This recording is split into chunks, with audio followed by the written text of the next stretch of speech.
What is up, guys? Welcome to the 2025 trade show, most anticipated trade show of the year, because it's the only anticipated trade show of the year. What is up, everyone? Got my beer, even though I'm not feeling too great.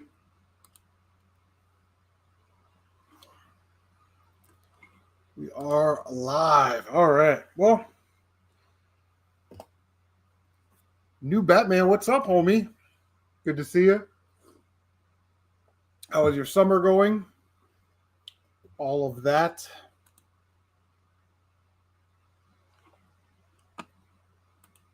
All right. I'm doing this on a new laptop, so figure out what the audio settings are going to be.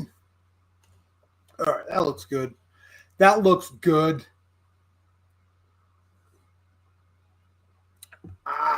Not much, just chilling like a villain. I can appreciate that. What games have you been playing? Have you just been sitting outside drinking Mai Tais the entire summer?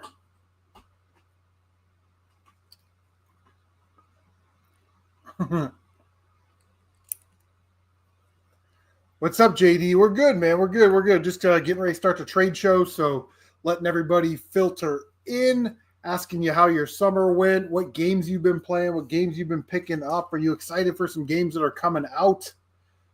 Looking forward to Christmas. All of that, man. Just all the stuff. I got this. Check this out. Soft Star. Pretty rad shooter. It's a Red Art Games game.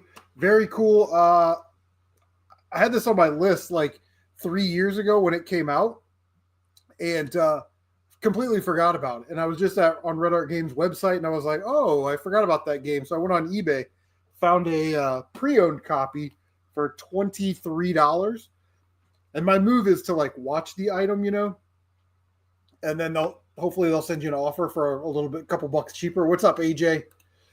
And I did that. I watched the item. He sent me an offer for $20. So I was like, heck yeah. But you can get it, new on eBay for like $30. But definitely recommend this. If you like bullet hell style shooters, definitely a good one. That one comes with a poster, which is awesome. Finally beat that. I beat that game today, actually. Man, cold beer in a cold mug or cold glass.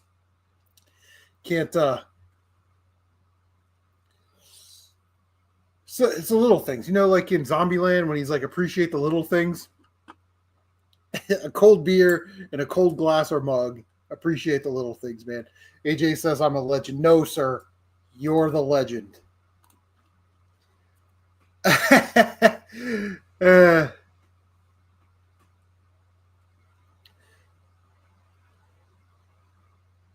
JD says, I've been waiting for this day. Unfortunately, I don't have anything for sale unless it's from my personal NES collection, to which I'm at 40 games, and I don't want to downsize unless it's a rarer title.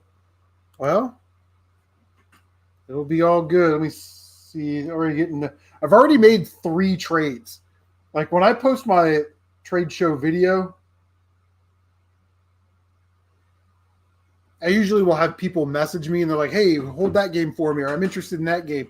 And then we'll kind of work out a pre-trade trade for the trade show, which I've already worked out. I'll drop a link.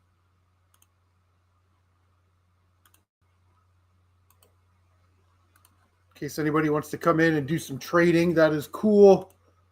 No weird stuff on my camera. Please, I like my YouTube account. What was JD saying over here? Mike Tyson's Punch-Out. You got the NES, the box, and the game. No manual. And I've been playing it on an emulation, and I'm absolutely enjoying it. Yeah, Mike Tyson's Punch-Out is one of my favorite games of all time. It's one of those games that when I finally beat it as an adult, it's like you're just like, yeah. You like walk into the kitchen, you're like, yeah. You walk out to the garage, you're like, yeah. So, yeah, it's definitely one of those like. It's the all man 25 games. Like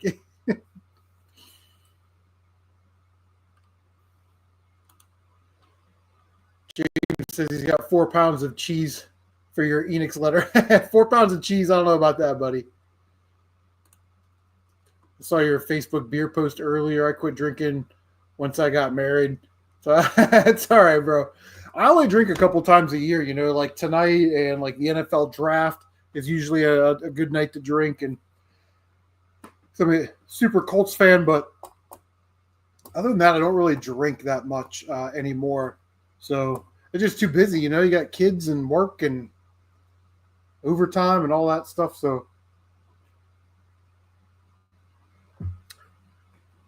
anyway, like I said, I've already made 3 trades. Boom, that's 6. But I made 3 trades. And the first trade was with Scott out in Washington, who wanted the Sonic GameCube manual, 2 of the Dreamcast games, and then $10 cash. And I got Forza Horizon 2. So that crosses that off my list. And he had this in his trade pile, and I've been waiting for a copy of this for a long time. I've already beaten this game twice, and I've had it like a week. Intelligence Cube on the PlayStation 1. Love it, love it, love it. Thank you so much for the trade, Scott. You are the man. I saw the trade show video and fully analyzed what's for trade. I'm interested in Super Mario Brothers 2 and 3. Realistically, I'm not going for a full set. I could downside and send a few games over. What do you got for trade? What's on my shelf says Garage Sale Talk? Yes. There's a sequel to IQ. Yeah, it's called Practical Intelligence. It's on the PSP, and it's not very good. I played through that one a couple years ago. No, like probably 8 years ago by now. It's like Practical Intelligence Quotient or something. I didn't really go to garage sale. Garage sales are weird. Like I said, in my area, people usually drag all their crap out, and then they take a picture and go garage sale today. You know what I mean? Like, it's kind of weird. And I like to plan my garage sales a little bit. Like, I'm going over to this community and doing these garage sales. And I'm going over to that area and I'm going to do those garage sales. So it's kind of hard when they do that. Also, in my area, they got a really bad habit of leaving their stupid garage sale signs up for, you know, the rest of the summer. So it's like, have I been to that garage sale before? And what's crazy is in Newark, they're supposed to pay for that. It's like $25 for a Friday and like $20 for a Saturday, or some kind of permit situation. Oh, well, who knows? Who knows?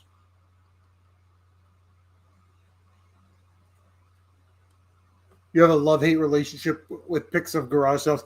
Yeah, usually like when I see video games in the pictures, they're either priced at market, so I'm not going to that sale, or it's something I'm not interested in, like, you know, like a Wii with like shovelware games for like, and they want like $50 or something for it. I usually find the best garage sale stuff off the beaten path, and then I usually have to ask for like video game stuff. You know, you got any old video game stuff? And then they'll say, well, we have a Wii, but we don't want to sell it. Okay, you got any games on your Wii that you'd consider selling? And then if they say no, then that's sort of it. But, you know, if they're like, sure, and they come in, you know how many times they come out with like a scratched copy of like Mario Kart or something? Like 10 minutes of your time to resurface it. But, yeah. It's weird because anytime I see like baby clothes and baby toys, I'll generally stay away from it because I know those kids aren't old enough to have, you know, like video game stuff yet.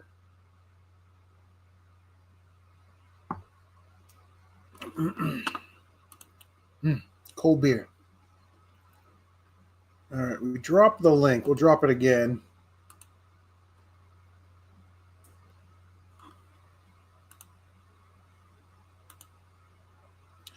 In case anybody wants to trade. Also, second trade that I made already was with Surf Blue. I will be getting Soul Calibur 4 or 5 or something on the PS4, Marvel Ultimate Alliance on the 360, and I am sending him a copy of... I got everybody's stacks of games. I knew that was going to happen with Scarlet Nexus. So I got a sticky, got his name right on there, Surf Blue. A disc-only copy of Genesis Collection on the 360, Monster Jam on PS2, Sega Superstar Tennis on the 360, Crackdown on the 360, and Reckless, the Yakuza missions on the original Xbox. He asked me how this was. I have no idea. I've never really played that game. So all of that is going to Surf Blue. Thank you for the trade. There's Mr. Matthews. What's up, buddy? Just getting around to it. And then Mr. Matthews and I did a trade earlier today. And Mr. Matthews will be getting this. This is a world famous copy right here of Earth Defense Force on the Super Nintendo. This is the exact cartridge that I use to do my no death run that's on this channel. So Mr. Matthews is getting a cartridge that is YouTube famous. It's a great game too. Love that game. And I'm getting Bomberman and Wrecking Crew on the NES to help fill up my Nintendo collection, which is great. That's what I love about the trade shows, because I would like never buy Bomberman or Wrecking Crew. So the only way I would ever get it is in a trade. You know what I mean? So, and Bomberman's like a Nintendo staple, even though I never played it back in the day. Can you post a pic of your gotcha cart in chat? What I don't know what the gotcha cart is.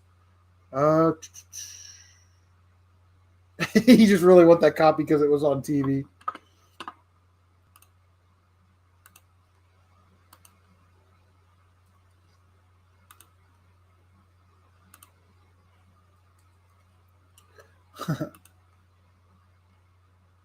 Oh, talking to JD. We're talking about gotcha on the Nintendo tape. Unfortunately, Retro Hack won't be here tonight because he is in El Salvador. I think he's visiting some family members. Hopefully he's visiting some family members and he just didn't take a vacation to El Salvador.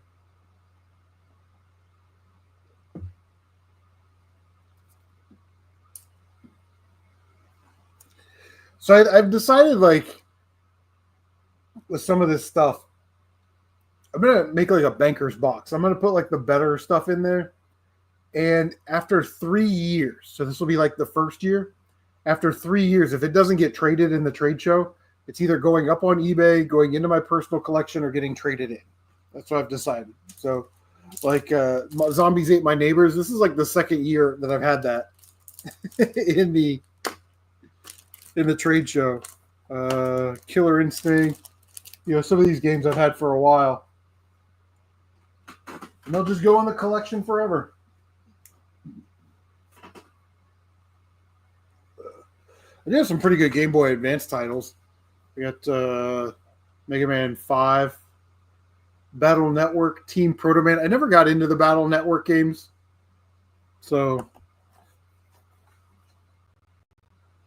Team Colonel. Again, I don't really know anything about the Battle Network games. Blender Bros. Good game there. If anybody's got like an expensive Castlevania game or something like that, I've got Car Battler Joe. Dragon Ball Z Boo's Fury. We got some decent titles. This will be a crazy one. If nobody wants this one, it's definitely going in the collection. Outrun 2 on the original Xbox. And then I'd really like to trade this to somebody. Metal Slug 4 and 5.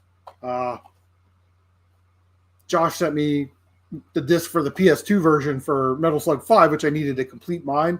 So I don't really like to hold on to games that I have on the same game on different consoles. You know what I mean? So, yeah, although it's not like a super valuable game, which I made a list. I priced out all my games for quick reference. What is that one going for? Metal Slug 4 and 5. It's like $20. It's like $30, $25 to $30. You know what I mean? It's not super expensive.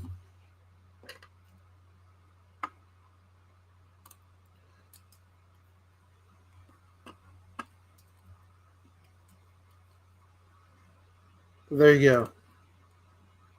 Yeah, no one claimed Zombies Ate My Neighbors, man. So, like I said, it'll go in the box maybe for one more year, and then I'll throw it up on the eBay.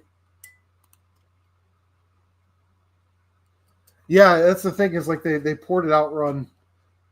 They port these games so much, it's kind of hard to keep track of. Did they make a physical port somewhere else? Is it digital download?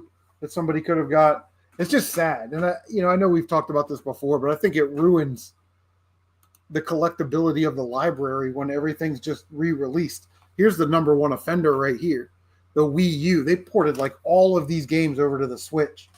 And now, these games just really aren't worth that much.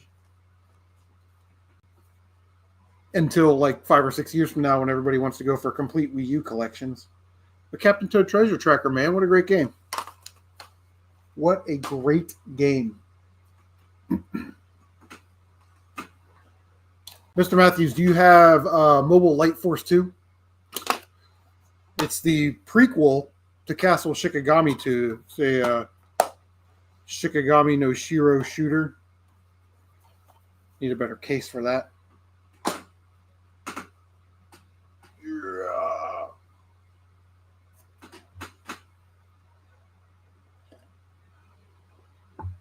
It's pretty good.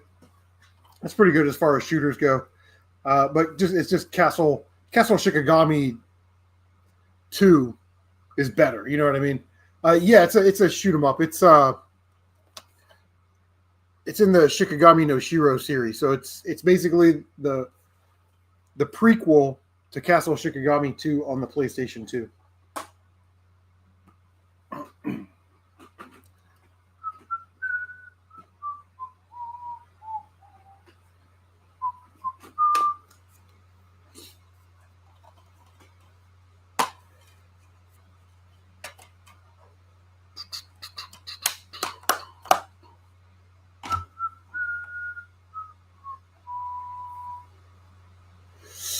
Yeah.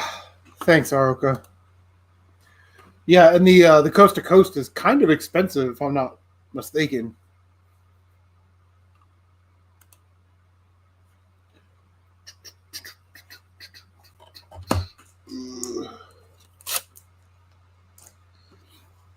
So I'm guessing Mr. Matthews does not have Mobile Light Force 2 because. So I'm gonna throw that in your pile, buddy. I'm gonna throw that in your pile. Thanks for those DS cases. Are you asking me if there's a list of trades? There is. I made a video called "What I'm Bringing to the Trade Show." That's my list. But I did make a list. All right, Mr. Matthews, I'll throw that in your pile, and thanks for those Nintendo DS cases extra. And look at you, now you're like a sophisticated shooter person. You got Mobile Light Force and Castle Shikigami 2 on the PlayStation 2. You're like an aficionado. Don't ask me to spell. Oh yeah, bro, it's front and back. Front and back. Front and back. But I tried to pick a bunch of games. These are all games in my doubles bins or games that I'm not ever going to play, games in my collection. I swear to Christ, I can't get rid of Seaman on the Dreamcast. Even though that's like, one of the more expensive games on the Dreamcast. So I dropped the link in the chat in case anybody wants to come backstage. You just want to talk about games, we can just talk about games or how your summer's going,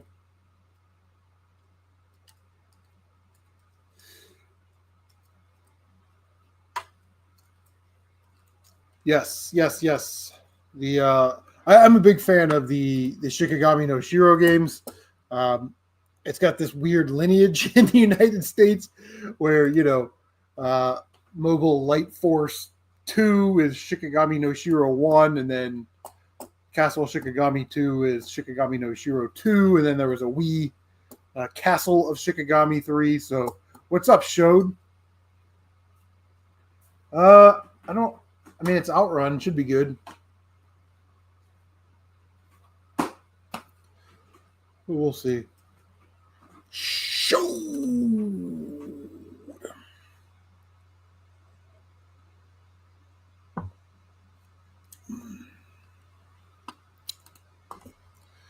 Rocking the Ohio Tactical Officers Association beer glass that we got like 4 years ago that I've never used.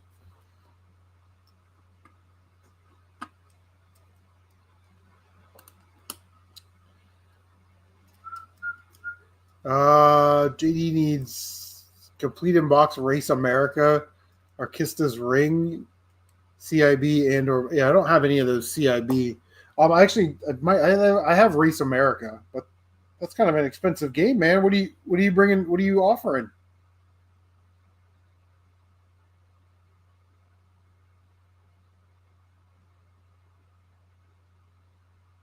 What's that game going for? Complete in box.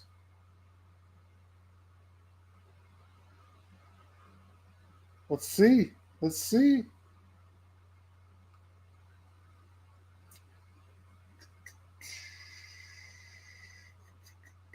It's like $200, bro. Oh, here's one. Race America complete with the poster is $500. Well, I don't have the poster. I have the game, the insert, the game, the manual, and the box. So yeah, it's like $200, and that one looks like it's missing the manual. That's an expensive game, bro.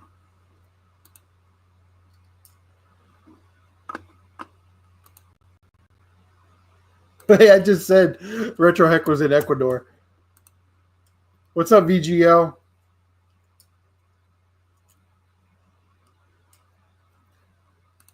Yeah, right. And it's super inexpensive. What's on my shelf? The Road Rash on PS1 in the black jewel case I have at $20. When you look that game up, it's not super expensive, but it's like kind of rare. And it looks like that one. Boom. So that's crazy, right? For those PS1 collectors that do variants. Yes, they are.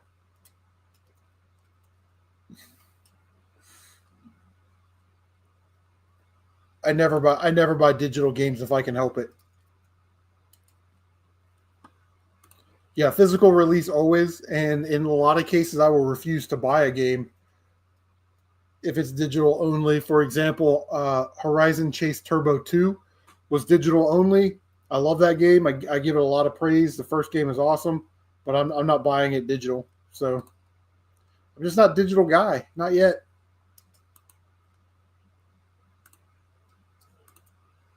Ba, ba, ba.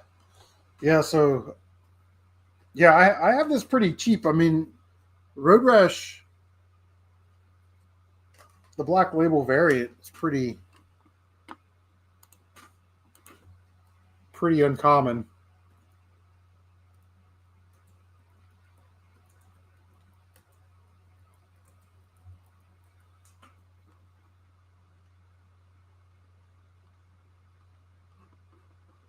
Yeah, the first one's $20 on eBay. The next one's $40 on eBay. So I have it priced at 20, which I think is a fair price.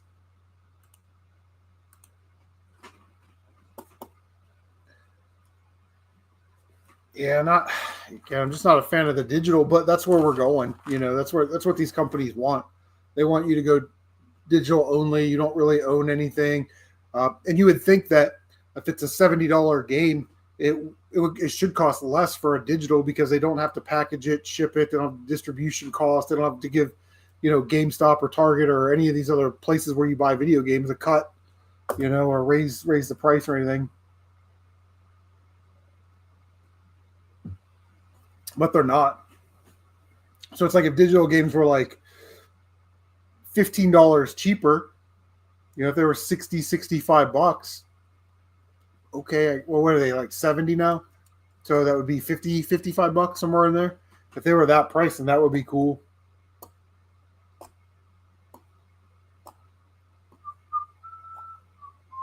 Oh, speaking of Marvel versus Capcom, I know we trade video games, but if anybody's like a super fan of Marvel versus Capcom, I have the Marvel versus Capcom t-shirt listed on my eBay store for $25, which I think is a really good price since they go for like 30.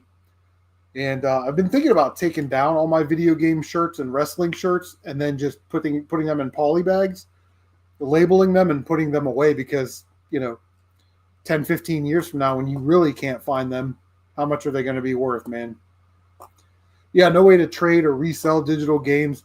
Yeah, that's very much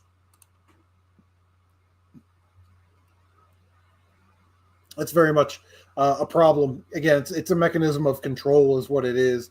And when they only do digital only copies, it's kind of shitty. Well, there's how RetroHeck feels about digital games. Yeah, Vice Project Doom Loose, Hogan's Alley, Complete Unbox, Poor Condition, Karnov, Complete Unbox, Blackjack, Clinical 6, Anime VHS, Tecmo Bowl, NES, Cart and Manual. Okay. Vice Project Doom is awesome. It would be a top 25 Nintendo game for me for sure.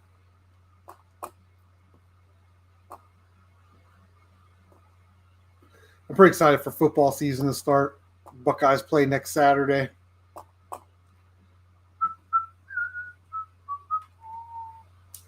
Which is exciting. I do have some pretty baller PS4 games. So I got like Danganronpa 1 and 2 for trade. Got stickies on these, sorry. Jack's Quest from Red Art Games, 999 copies. The disc only Fortnite. I got Zeo Drifter.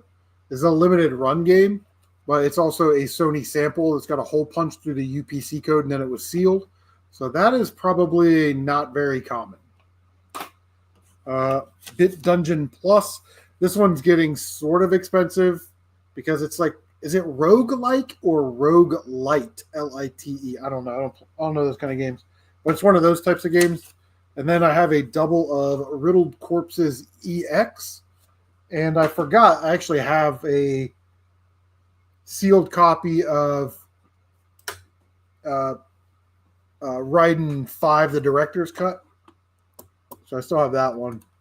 Mr. Matthews says he bought Vice Project Doom a while back.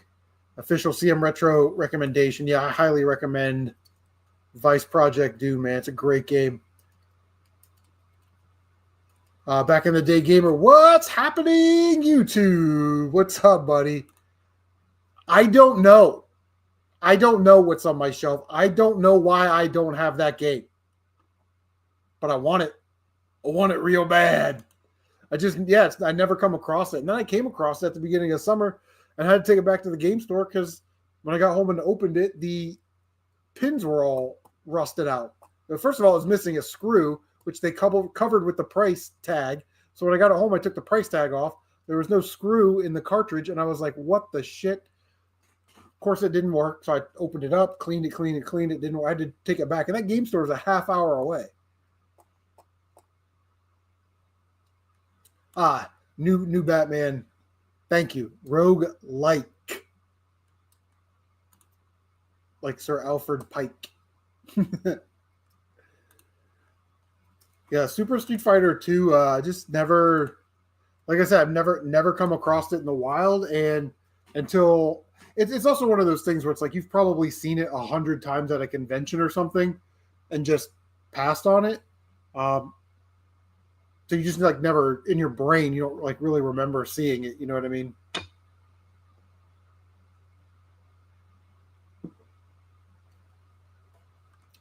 But I dropped the link, so I know you guys want to come in and hang out. We don't have to trade. We can still talk about games and what you've been playing.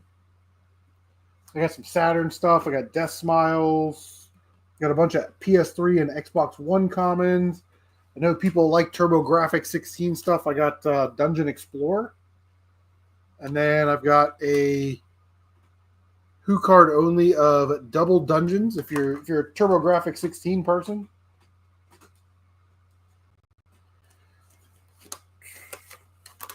Looking at I got some Twisted Metals on the PS1. I got RPG Maker, has both of the books. It's a one disc game, has two really big thick manuals to tell you how to make RPGs. So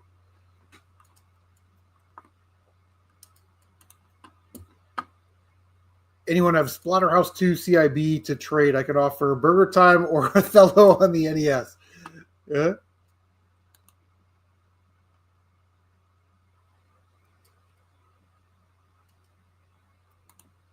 I don't know. What do you got? I guess is the thing. I'll have to dig that out of the box though. What's on my shelf is here, and his mic and camera.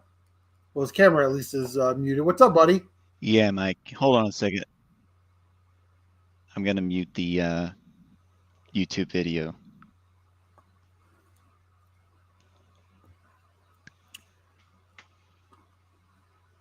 What's going on?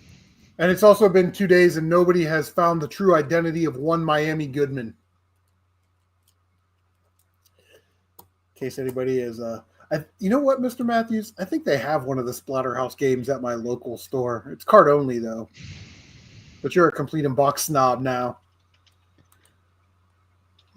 Is my audio working? Yes, pretty Okay. soft. Let me see if I can turn you up a little bit. Sorry. I'm gonna pause the YouTube video because then it'll just make the stream better. Just scream into the mic as loud as you can. Yeah, I actually got a new computer with is like a camera built into it, but I haven't the driver situation. I haven't figured it out. So yeah. I'd be wearing like. Go on. It's so weird because when you get like set up for like a live stream and you find the audio's fine, and then the next time it like doesn't save your settings, so now you have to like tinker with it again. You know, I'm actually. It's funny. I'm using Chrome right now, and I think because of like the whole YouTube and I don't know, it just seems to accept my mic right away versus like using Firefox or what's the Microsoft Edge. Even though I prefer using Firefox, I just for anything but watching videos, like I watch videos in anything but Chrome because Chrome doesn't really do a good job with the ad blockers. Mm-hmm. So like they did something where now like the best ad blocker is non-functional, uBlock Origin.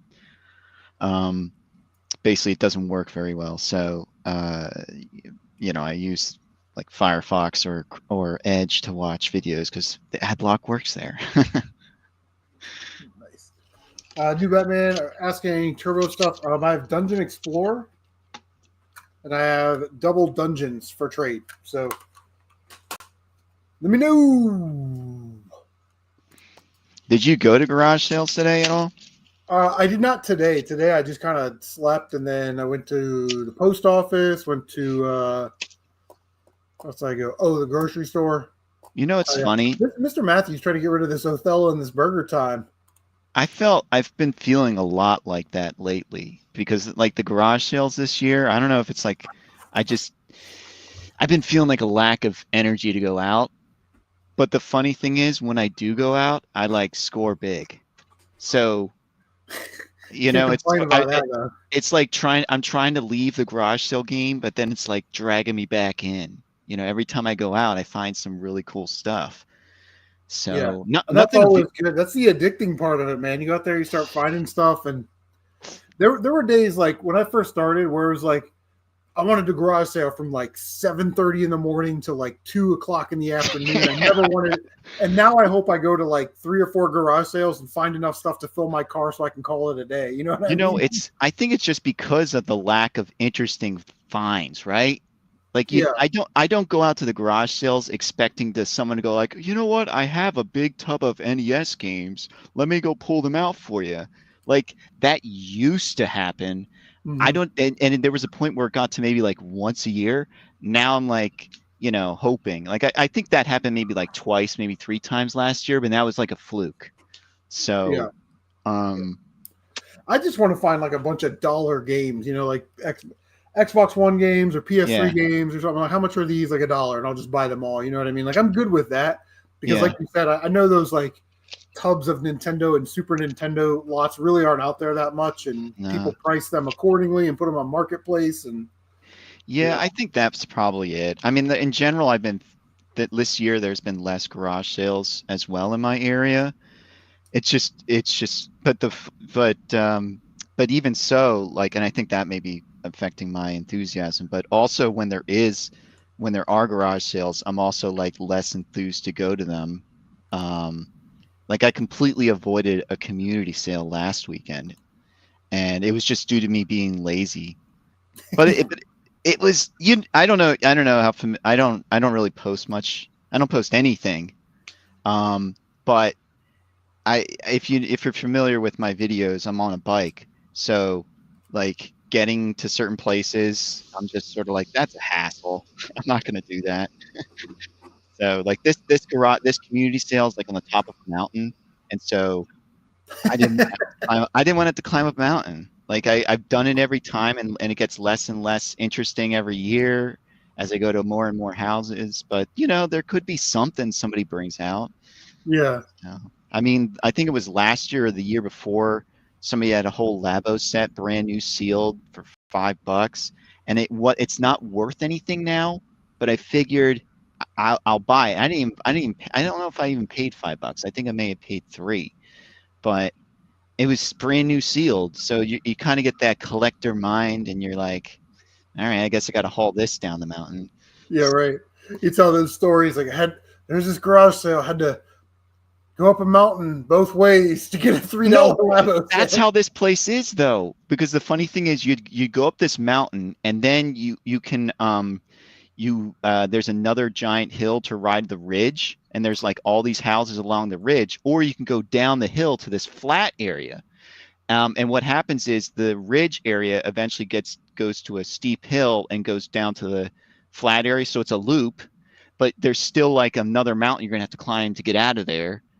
So I was just like, screw it. I'm not doing it with this year. Yeah. So I have found video games there. I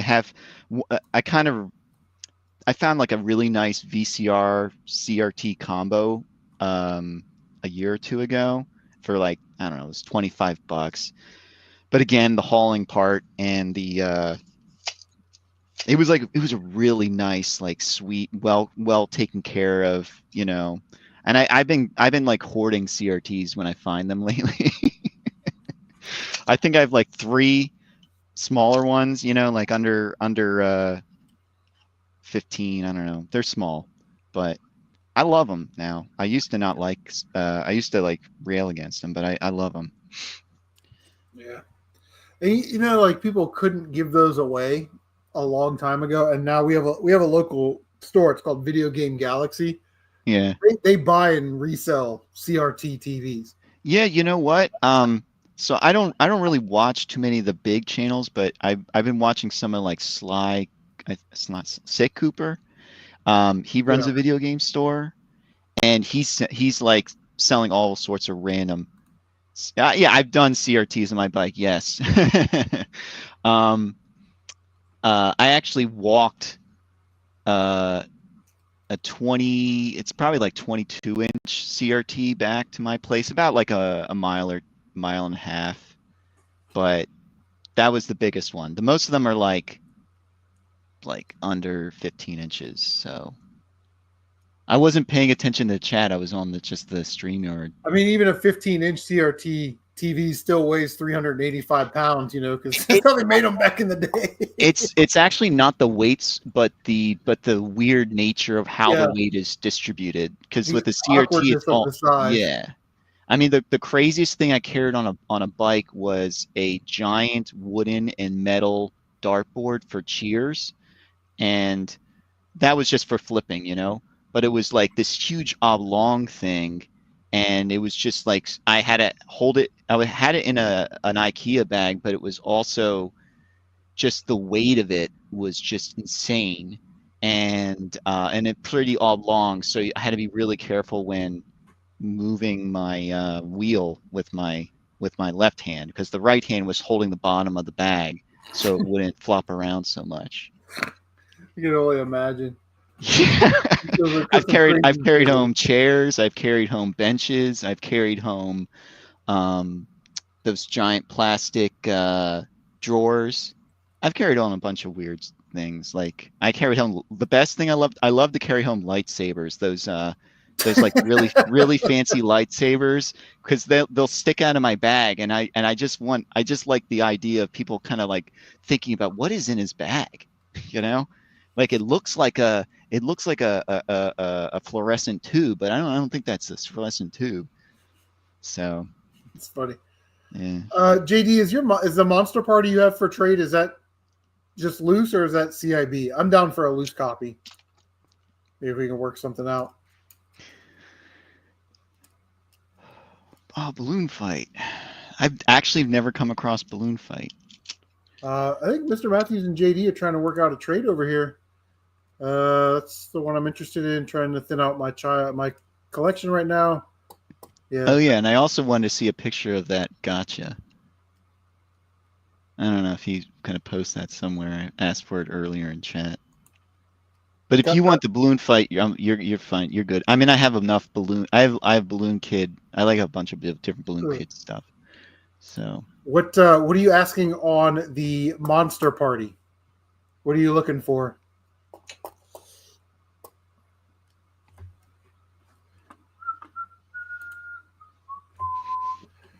Like console wise. We got Zombies Ate My Neighbors. Classic. I'm really happy how both of those like ports turned out. SNES and Sega Genesis. They're both good. Yeah. Like there's none of them suffer from like, oh man, this wasn't done very well on this console. NorCal. Is this Scott? What's up, man? Yeah, I showed that off earlier. Intelligence Cube, and I'll talk about this in the next video a little bit, but there are very few games that I get in my collection nowadays where it's like I have some type of nostalgia for it, because I typically already have them, you know. But I remember playing this game on the demo disc, and you could play the first level, and I loved it. And just over time, I've never been able to find a copy that was in the price that I wanted or the condition that I wanted, or it just wasn't the right deal, you know. And then Scott offered it up for trade for some stuff that I had, and I was like, hell yes. So I've already beaten this game twice, Scott. So that should tell you how much I love it. So I've had it a week.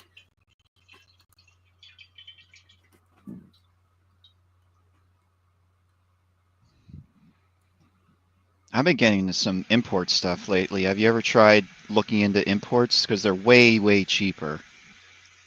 Only games that we didn't get over here. Like Mr. Matthews has got me looking for a copy of like Gradius 2. Yeah. You know, we didn't get that, but typically I just do. Have you ever seen the game Twinkle Star Sprites? That's the one I'm after right now. No, I've never heard of that. It's like a puzzle versus shoot 'em up game. Originally in the arcades. There's like a split screen view between you and like the enemy, and like, you know, like in Tetris where you pull off a move and then bricks come down on the other side.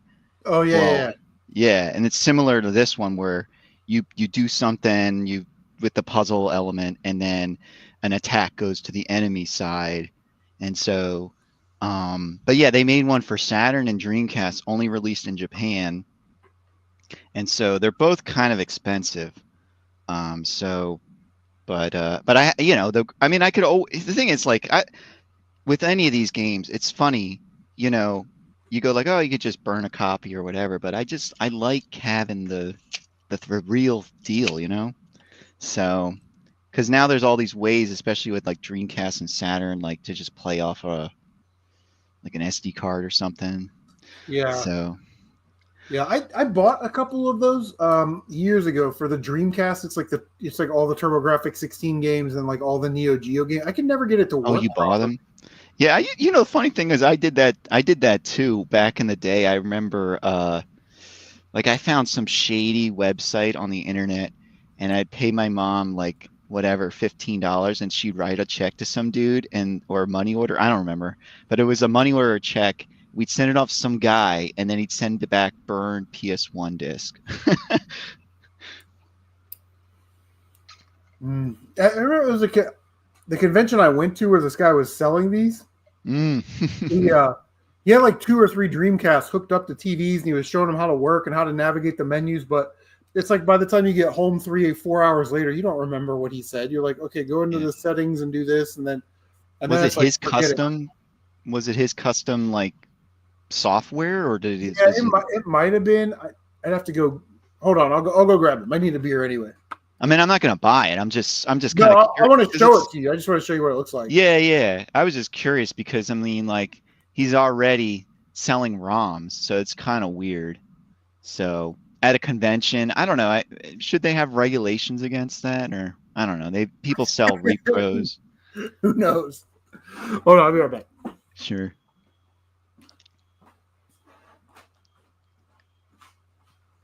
I wonder if I can make my icon different. Oh, sweet.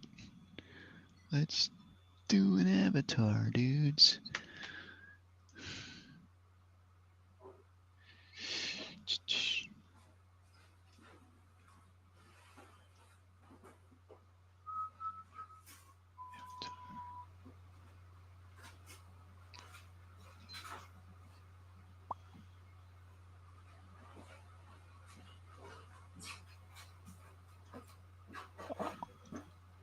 Guess I could have turned the mic off so you guys didn't have to hear my squeaking floor and all that shit. All right. Let me see. All right, so I'm gonna go big screen so I can show you. Oh, that looks nice. Neo Geo Plus. Yeah, I mean, the artwork looks nice. I mean, I can't tell. Is it like really bad printing, or is it look?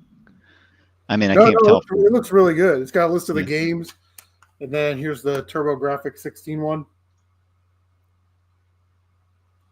Yeah, they were real nice. Huh. And I think they were like 15 or 20 a piece or something like that. I guess bonks upside down. There we go. Let me do that. I mean, I guess it's convenient for people who just want a game in a certain way.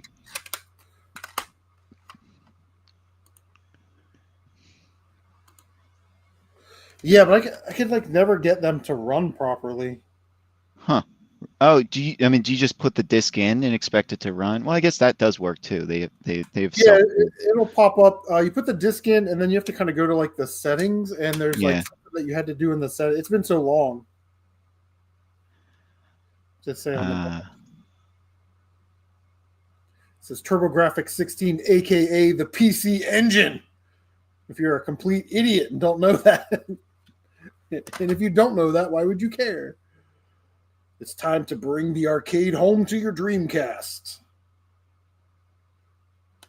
Yeah, I just could never get it to, like, I wish it would have come with like printed instructions. Like, if you have this specific version of the Dreamcast, do this to get it to work. If you have this version, then, because I think that's what it was.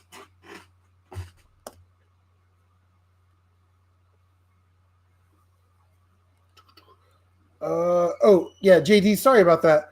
I always confuse Monster Party with Monster in My Pocket. I'm looking for Monster in My Pocket. I have a complete unboxed copy of Monster Party, but thanks. Yeah, listen, like here, this is what we're gonna do. Like usually on the trade show, why am I not split with what's on my shelf?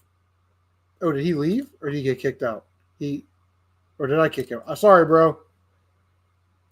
Yeah. So I mean, your price is your price, so don't get offended over anybody's prices or what they're asking. It's either you're into it or you're not. Both people have to pay shipping, but you know, that's just part of it.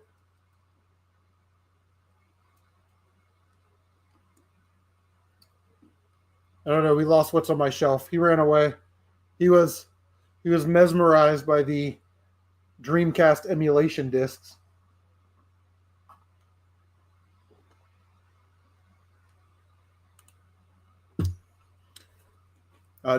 NorCal says, found a loose copy of Shadow Tower for the...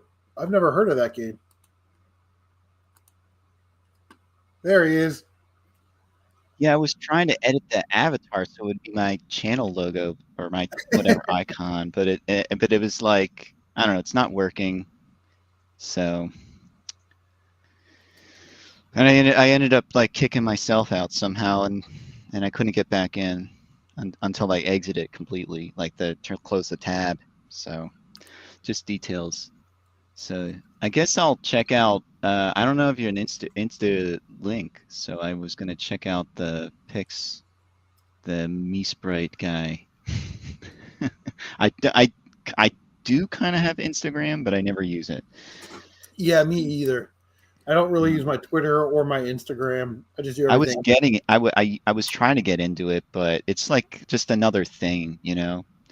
So I just was like, I don't want to do it because if I wanted to do it, I wanted to make like nice pics and nice uploads. I didn't just want to like I don't know.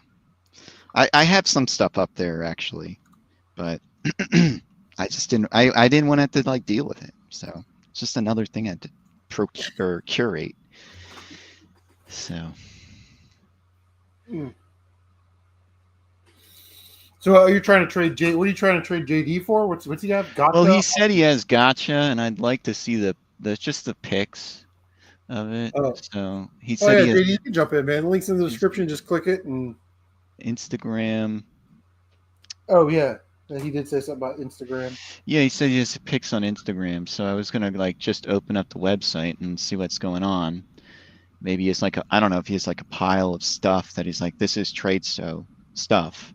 I honestly don't. I could think of things that people would want, but it's like you have to give me a list because I have tons and tons of stuff. So yeah. But yeah, I guess I don't know. I was interested in talking about garage sales in general because like I wanted to get your feel about how garage sales were in general this year for you. I know you said you skipped some weeks, but like are you feeling like they're back? Like I mean I feel like COVID killed a lot of stuff, but it's like the momentum of them hasn't really gotten to the point where it was pre-COVID.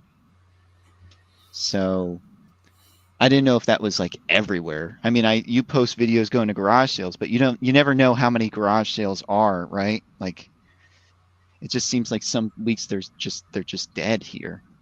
So yeah. So I don't know. Like they're just different. You know, like pre-COVID, we were still in like a video game. You could still find retro games out there. You know, you can still find PS2, Xbox 360, you know, 6th and 7th gen games out there. And then COVID sort of happened and everybody became a professional stay-at-home reseller. So it's almost like the amount of people that were out garage sailing, especially on Thursdays and Fridays when they should have been at work, and those are like my bread and butter days. There was like 3 times as many people out there doing garage sales and then, you know, listing it on their eBay store or Amazon or wherever they're selling it. Or you would waste your time going to garage sales because this person was supposed to be, you know, working from home, but they ordered an Amazon pallet and they're just selling Amazon pallet as a garage sale all week. Oh man, that's, you know, so it's like you're wasting your time going to those sales unbeknownst to you that's what they are. Yeah. You could have been going to other garage sales that were more fruitful. Now I just think it's like if it's an older game, you know, like say 3rd through 6th generation game, most people either price it accordingly and put it on Facebook Marketplace, Mercari, whatever, or they take it to the local game store and trade it in. The stuff that I'm finding is basically like Xbox One commons for $1, which it's not the worst thing, you know, because by the time you buy a lot of them and you keep a couple games and you sell a couple, that's all free inventory. But the mystique is gone because I really don't care that much about Xbox One commons. You know what I mean? I care about, I would rather find a big box of Super Nintendo commons, you know?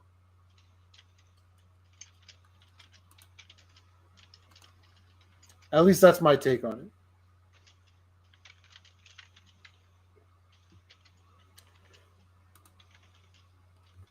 But also in my area, I don't know why they do this.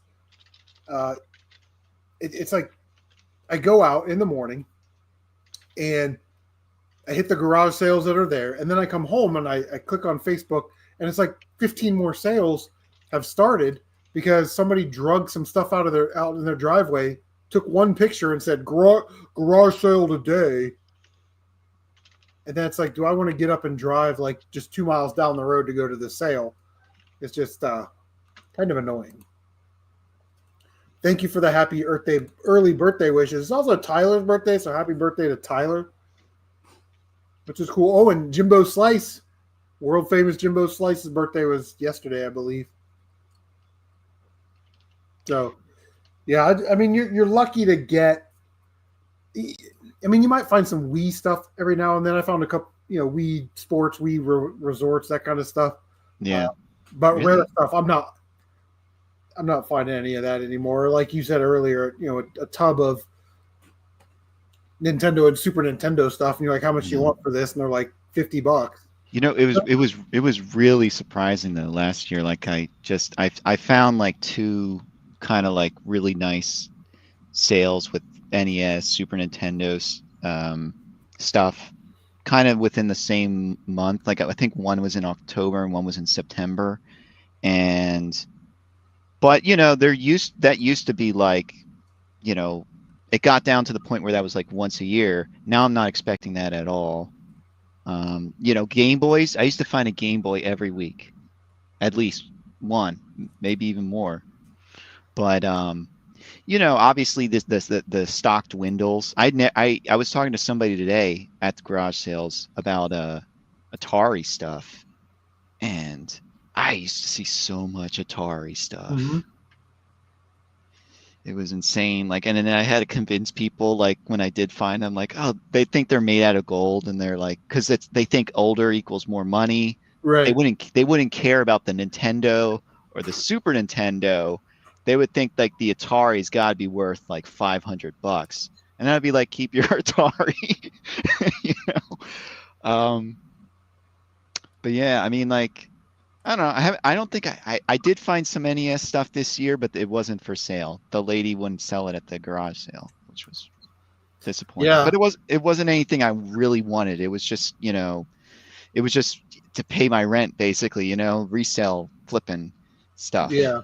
So yeah, and that's the thing, and I think that's really the main difference. Other than like Wii games, I'll generally find Wii games that are flippable. Wii Sports, Wii Resort, Mario Kart, something like that. But again, I'm not keeping that in my collection. They're just all flippers. But aside from like that, yeah, I never really find stuff that I'm putting in my collection. I just bought a lot of Xbox 360 stuff for $60. I kept one game out of that lot. I kept The Simpsons. Everything else is for sale. Are you keeping Wii stuff at all, or are you not keeping a library for that system? I do. I have a tote of Wii stuff, but I have all. I've got a Wii Sports. I've got a Wii Sports Resort. I've got a Mario Kart in the big box with the steering wheel. I got Castle Shikigami 3 Ultimate Shooting Collection. Do you want some Rex? Dark is pretty rare. So I've got a nice little Wii collection, but I'm not trying to go for like all the shovelware games and Dance Dance Revolutions and shit like that. So I don't know if you're into like light gun stuff, but there's some decent light gun stuff on the Wii. Yeah, like LA Guns and like Gunslingers, or not Gunslingers. God, why can't I remember the name now? It's a Western shooter. It might be Gunslingers, but then there's another one that's kind of like has a kind of jokey parody-esque kind of vibe, like Point Blank, called Wicked Monsters Blast. Which I don't know. I don't know if it's worth a lot of money now. It used to be worth a little bit of money, but it's probably one of the better games on the system, just because the Wii was like, it's amazing how like light games disappeared for a while, and then I think the Wii brought them back. I mean, you can get some for PS3, but I like the Wii for just, it was a built-in basically function. You don't have to get a camera. It's that has right. You don't have to get a special remote. Even though I have all those things for I have the camera and the motion controllers and everything for PS3. It was nice that, people aren't going to go off and buy accessories necessarily, but I guess if you're a gamer, you have like everything. So, I'm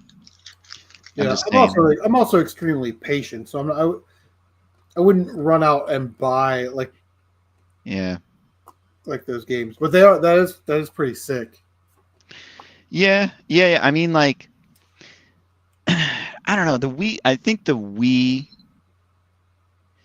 was definitely underappreciated when it came out in terms of for like the hardcore gamer scene. You know, like people were just looking at like they had it as their side piece. You know what I mean? Like they got, oh, I want to play my Zelda. I got the Wii, but there were definitely games on there that are people are gonna rediscover later on. And I think I don't know. There's probably a bunch of these like hidden gem videos out there. I just don't watch them.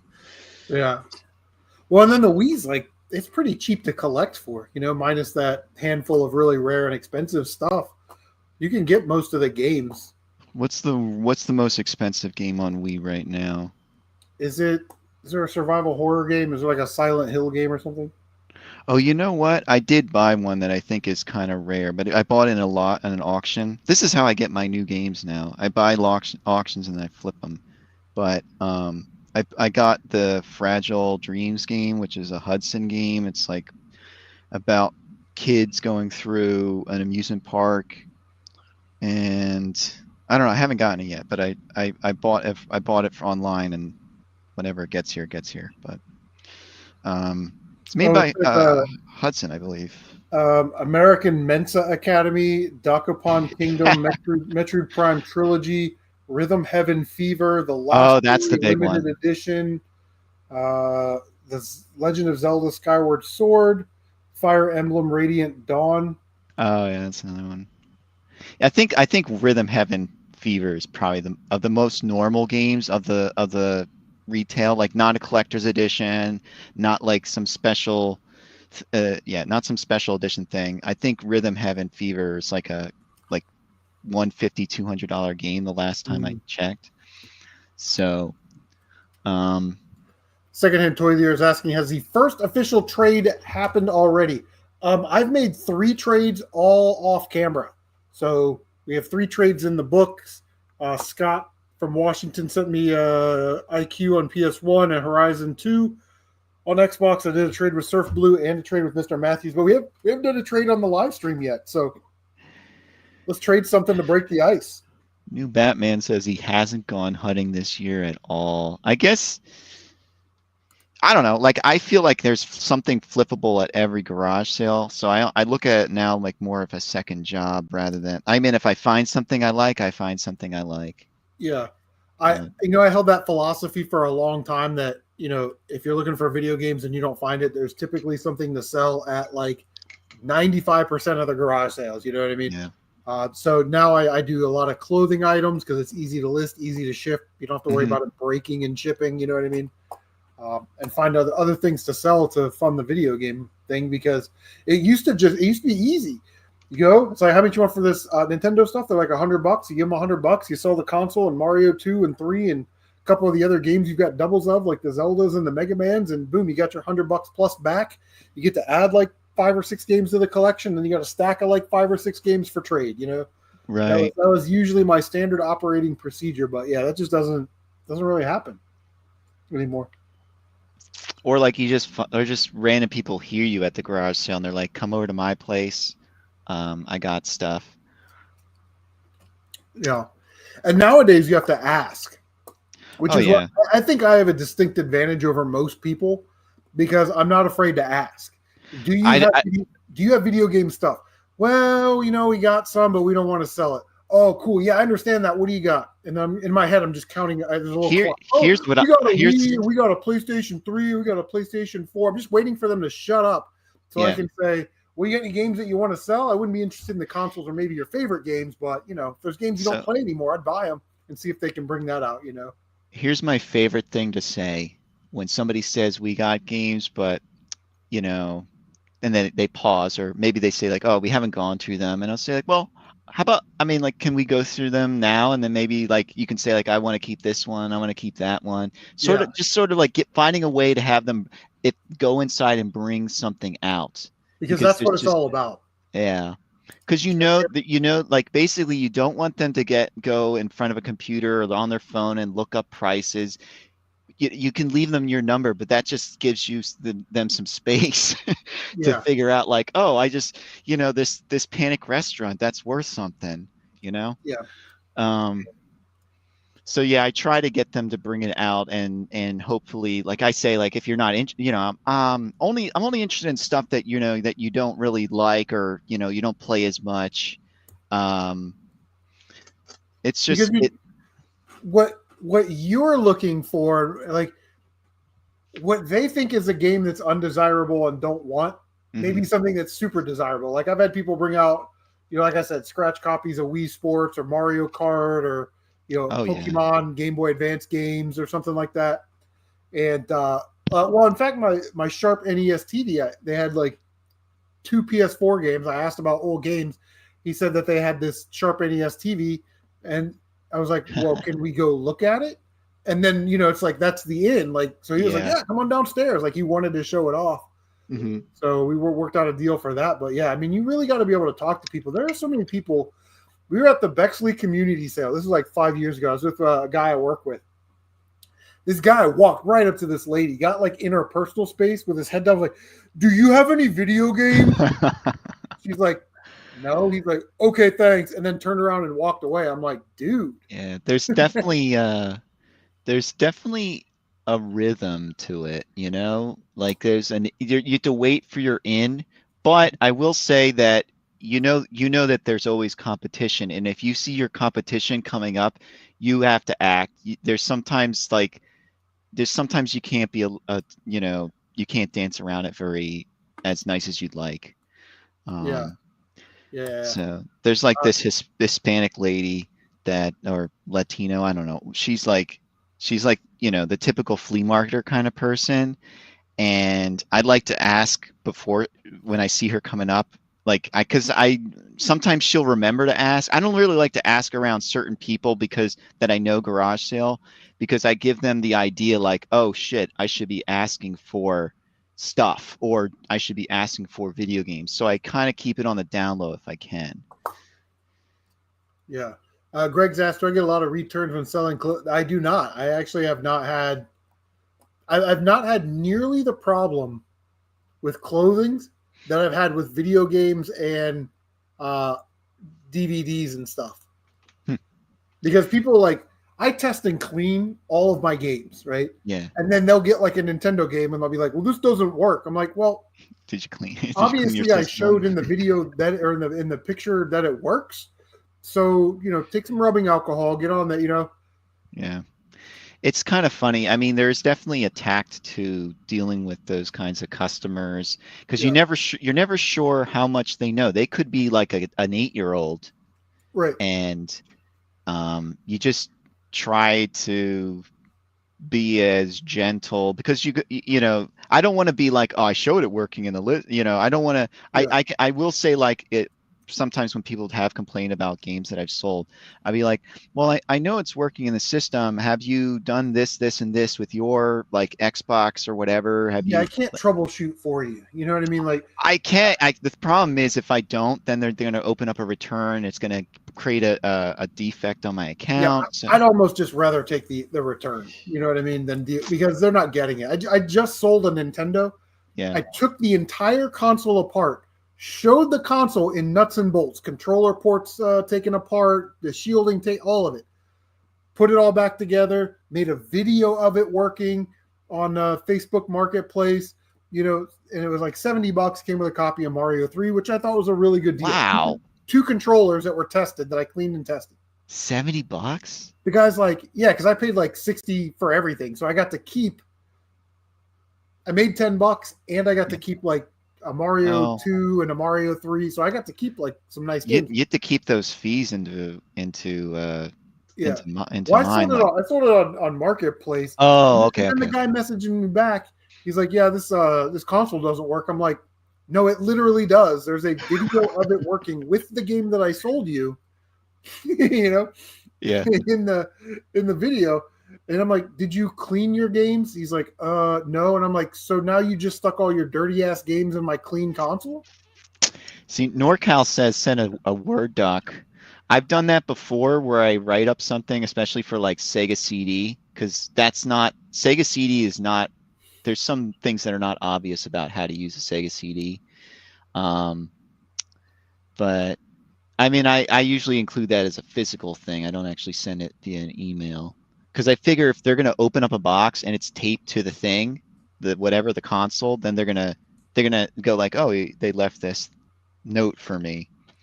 So they're gonna read that, not necessarily avoid an email or not avoid it, but just they don't even notice it come through their, they don't notice the notification. Yeah, Greg, I'm real picky about my clothing items. Like the tags have to be in like really nice condition, no stains, no marks, no rips, tears, nothing. So I'm pretty selective because you're right. I don't want to send some dude like an Adidas shirt and then he's like, oh well, the tag has a small rip in it, and yeah, I don't play that. So It probably depends on the price though. Like some of so those I just said, concert shirts. yeah, and I really always said like my clothing items are generally $25 or less. You know what I mean? And I'm getting them Mm, for $1 to $5. So yeah, I missed out on some stuff. I before because it's what you know. So like I didn't know about the concert shirt deal, and so like some guys selling concert shirts for like $3 a pop, and you're like, I mean, I'm not interested in concert shirts, but if I knew there was a market for them, I would have bought them. So yeah, I remember one garage sale, and it's one of those things like if you're going to go garage sailing and you're in the resale thing, right? Like you resale, you don't have to know about everything, but you need to know a little bit about something or have the wherewithal to like look stuff up. I went to mhm. this garage sale. It was like 5 years ago. They had some video games on the thing, and PS3 games, and there was like a couple Call of Duties. There was like the Aliens game or something.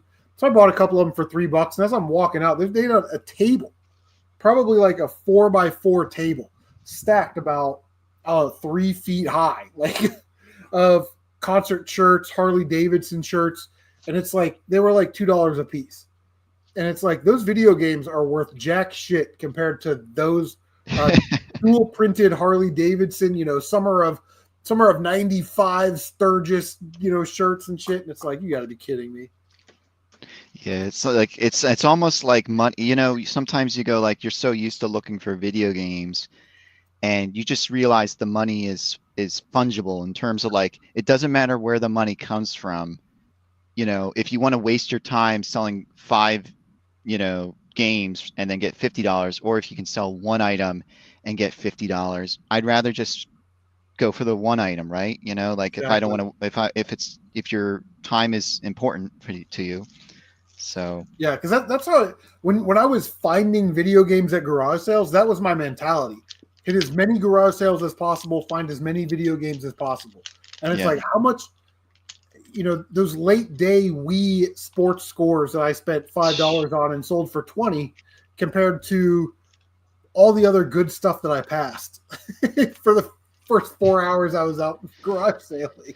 yeah, it's kind of I try not to go to the same sale more than once because I figure I've asked all my questions, I've seen everything, but because there's always this potential like, well, I've never been to this house, so I'd rather spend my time going to this house than go to a house I've already been to.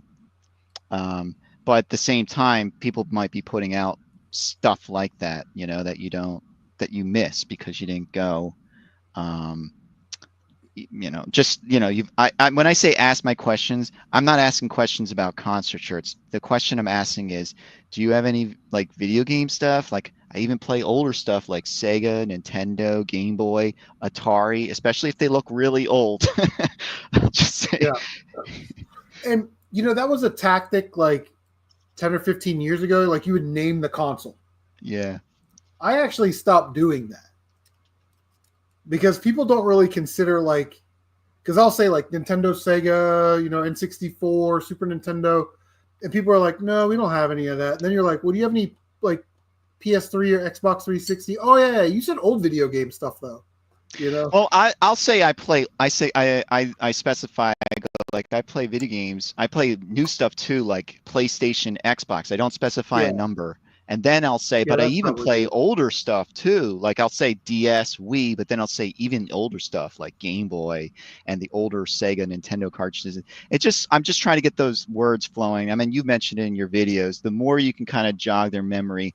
I don't list specific names of consoles. I just say Nintendo, Sega, PlayStation, Yeah, that's probably the way Xbox. to go.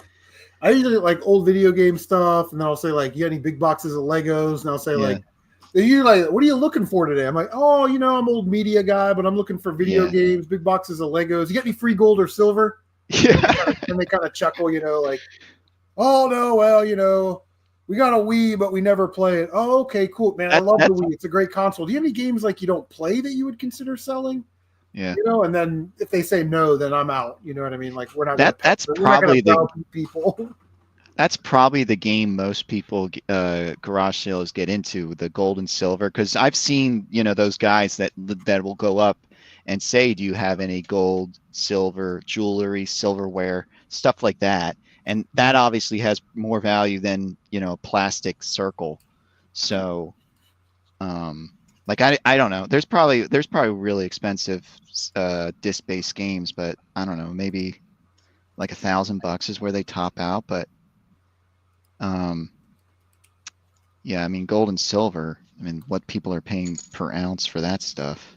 Yeah, and I just don't know how to evaluate that. Like if you find some, Right. I don't know. I gold don't know. gold plated silverware or gold plated whatever, like how do you evaluate? Like can you hold that in your hand and Yeah. go, "Oh, Oh, yeah, it's that's a true. half ounce of 10 carat?" It's a, it's a skill you have to build up. Well, I saw a guy one time at a garage sale. He had a jeweler's loop and he was looking at the ladies' jewelry. Yeah. The funny thing is because it's kind of so obvious what they're doing, like they're in it for the money. I just don't, I like to hide that. Like, even if I know that it's flippable, like I buy things that I know are flippable and I will express interest in them, even when I'm not interested. So I feel like it, gives you a better chance of getting a better price, but Yeah. Yeah.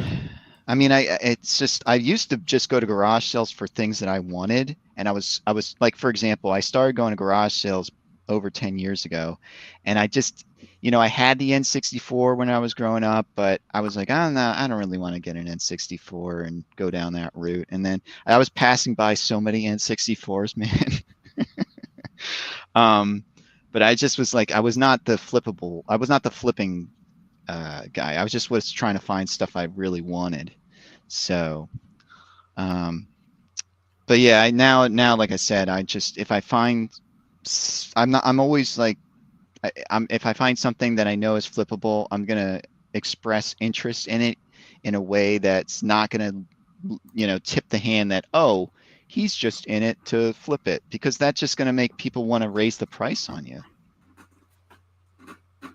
Yeah, yeah. I try never to throw out the first price. Oh, make an offer. I usually say something like, "Well, I'm bad at making offer, and I typically tend to lowball because I'm trying to get Yeah. it for a low price.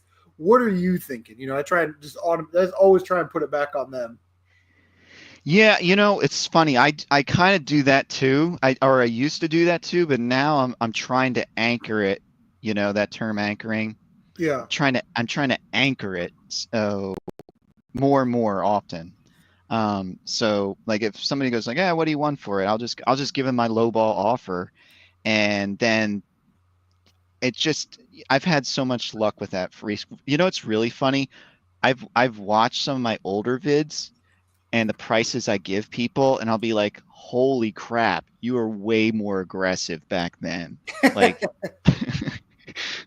yeah, because I'm just like, I want to, give them some value, like, for this PS2 or something. I'll give them $20. Maybe back then I'd be like, would you take five? You know, just be like, and and about the, and about the only time I actually throw out an offer is like if it's like a DVD bin. yeah, It's like how much are your DVDs and Blu-rays and games, and they're like, I don't know, just make an offer. And then I see like 10 Xbox games. I'll say, well, if they're $1 a piece, I'll just buy them all. And mhm. usually that's in their head, it's like, I'm about to get rid of all of these. Yeah, that's probably So, good. Yeah. then I'll just give a tenner and bounce. It's kind of funny. I was at a garage sale today and they had Xbox One games and they were $1 each. And I was just buying ones that I was kind of interested in, but then as I left, I was like, I probably should have just bought them all because it's kind of, in your mind, these games may not be worth anything, but the in terms of like their contemporary value, but there was a point at which these games were like 60, $70. And it's like, why aren't you buying these dollar games, dummy? Yeah, I always think like even like games like Assassin's Creed Syndicate, it's a pretty common game. It was like on every console ever. Yeah. But I got it for $1, and at some point GameStop will probably give like $3 or $4 cash for this. You know what I mean? Probably, or maybe you can bundle it with a system and it's not since you Exactly. paid $1, like, it's a game that is playable. It's not like just NBA, 2K, whatever. Exactly. And it can offer some value to a system. And if you want to just raise the price of the system by $1, it's like, it's probably not going to affect the person's decision to buy your console, especially if you put in the work of maybe like, oh, it's clean, it's shown working or whatever. Like you were talking about people selling, you selling clothes. There are people that just like, or video anything, but they'll just throw it up and they'll just be like, they'll have their disgusting fat naked gut in the photo. Yeah. And they'll be like, Feet is my pet peeve, man. Get your dirty, nasty ogre claw feet out of the photo. yeah. That or like they'll throw it on a bed and the bed doesn't look that clean. You want me to take this item which has been in some sort of filth. Yeah, or like the ashtray in the litter box, and then the description says smoke free, pet free home. Yeah. Man.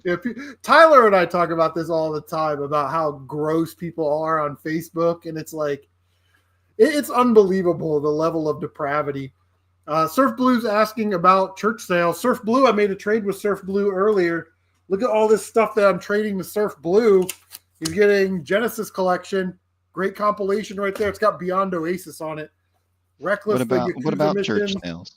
Crackdown. Sega Tennis, I'm throwing that one in for free. And Monster Jam, throwing that one in for free because I'm fucking rad. That's why. Do a trade with me, you get free shit. What's about Surf church Blue's sales? asking about church sales. So here we have a YMCA sale that's usually at the beginning of the year. That is Aces, man. I usually fill boxes and boxes of stuff, and it's donation. So you fill up like an IKEA bag in a box, and you give them money, and you leave, right? Yeah. I usually give them $50 or $60 because by the time I get it home and part everything out, my cost per item is usually between 28 and 63 cents an item, which is really, really good. And then I just start flipping everything. It's all eBay inventory. So that's a great one. We have 2 church sales that are not that good. It's like, I don't want your sweaty, stained shirt that you wore cutting the grass for the last 3 years. Like, it's just not good stuff. Man, So, at my really like church sale, or the one there's a big one that in my town every year, they were selling underwear for 25 cents.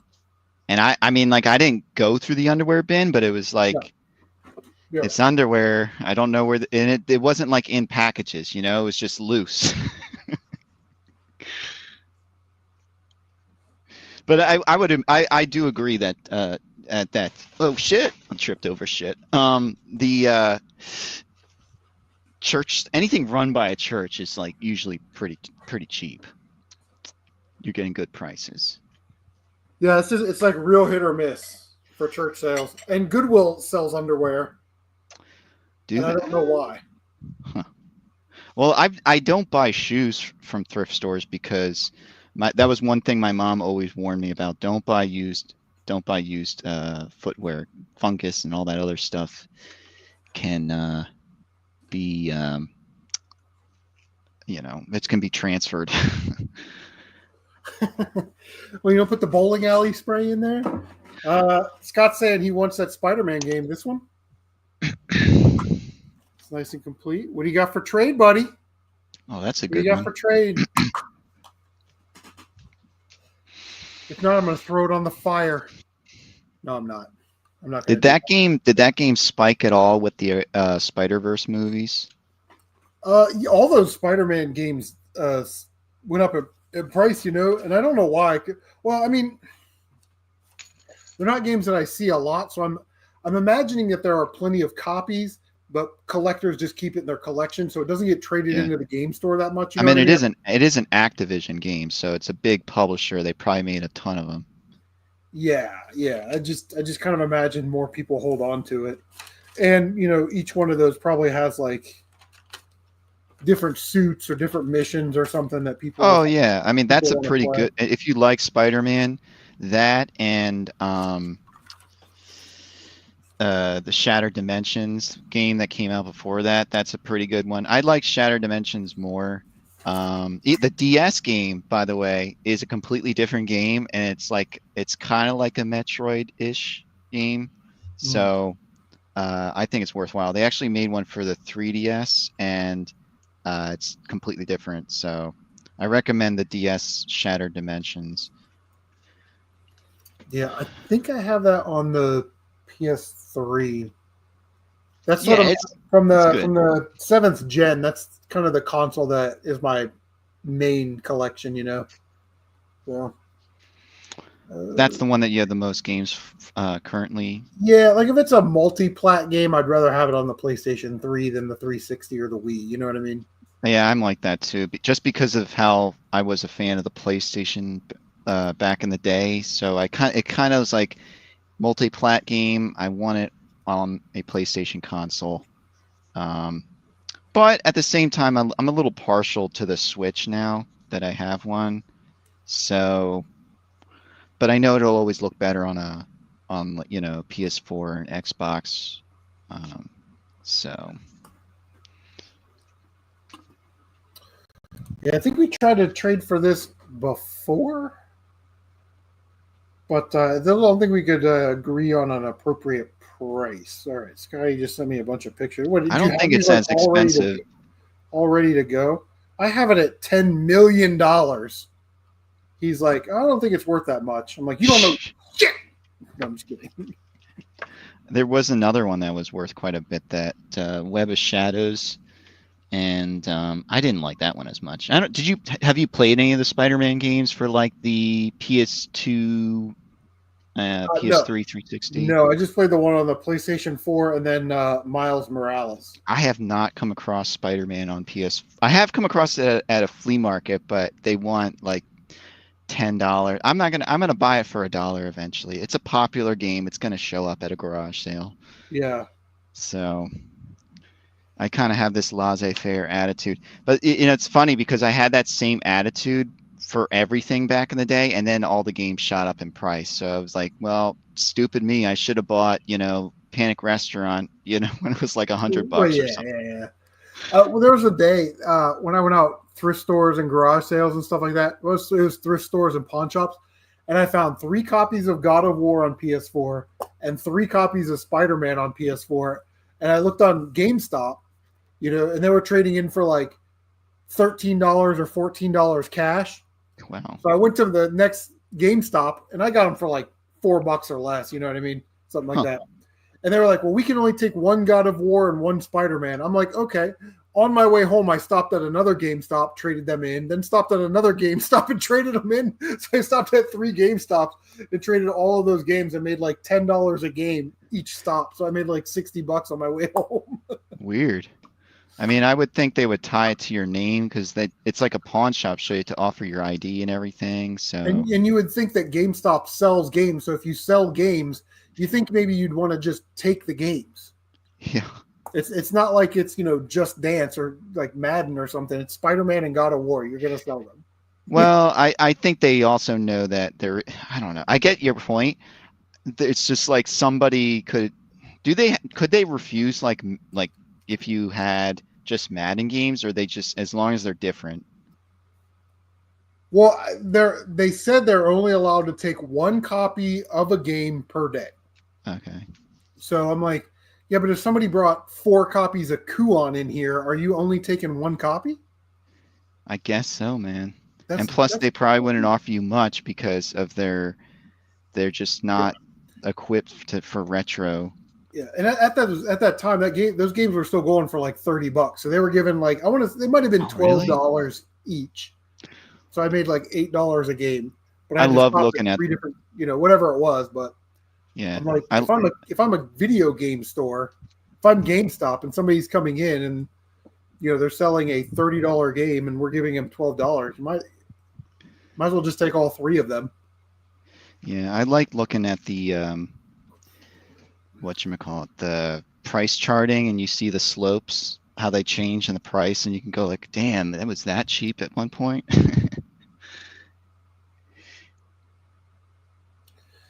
Yeah, I get why people use price charting. I don't particularly like price charting. That's just my own gimmick. I'd rather look at the thing is like price charting will give you one number, a sold, complete in box copy, a sealed copy, whatever. And it's like they get their information from like eBay solds.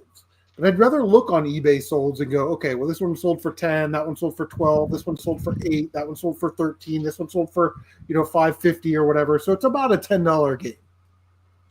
My thing with price charting is the Super Mario World fiasco. I've never been on board with price charting after that. And I don't know what do you mean? So Super Mario World for always, ever, and today is like a $20, $25 game. I would put it in the range of 15 to 20, but it can go up there. Maybe if you switch out the battery, or maybe you're like, there's some, it's weird when you look through some listings and let's agree that it's a $20 game. Okay, yeah, let's go. Okay. A vintage Super Mario World promotional T-shirt sold for $185 on eBay. Yeah. The price chart bot that monitors sold listings picked that up as a sold cartridge sale. Oh. And it jumped the price of Super Mario World, just the cart, from $20 to like $55. Yeah, and they had to go in there and correct it. So there is on price charting, you can click on a thing that says report listing, and it's an unending problem with that. So somebody probably listed it.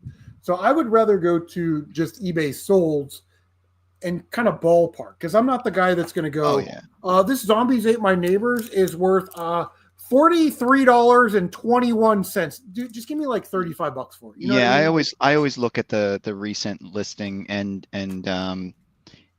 see what it's going for. Especially like a video game. See, that's the beauty of a video game. You can get a really good idea for how much it's worth because they made so many of them, and you can look at the sale history.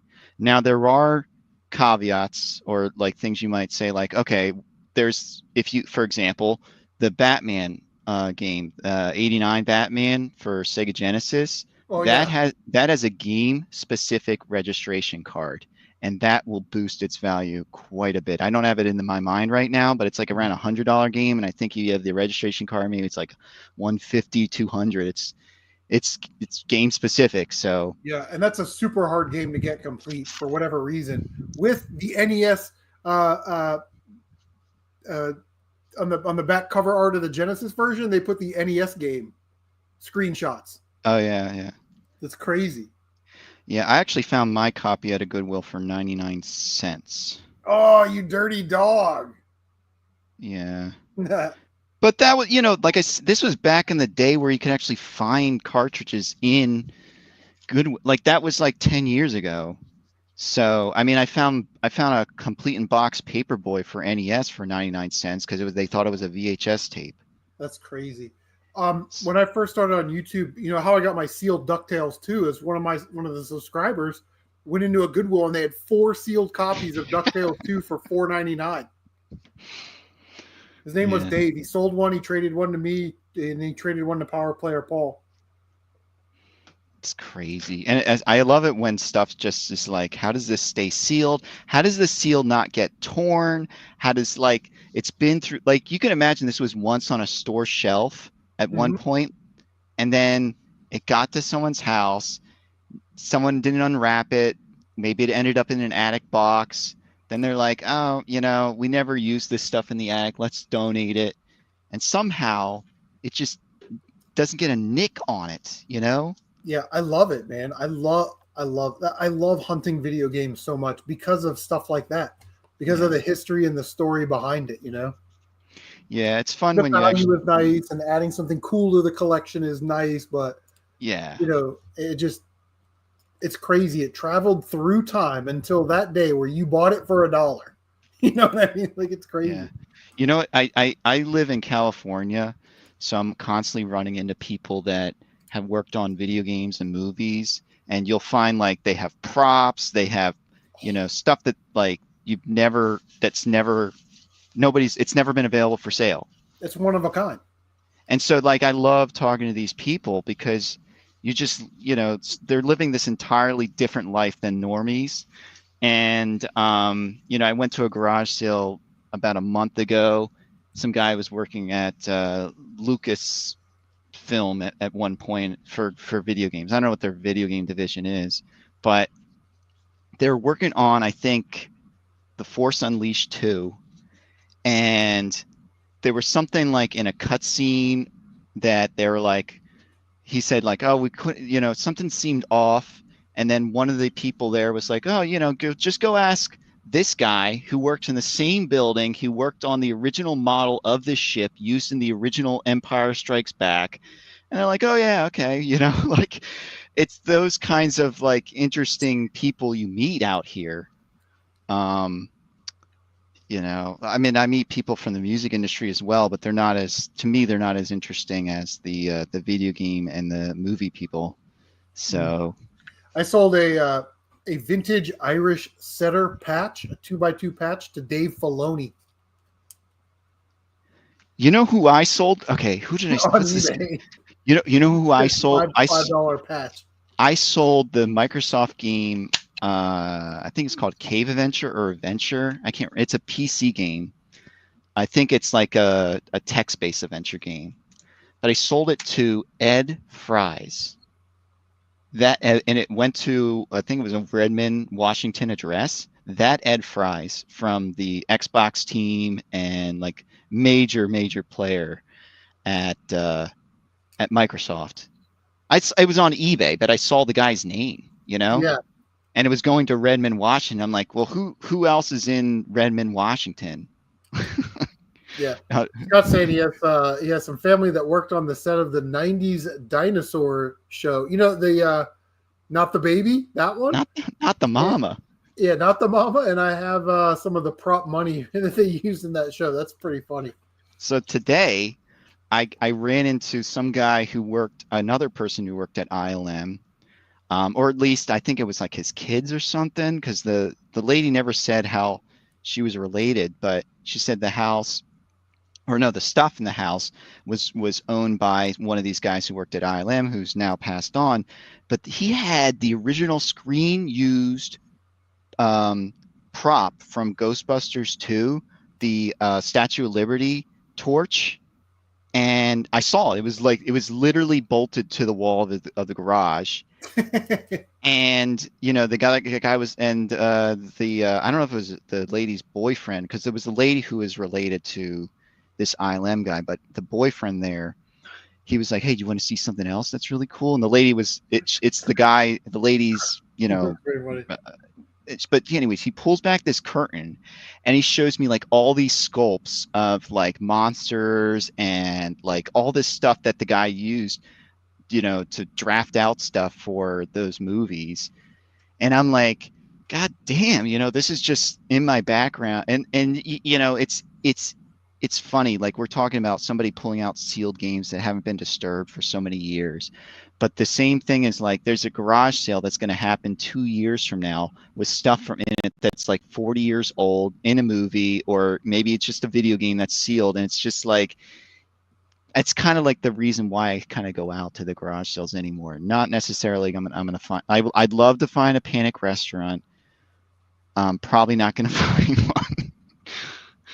one, but I got a lot of the nice ones though. I gotta say, like I have a nice NES collection from garage sales only that I didn't have to go flip stuff online from, maybe I bought an auction or something, but yeah. Just buy, sell, trade, and yeah. I do that now, but at the same I'm pretty time, proud of my NES collection. How many games do I have? I mean, I don't I have like guess, the biggest NES collection, but yeah. it's a good size. I think I have over 100 something, but I'm not buying like stuff I don't want.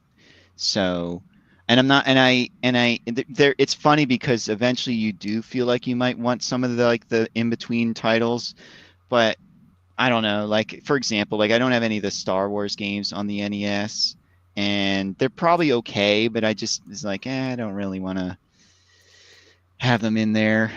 Um, I have 144 games right now. Nice. I have So 331, and I'm getting 2 more from Mr. Matthews. I keep a track of ones that I don't have yet. There's 15 that I don't have that are on my want list. Panic Restaurant being one of them. Yeah, no, you keep mentioning that game. I'm like, he definitely wants that game. Yeah. Does anybody have a copy of Nier on the Xbox 360 that they want to trade? I'll overtrade to get it. I will give you more than I'm getting.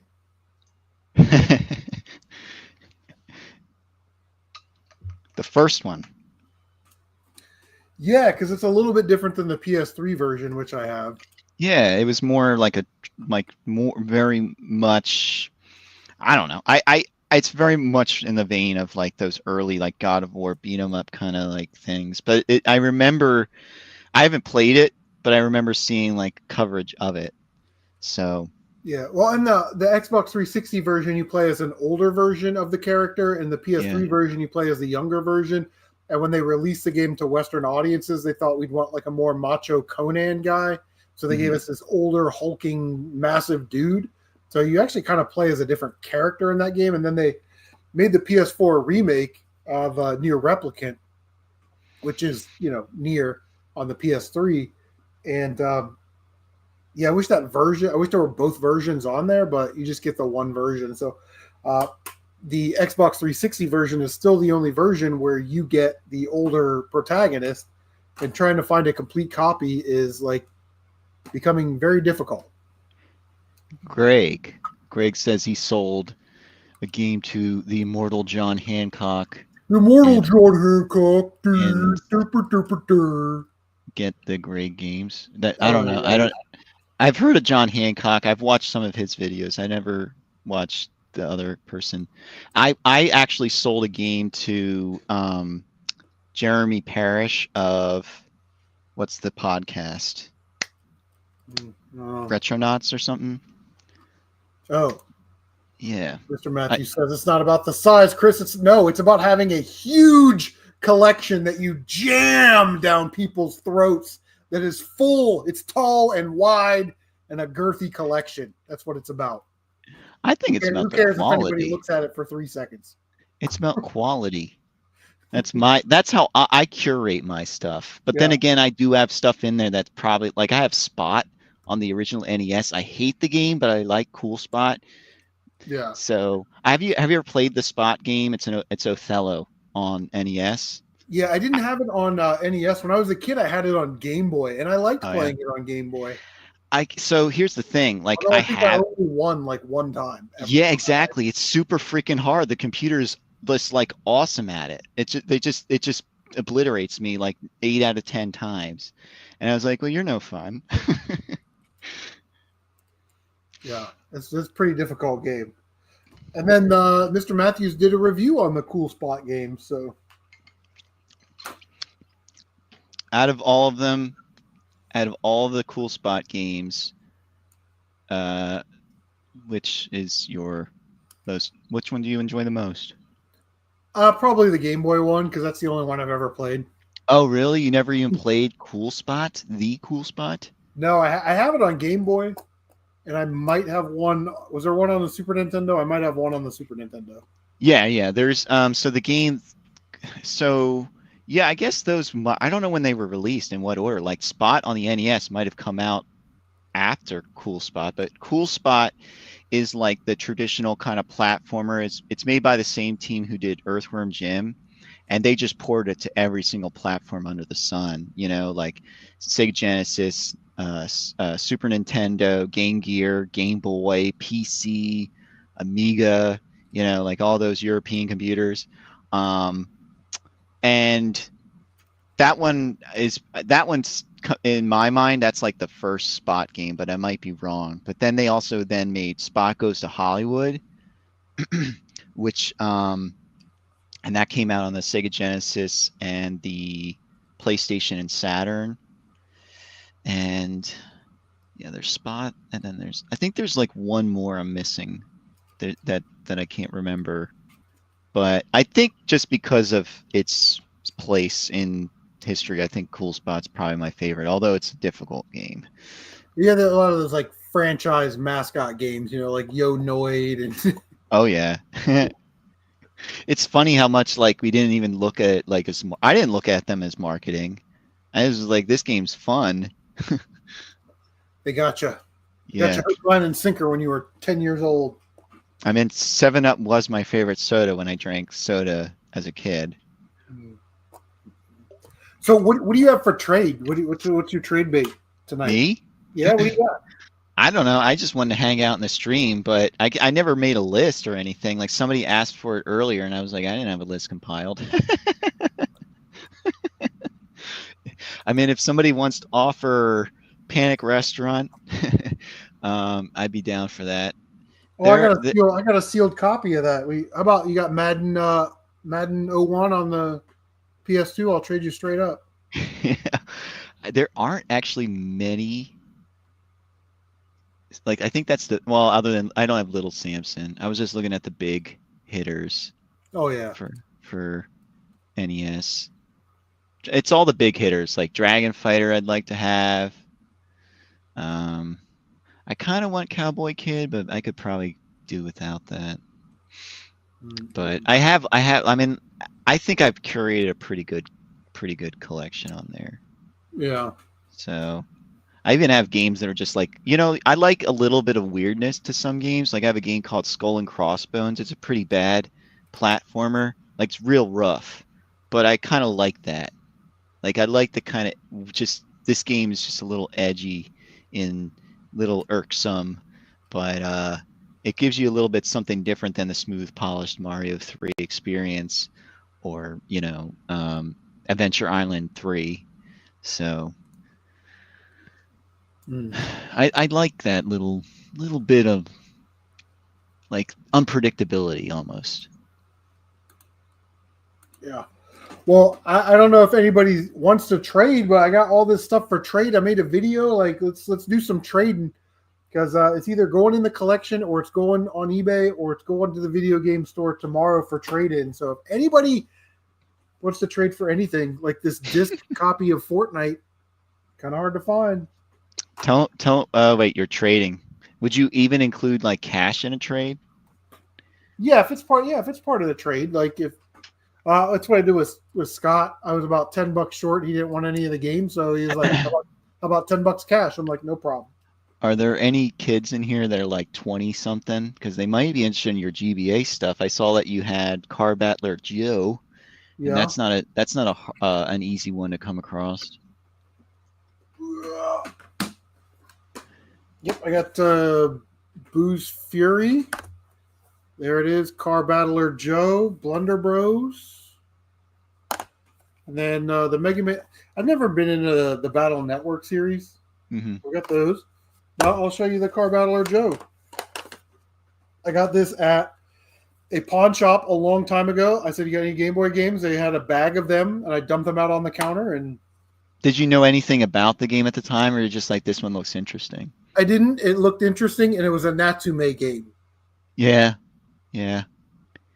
So, yeah, I played through it this year. I thought it was okay. You know, not really my gimmick. Yeah, exactly, Mr. Matthews. Let's get belligerent about it. I came to watch a video, a trade show. It's just hair. I got a beautiful head of hair. It'll grow back. Yeah, Car Battler Joe. And it's crazy because when I bought this game, again, I got it for pennies on the dollar, you know, yeah. $2 or $3 is what I paid for that. And at the time, it might have been a $50 or $60 game. Oh, really? You know? So How much now does it go? I know it's expensive, but I'm looking at the now it's price on worth it. $100 billion. God damn, it is. It is worth 100. I mean, this is price charting 164.96 Ooh, loose. let's see how close that is to what I listed. This will be a good little experiment here. 164.96. So you got 164, and I've got the last sold averages on eBay for 200. So $36 apart. That's not too far. Yeah, I mean, I'm actually looking at the individual sales that they have recorded because it doesn't record everything, but it says the last sale on here is 199.99, and then the next one below it is 165, 150. Could you imagine if they gave like vendors access to like some type of database where like if you were at a convention and you're like, hey man, would you do 140 on Car Battler Joe? And you're like, yeah. And you pay them 140 and they just put 140 into the price charting thing and it automatically would calculate a price. You know what I mean? Like real time. I don't even know how you would verify that though, because people could be entering any sort of price and they could drive the prices up and down. Yeah, it'd be like dealers though. So it's like these are the people that. Oh, you mean to register? I could still see a dealer lying though. I mean, on a game that they sold, like raised the price of Pokemon games, knowing damn well that they got 300 more copies. Well, Pokemon games will be hard. I think Pokemon games are hard to drive just because there are so many of them. They are all expensive. I mean, I'm surprised that blue and red are still like $60-$70. I think they were cheaper than that before, but I mean, I'm just really surprised that they're holding their value. So they're like, like verified dealers and verified game stores they could put in. Yeah. At the same time, I kind of hate that idea because that's the idea behind like slabbing games. So it kind of takes away the fun of like being able to play your games. I don't care if you just display them on a shelf. I've gotten over that long ago. Like I don't care what people could burn their games. I honestly don't care anymore. You spend the money to do whatever you want with whatever you buy. But I just don't know about the whole like putting everything in such like a grading system.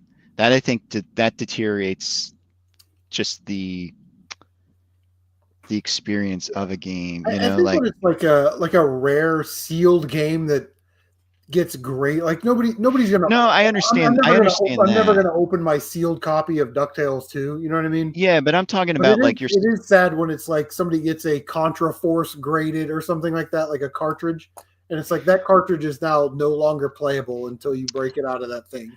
I guess, but what I'm more or less trying to say is that I'd be more uncomfortable with a system of verified sellers who have like specific barcodes on the back of games or something that would verify like this sale, so this price, this game sold for this price at this convention. It didn't sell online, so that we can track the price of a loose cart or something like that, or a manual or something. It's just I feel like we're already at that point, really. I mean, just the idea that games are worth something. So, I play my rare games. I don't let them sit. Like maybe the disc games I'm a little afraid of like screwing up somehow, but the cartridge ones, I'm like, I'm not going to kill Bubble Bobble 2. It'll be fine. Yeah. I'm definitely a fan of playing games, and I've got some strong. Back in the day gamer, man. Back in the day gamers talking all this shit like I should shave my head and I should shotgun a beer. Like, are you here to trade games? What are we doing here at Michigan? What are we doing? Okay, football season's right around the corner. Ohio State plays Texas next week. I'm getting a little amped up. Buckeye football. Just kidding. My camera's broken. Back in the gamer, what do you have to trade? Because I'm in Ohio and it's really cheap to ship to Michigan compared to like somewhere else. Is it weird being? No, I'm very comfortable on camera, which is like a weird thing, right? Because most people are like, burr, well, on camera. I've never made a video where I show my face completely just because I am worried about doxing and all that stuff. That's because you're a sexy beast. I wish. Yeah. I wish I was that. Brad Pitt jawbone. I wish I had the ladies coming up to me going like. All right, Mr. Matthews wants to know about all of the games that I've no death run. Okay, here we go. Ninja Gaiden, Contra. I did a no death run of Zelda 2. I actually did back-to-back no death runs of Ninja Gaiden, which I think is God much dang. more difficult than just a single no death run because I did it on a cartridge on the Sharp NES TV, then turned on the emulator and live streamed it on Twitch on emulation. So completely different play styles, you know what I mean, or different whatever. One's emulated, one's a real deal. Back to back no death runs. How about that? What else I did? I did a no death run of Gradius. Usually like the Nintendo games. Yeah. I don't even keep track of that. I probably have done some stuff, but I mean like Mario, come on. Yeah.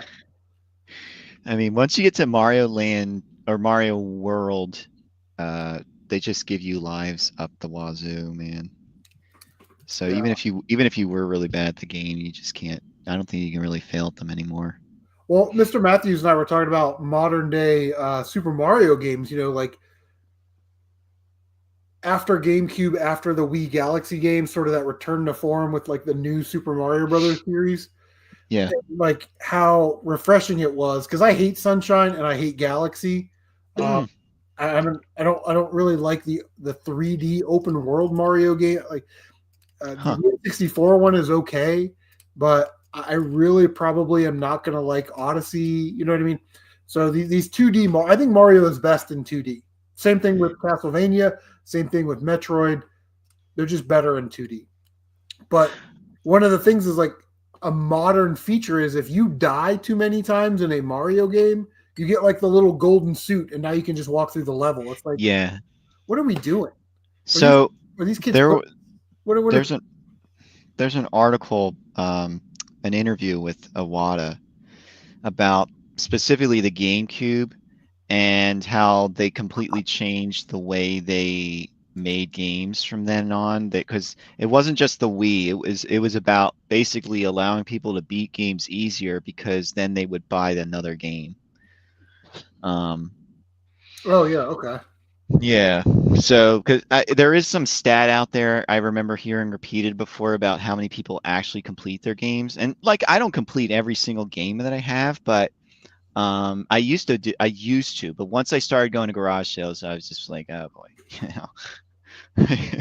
I mean, Yeah, well, and it's funny because back in the day, like you only got a couple games a year, so you had time to complete them. But you had all the time. Yeah, and with the number of games that we accumulate so quickly, it's hard to 100% every single game. You know what I mean? Like it's crazy town.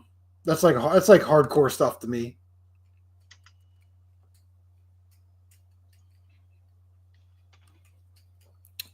Mr. Matthews says, Tony, do you need caveman games? There was a guy in here earlier shopping around. Uh-oh, we got some caveman games going on. I actually don't think I own that game.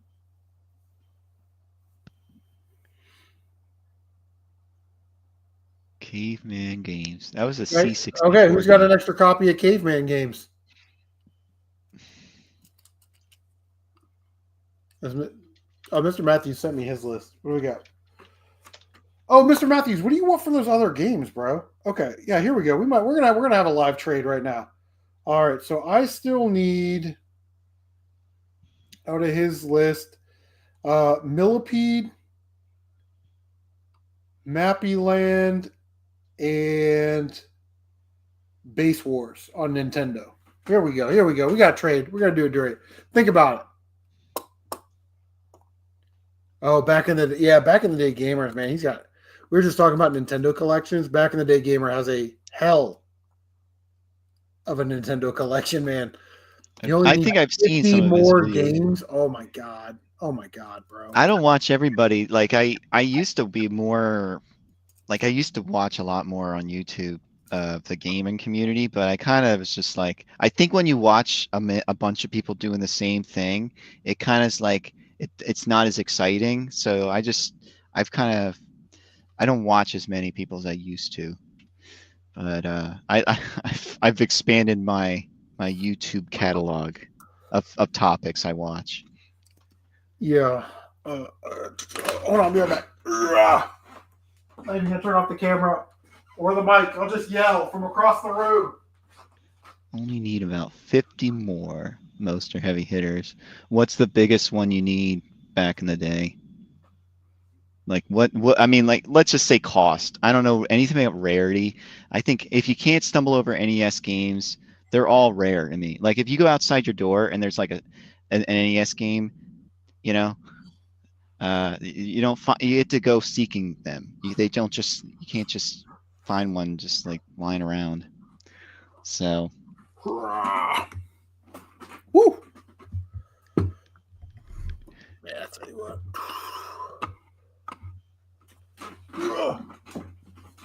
All right, Mr. Matthews, what are you collecting for? What do we got?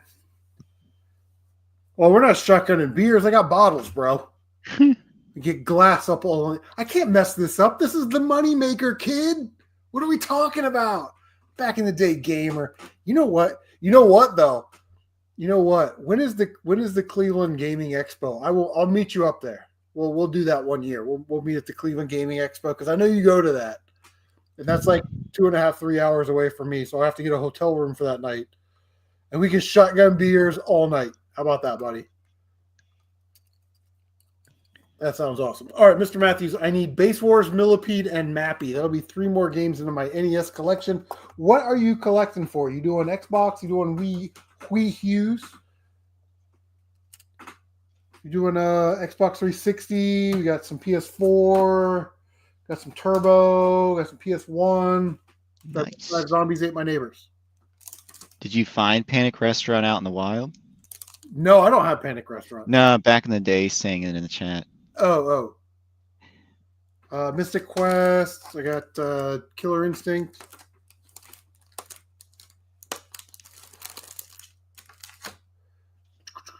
Oh, you what? No, I was gonna throw in the. It's cool though. You already threw in the other NES games because I threw in the PS. I was throwing in the PS2 games because you were giving me the DS cases. All right, bro. What are you collecting for? I don't even know. What do you need? Do you have Final Fantasy Mystic Quest? I'm not turn-based RPG guy, but I really like that one. Have you ever played Wild Arms on the PS1? Yes. No. Cool. While I started to play Wild Arms too. They actually remade it on the PS2, but it's like a alternate universe called Wild Arms Alter Code F. I do. I have that one. Yeah.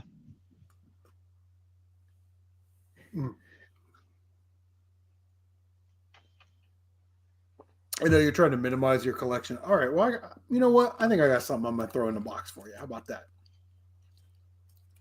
5 years ago. What was Panic Restaurant going for 5 years ago? I'm going to price charting.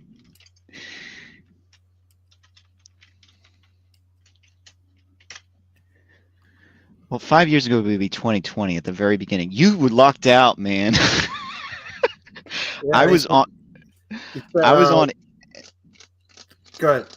I was on Amazon, like watching those titles disappear day by day at the beginning of 2020, because people were just like buying, like the people who knew, and they were just buying up all checks is like free money. People, It was so crazy. Stimulus checks come in, and instead of people like investing in the S&P 500 or paying ahead on their rent, they just, I'm going to invest in video games. I'm going to invest in Pokemon cards. I'm going to invest in, Simpsons action figures. It's like, we're stupid as a people, when it comes to money. So, yeah, but I was Cleveland Gaming Classic. Okay, all right. Well, we'll set it up for next year, man.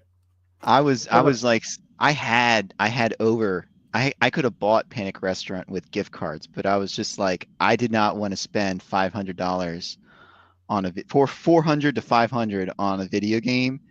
And so like, I look at my gift cards as sort of like, if I really need something, I'll buy it or whatever. I just didn't want to spend $500 on a video game, even if it was free gift cards. So but they were disappearing day by day. And I was like, oh, what's happening? Like I was like seeing it across the game, the whole game scene. And I was like, I didn't know where it would go. Like I didn't know prices would double or triple, Yeah, it's crazy because it shot up. I mean, it was COVID. Again, everybody with free money buying investment pieces, and I'm an entrepreneur and a professional reseller now. Do you think that's what it was? I just thought it was sort of like people had the free money or were expecting the free money, because I don't really know when those checks were announced, because Yeah. these it's not only that. It's like when you work from home and you don't have to drive to and from work, that's less gas, less maintenance on your car. I go to work. It's like, I brought lunch, but let's go to Chipotle. You know what I mean? Like, so that you're saving money by working from home, which I know the same thing like I just don't like buying games outright at their price point. I like getting things in a lot at a garage sale. Like I'm trying to work out some deal in the midst of, like, if I go to a flea market, for example, and I spend like $120, I want that covered by items that I don't want, like yeah. I bought some light guns. They're worth $50 each. I know I'm going to get, $100 from, the lot of them. And so I know that I have $100 of fun money, like I know that what I'm getting there is covered. So,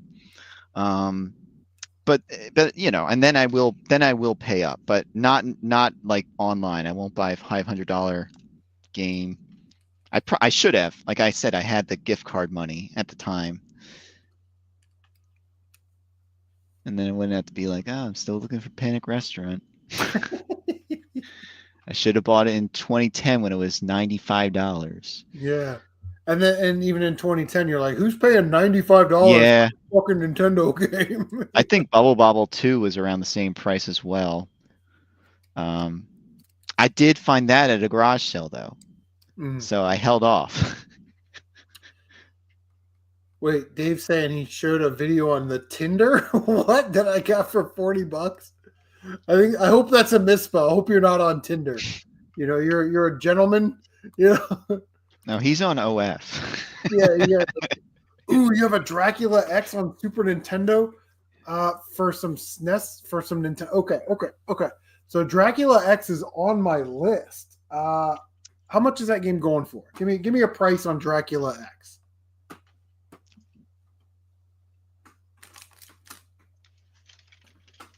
Because I'm sure I don't have any of the 50 Nintendo games that you're looking for.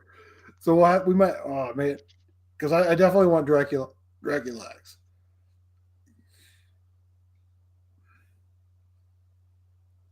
Was it like a $10 game or $15 game or something like that? The TGX version, or TG16. My mind is screwed up today. I mean, I already went to garage sales, so I've been biking around all day, but the TG16 version, now that is fire. Yeah, back in the day, gamer. What do you want for that Super Nintendo Dracula X, bro? I will overtrade for it. So then you can sell the games that I'm trading you for more money.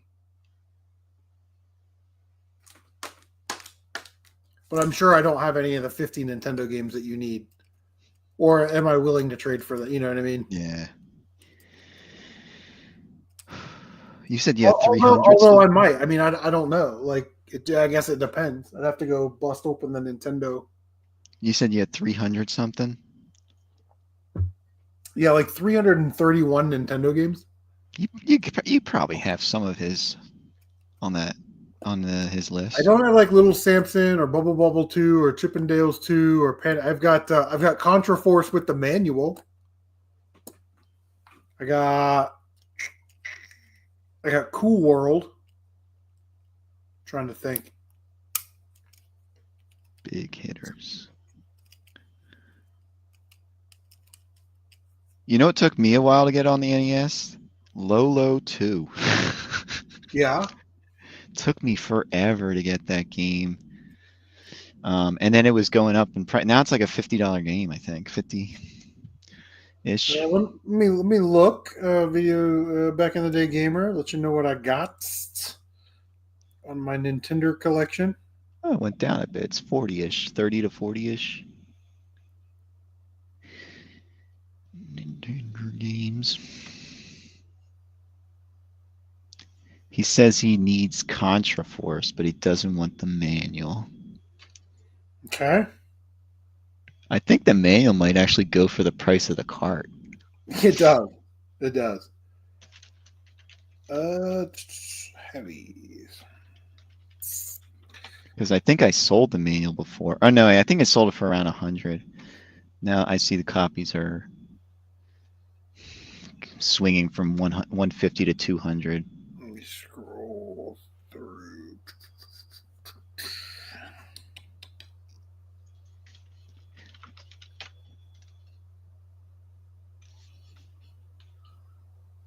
Yeah, the manual's $100. So you could potentially get, I don't know if that's actually it's probably a worthwhile trade actually. Let me see. No, it'd still be around like 50 to $100 that you'd have to spend for, I don't know. That's something you'd have to decide. And I guess you said you could take a hit on it, you said, right? Yeah, I paid like $100 for the game and the manual. So if I sell the manual for $100, then the cartridge for me is free. Right. So it's definitely awesome trade bait. What other games are you looking for back in the day, gamer? Give me an idea. Or jump in the stream and kind of run through it real quick. I have Cool World, but the conditions, I mean, the label's good. It's just the cartridge is a little miscolored. Is that game any good? I never played it. I know it's an expensive game. It's bad? Yeah. Okay. I have Destiny of an Emperor. I'd never play that because I don't like real-time strategy games. Let me see. Just scrolling through.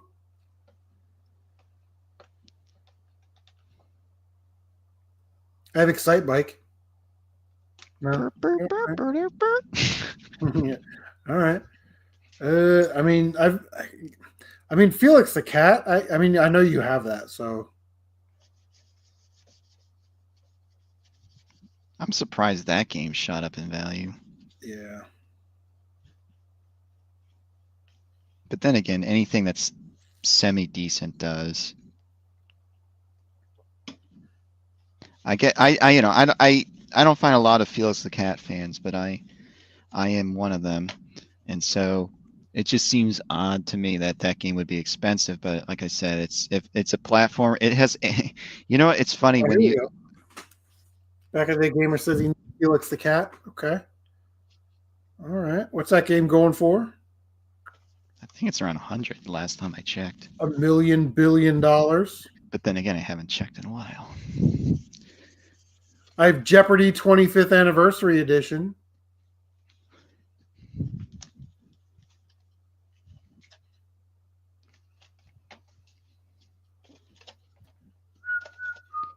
I'm scrolling through my list. I'm trying to figure out.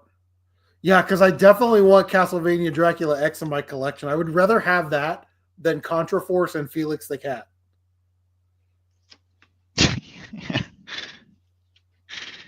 Felix the Cat is like a kind of chill, kick back and chill kind of game. It's not that. It's actually pretty good.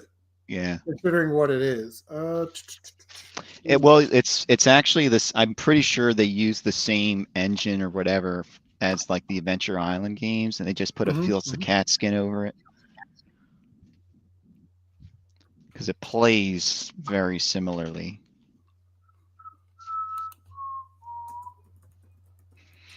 I think it's actually Adventure Island. Which ones they get the animals? At 2 or is it 3? 2 and 3. I think you can ride the animals. Yeah. Okay. So then it probably mimics 3, because in 2, there's still that kind of push forward kind of thing, right? Where it just keeps on pushing you forward. Like a shooter. All right, back in the day, gamer, do you have Magician? I have a complete in-box copy of Magician that I got from Woodbury and Retro Game Hunter. Old Woodbury. He started posting stuff again. Wood, I love Wood. Wood's like one of the greatest dudes of all time. I love that kid.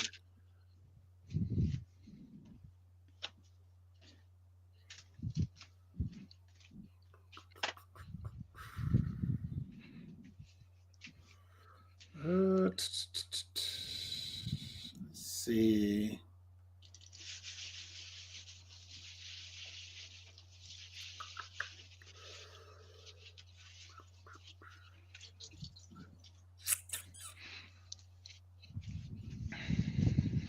We were just talking about Race America. I've got Game Box and Manual. Apparently, it came with a poster.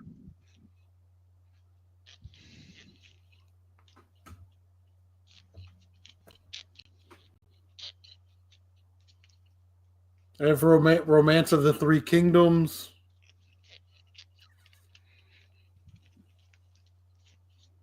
I have Shadow of the Ninja, but it's missing the manual.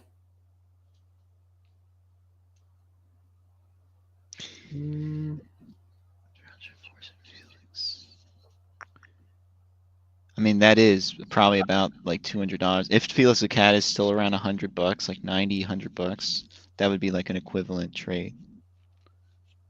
And you could then sell the manual. Yes.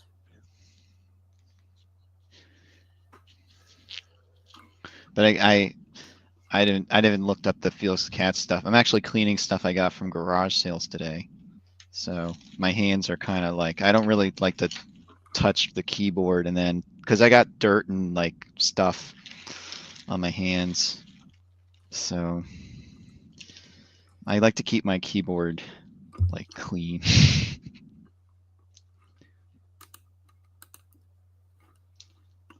What's up, Alpha Nerd? Yeah, all the cool kids are hanging out. All right, back in the day, gamer. How do you feel about that? How do you feel about Contra Force cart and Felix the Cat cart for Dracula X on Super Nintendo? How do you feel about that?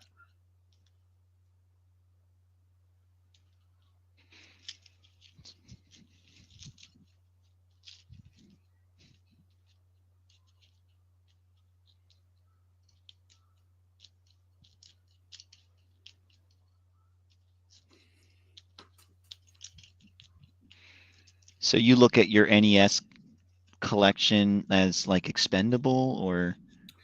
Well, I mean, I'll probably never play Contra Force, and I'll probably never play Felix the Cat again. Oh, okay. But I will play Castlevania. You know what I mean? Yeah. I get, yeah, it's whatever you're more of a fan of. So I actually specifically sought out Felix early on when it was like a $30 game. Like I was frustrated when Felix the Cat was like a $10 game and then jumped to 30. I was like, God damn it, I don't want to pay $30 for Felix the Cat. You know, it was like the Bucky O'Hare situation where it was like, I don't know, like a $25 game and then went up to $50, and now it's I don't know what, but let me back in the day, gamer, do you have Jetsons Cogwell Capers on Nintendo?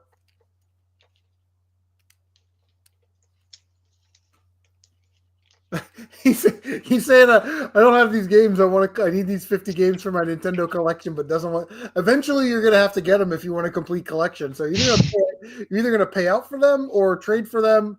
I mean, I hope you find them at a garage sale for like $1. But I mean, come on, what are the odds of that? Contra Force does suck. Oh, so he's going for a complete set. Yeah, I think back in the day, gamers going for a full Nintendo set.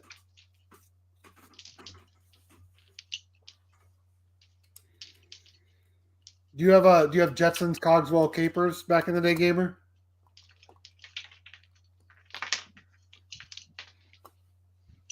Do you have Zombies Ate My Neighbors?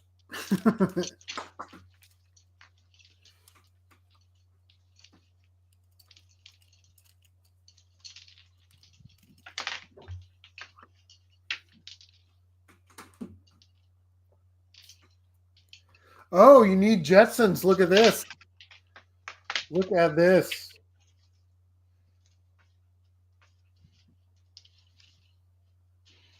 It's actually not a bad game either. Yeah, the Game Boy versions are pretty good too. And they're not the same game, but they're the Game Boy Jetsons game is good too.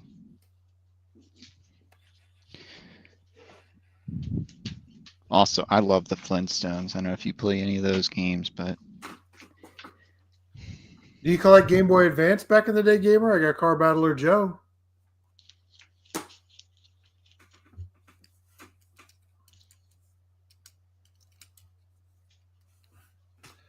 me scroll through. Turn on the baseball game.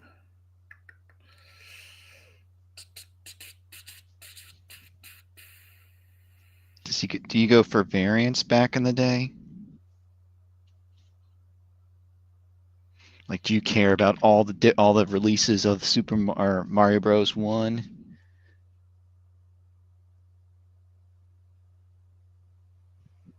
Or like the different versions of Wayne Gretzky? I have a Widget on the Nintendo. That's a game I'll probably never play.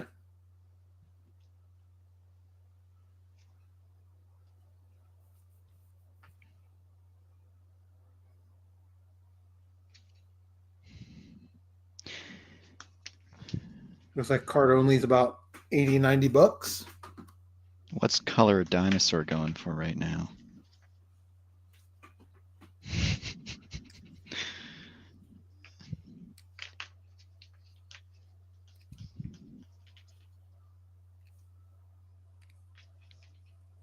You have Widget box and manual. You need the cartridge.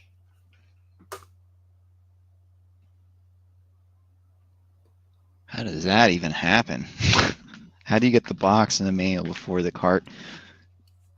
Hey, I came across a shoebox of boxes and manuals for Nintendo games at a garage sale once. Actually, yeah, that happened to me once too. The kids took the games, but there's these boxes and manuals. How much do you want for those? I don't know, like 20 bucks. You Oh, got really? They charged you? Battletoads Double Dragon, you know. They didn't charge me at mine.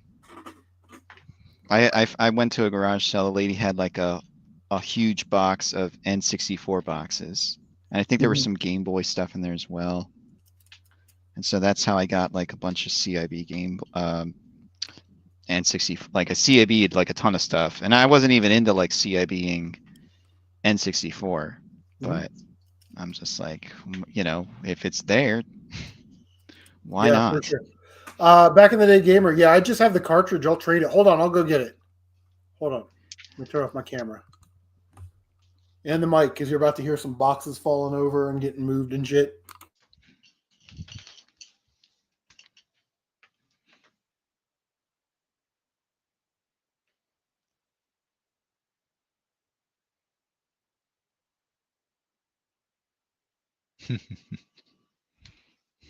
So you're definitely not going for that gotcha 5 screw. I actually would like to have it. Just, I don't know. I have a gotcha, but I don't know. For some reason, it's like the collector in me. I like to look at my games as being a library rather than a collection. But there are some weird collector habits that I've picked up over the last, I don't know, 10 to 15 years now, going out for games. So I'm collector-y, but not full blown. But anybody looking outside, they'd be going like, "Oh yeah, you're a collector."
Swordmaster's a good one.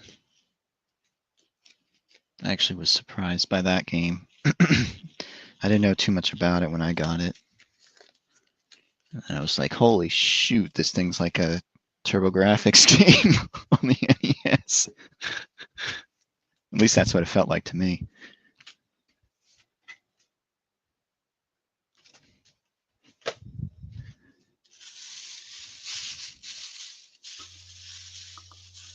All right, what did I miss?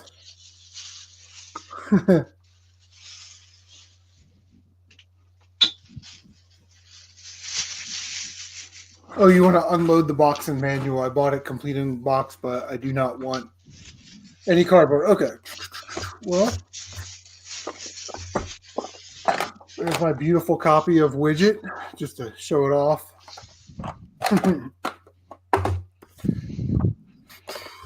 So here's Felix the cat. Tell me how close we are. You need Felix the cat. Very nice copy of Felix the cat. Comes with the the Nintendo gimmick here. I got Contra Force. You said you didn't want that one. Do you have Wayne Gretzky hockey with the white jersey variant? That's a good one. Okay, you don't want Widget. Let me put that back. I don't know. What is Felix Cat going for? What's the number on that, give or take?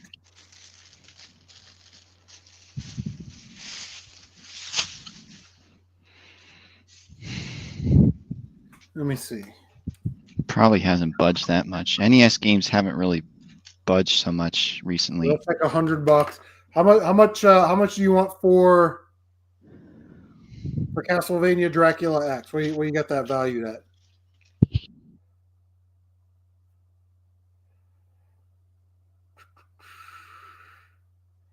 Like 200?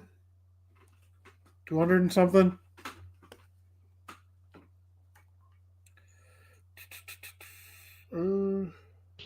Ask about condition, right? Yeah, right.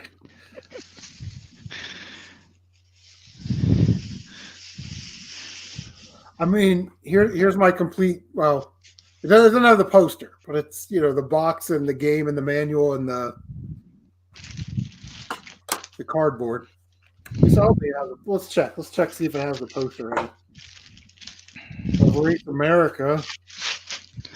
Little did he know that he was. Cars. Little did he know that he was going to get a no-label copy of Castlevania X. Yeah, right. Yeah, so cartridge and the manual in a bag.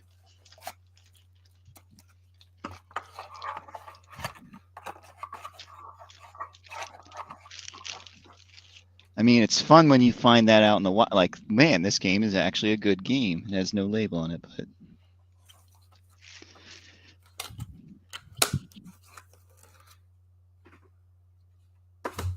All right, what else we got over here? We got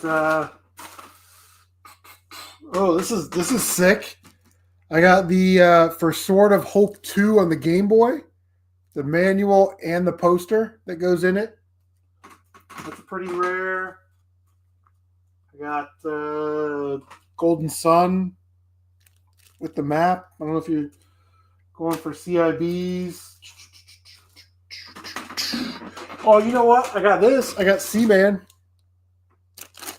on the Dreamcast. If you do Dreamcast. Is that the only game that uses the mic on Dreamcast? I don't know. This one, I'm gonna kind of be careful opening it because someone taped it and then had to cut it. But the mic is still in the blue bag. It's an expensive mic. That's a $50 mic. Yeah. Right there. I don't know, back in the day, gamer, if you're into Dreamcast or you want something super awesome and rare. I got what do we got here? What do I have on this? I would say Swordmaster. They're talking about Swordmaster in chat, and it's like it's a pretty technically like impressive game on the NES. I think mainly, you know what? It's probably just my old school, like, oh shit, they talk, you know. But it's still like, I don't know. I was surprised by it when I popped it in. How about the complete Seaman and Felix the Cat for Dracula X? How about that? We'll see. Does anybody have a disc-only Tony Hawk Pro Skater 2 that I can put in here? Because I have an empty case and manual, and I'd like to have this complete.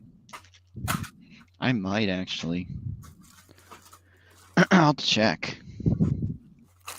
I don't know about condition though. Like I don't know if it's like mint, but well, that's as long as it plays. And I own a disc resurfacer. Who needs? Oh yeah, I mean it might. I just don't know about. Amy Yumi Zapped. Who needs a copy of that? Let me just check. Puffy Amy Zumi. I have stuff that's in a text document, and then I have stuff that's not in a text document. So I'm only going to search my text document because the stuff that's not in a text document, it's like buried.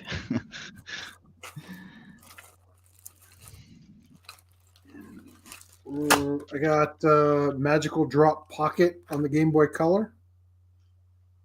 It's pretty sick.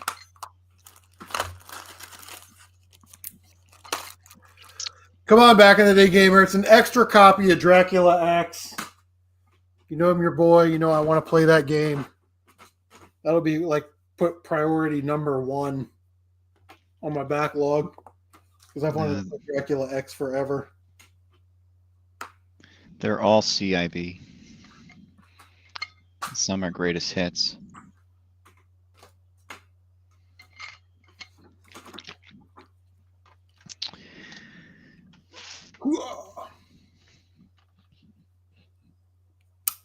Yeah, so I'll add that to the list. Thank you, Dave. Sonic All-Star Racing. Tony Hawk 4 actually came out on the PS1. That's the one I'm always surprised by when I see it.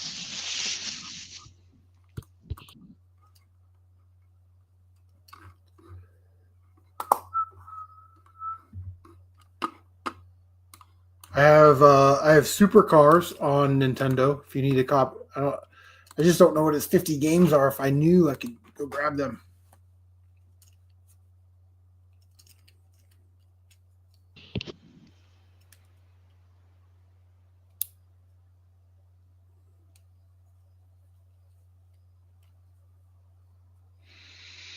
Yeah, it does make your pocket sad, but that's the game market, you know. I have a disc-only copy or a disc version of Fortnite. This thing was up to like $150, $160, and now it's down to like 80. You know. Is that Canadian dollars?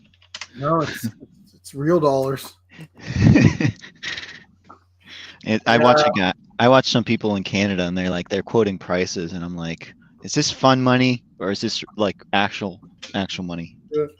I don't know if anybody collects PS4, but from Red Art Games, I've got Jack's Quest, 999 copies. Riddled Corpses EX, 2,000 copies.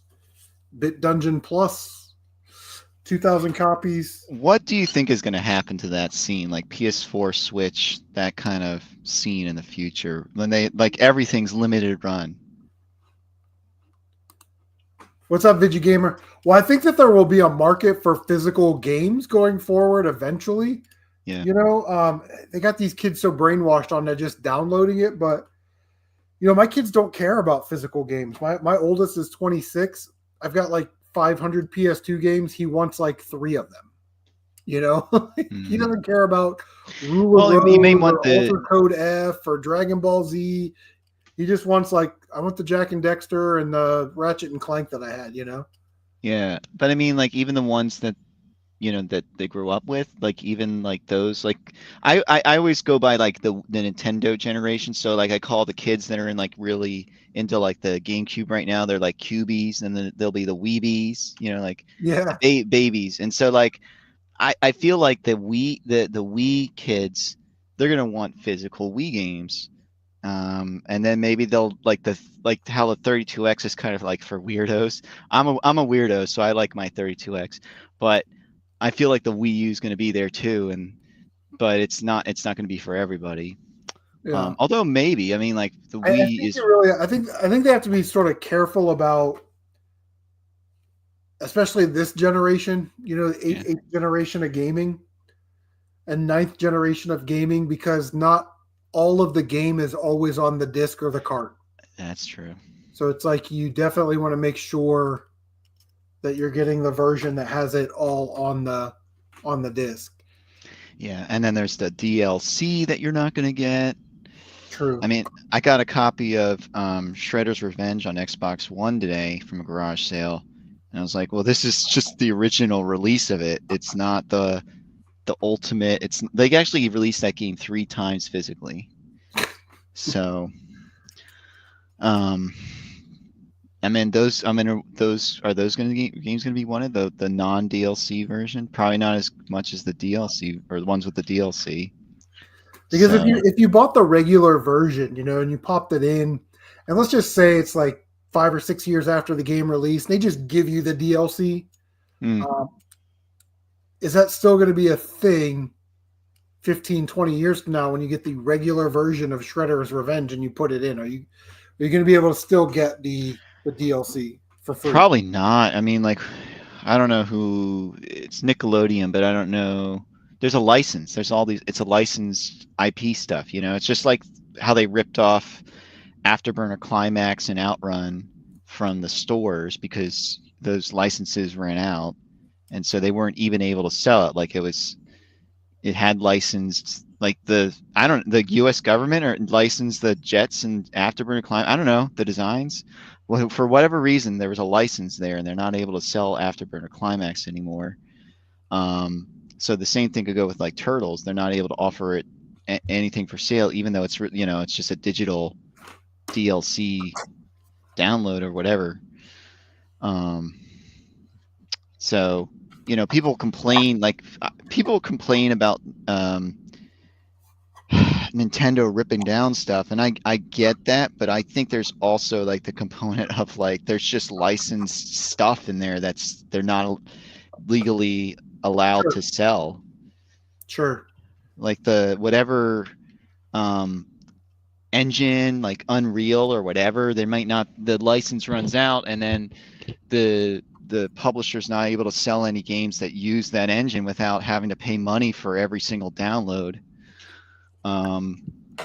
Which sucks because they're like they could offer it. It's not like it's an impossibility. It's a digital download, but it's just because of legality, like they're not allowed to.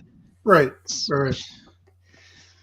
Yeah, it's like Lego has to renew their Star Wars license every 20 years or whatever. Yeah. All right, here we go. We might be trading heavies right now. Back in the day, gamer wants a crack at my Jetsons Cogswell Capers. This is the offer. This is the best I can do. Hold on, I'm going to go big screen. You said that and Felix? No. No. If you want Jetsons Cogswell Capers, very rare Taito Nintendo game, I will trade you my Jetsons for your Castlevania Dracula X on Super Nintendo, as long as it is in good condition like this game is. So that's the offer. Let's see what we got. Retro Tiburon is here. We still got a lot of stuff up for trade, man. We're trying to do a trade for heavies right now. I've made 3 trades. One with Scotty Spags, S2, as we call him here. I would actually say that the if you're giving a Jetsons, you're actually giving him more value for. Did a trade with Surf Blue and a trade with Mr. Matthews. But you, But so you're like. This is probably what, like 250 somewhere in there. It's right now. I'm looking at it. It says 260. I mean, if you go back a bit, and he's valuing his Castlevania Dracula X at about 265. I got it about 240, 250. Well, that's not how. So it's like $15. Am I going to argue? No, it's not. It's not that. So like, I'm looking at Dracula X. I'm actually saying you're giving him more value, but you said you would overpay for it. So, well, and yeah, it's not. If you wanted a bunch of like, if you wanted like all of these games, I would trade you. You know what I mean? Mm-hmm. But if we're doing like a 1 game or 2 game gimmick, because I see to sweeten the pot. I see that you can get a Castlevania if you wait a little bit. You can get for like 2 to 230. There's even one right now for 200 on eBay. I saw that one. By the way, I don't know if the label's authentic. I'll check it out. It's in. I mean, it's an okay condition. I mean, like to me, if I found that at a garage, I wouldn't care. I don't really want the widget box. I don't want the widget game. What makes you think I want the widget box?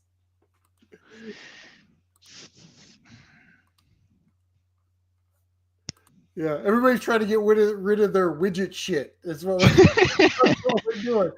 There's even a super widget. There is. Let me see. I think there's one on Game Boy too. Hold on a sec. Maybe I'm wrong about that. Let me see. No, there's no widget.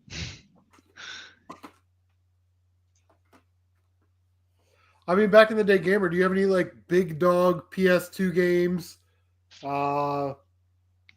Big dog, any other big dog Super Nintendo games?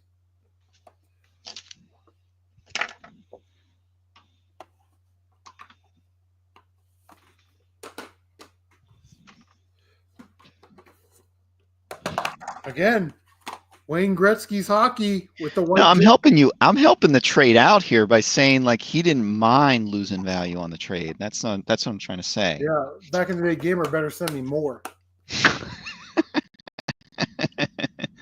You better be like, oh, here we're boys. I'll just send you the box for widget because I know you're a good dude, CM. See how they do me every year. Well, and actually, it's just like it's if you're just going by value. I mean, there's no government getting involved with like this is what they see that you earned from all your eBay sales in the year. Because I think it's like now it's like if you have $400 in sales, then you have to report it. Big beautiful Bill, change that. It's 20 grand. 20 grand and 200 transactions. No shit. It also screwed me on importing stuff though. So yeah, listen to Mr. Matthews. He's always right. He says, "What's on my shelf?" The trade show has started. Let's not ruin it by talking about eBay prices. I don't think people are going to be. I think people are going to be surprised though with that because people like when they import stuff, they don't expect a bill, but when the U.S. Postal Service comes to their door, they're going to have to pay like $80 or whatever, from whatever country it comes from. There's like a fee that now they attach to it. So better make it worthwhile importing. Don't import like a $20 keychain. Yeah, right.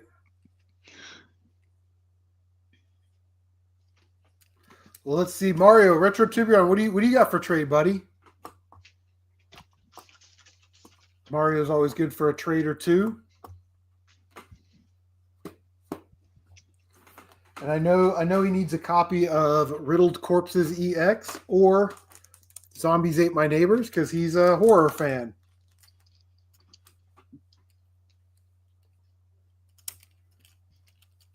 You know, I'm surprised. Recently, I've been noticing like Sega Genesis games going up in price. So, I mean, like considering like that generation, like it seems like the NES was staying a little stale. Actually, I haven't been paying attention too much to SNES, but I just been noticing people have been paying a lot for Sega Genesis games.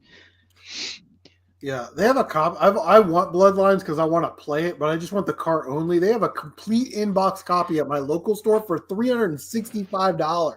Didn't you own that game? I think I saw you have it in a video before. Maybe I'm making. I've never owned Bloodlines. Huh. Definitely a worthwhile game on the Sega Genesis. Retro Tibian saying, what is that horror game? It is Riddled Corpses EX. This one is sealed. It's a Red Art Games game, and I put the sticker on it. It was limited to 2,000 copies. I actually have a double, so I've got a copy. I'm going to open that copy because, I play my games, and we're going to live stream that at some point in October for Halloween. But when these things were at Red Art Games for like $15, I was like, I'll take two. So yeah, it's like it's like top-down Diablo kind of thing. I don't think it's very hard. Riddle Corpses is like a Diablo-esque game. Yeah, it's like top-down shooter type game. It does sound like a shooter, just by the name of it. Yeah, Bloodlines is good, but it is no. You're right. It is no Dracula X, and that's the offer. You can trade your extra copy of Dracula X right now for a copy of Jetsons. I'd say they're different for sure. I think that's a good deal. You're getting a game that you need for your collection, a heavy, and I'm getting a game that I'm going to love and enjoy. I'll probably go to the grave with it. It'll be in my will. Put Dracula X in my coffin. Put it in there. Do you have any TG16 stuff? For trade, I have Dungeon Explorer, and I've got Hue Card only Double Dungeons.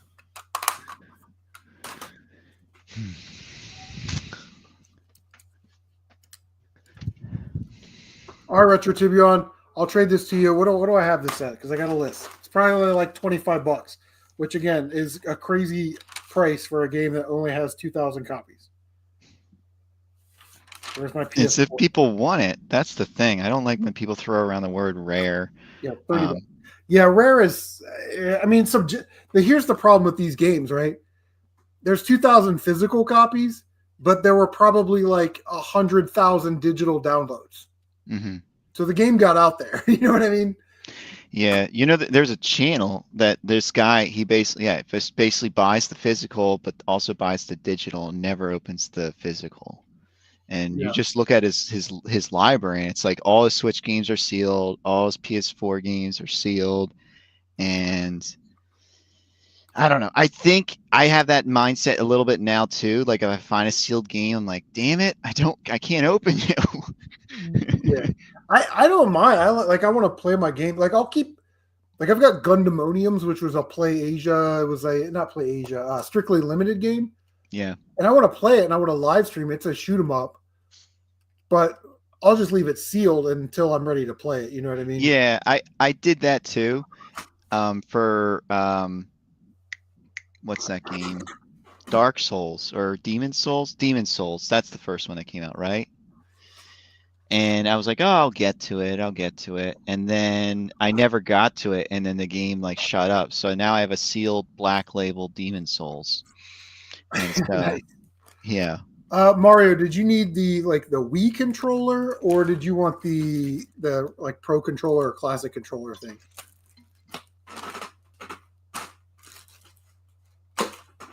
And I don't care, buddy. Just show me something. I know you're good for it. Yeah, Scott Pilgrim versus the World, the limited run Switch. It's a tough game to get. Didn't they re-release it recently, or are they gonna re-release it? Oh yeah, dude. Yeah, sorry, bro. Yeah, I've got an extra Wii sensor. I'll throw that in. Don't worry about that. You need that.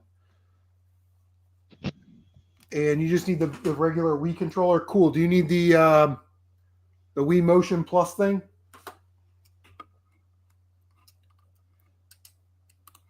Because I got an extra one of those. I don't know. Back in the day, gamer man, he must not really. You know what? Now I'm going to do the reverse psychology. He must be a poser. I think he. I think he's a poser. I actually don't even think he collects Nintendo. Jump on a chance to get one of the rare Nintendo games for the price of a double that you have. I don't know, man. I don't He know has a double of Dracula X. These fucking people from Michigan, I swear to God. Wait, are you saying that he has a double of Dracula X? Yeah, he's got Dracula X. He said he got it from Jay, the NES addict, who I love to death. Jay is such a good dude. I don't know if it's a double, but he said he had an extra copy. Oh, well, if it's a double, I mean, like, why is he holding on if he eventually wants to get those heavy hitters for NES? Here we go. Here we go. You just need the control. You know what? I'll throw in the Motion Plus thing. I don't give a shit. That thing's like $5. Let me grab. Hold on. Let me grab.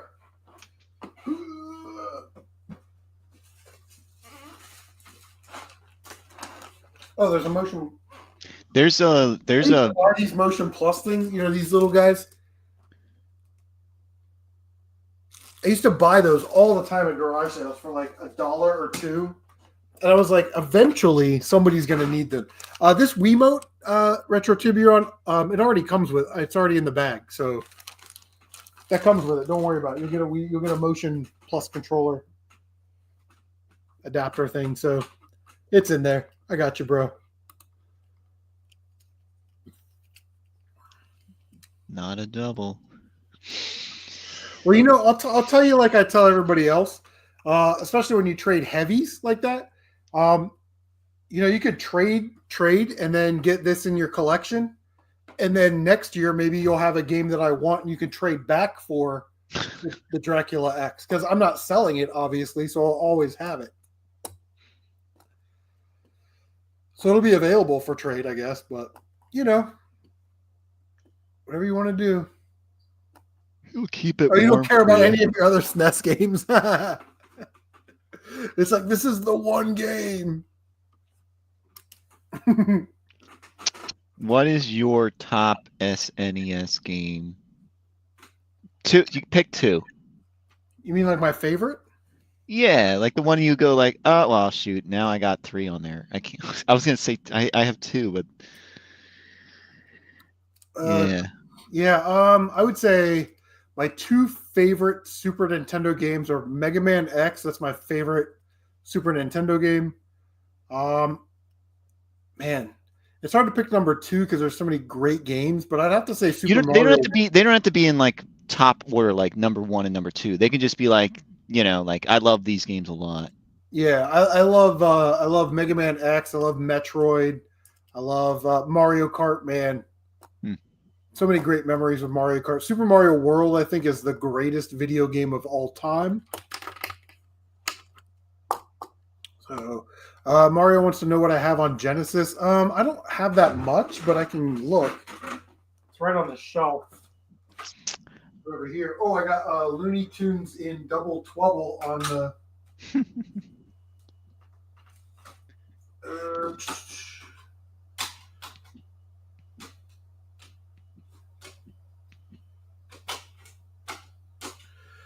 Let me see. Yeah, I don't really have anything that you would want. Or that I'd be like willing to trade. I've got Turrican. I mean, I got some decent. I got a couple games, I guess. Like, I mean, again, it's like what are you looking for? I got Double Dragon 3 the arcade. I love that cover art. That's like fucking 90s, 80s and 90s. Very nice condition copy. Hold on, I'm gonna go with big. The manual. With the manual, man. Nice manual. What's back Sega there? Genesis manual is hard to find. Yeah, so I don't know why that's like super thick, but yeah, so that's in good shape. Again, a game that I will never play. Double Dragon 3. I think I got this on trade credit for like $30, so I probably have $15 into it. I keep this one in a bag just so it doesn't mess up the box, but it's Turrican. And wait till you see the condition on this bitch. Accolade. So I don't remember Genesis games being in these boxes. I remember them being in the clamshell cases, right? So let me pull the top off this bad boy. And inside, the first thing that you see is the insert for Test Drive the Duel. Isn't that like an accordion insert? Like it folds out and shows like a bunch of games, like Hardball, right? Yes. Yeah, that's what I'm Like talking that, about. all nice and complete. Very sexy, very mint condition. Then you have the manual. And then the game is still in the plastic. So, yeah, very nice copy of Turrican if that's your gimmick, if that's your thing. That looks like a really nice copy, I gotta say. So, Like again, I got that. It's like I got it on trade credit, so it's like I will trade this stuff for stuff that I would rather have. You know what I mean? Like I don't care about Turrican. did they up the value because of its condition at all? No. Huh. There was a time I remember there was a seller called like Only One Chance or something on eBay, and like all of this stuff is in like mintiest mint condition, and they were all auctions, and for some reason I don't know if anybody remembers these. They were it was all over Nintendo Age. All the that's probably why it got the value it got, but just like insane boosted values that you like double, triple the price that you would never expect to go. These things were going for, but I don't know really. I guess condition matters, but I don't know, man. It just seemed like that was just way out of whack. Like almost as if there was shill bidding. Back in the day, Gamer says he's playing Double Dragon 3 right now, but on Nintendo, it's not good. Is Double Dragon 3 any good? I do not know. Richard, it's hard. I have not played it, but it was like one of those arcade games where if you kept pumping quarters in, you could buy like upgrades. So I'm sure the home port is kind of like that. Yeah, they're both hard, both of those ports. Yeah, so I'm looking for like Nier on the 360, River City Ransom on the Nintendo.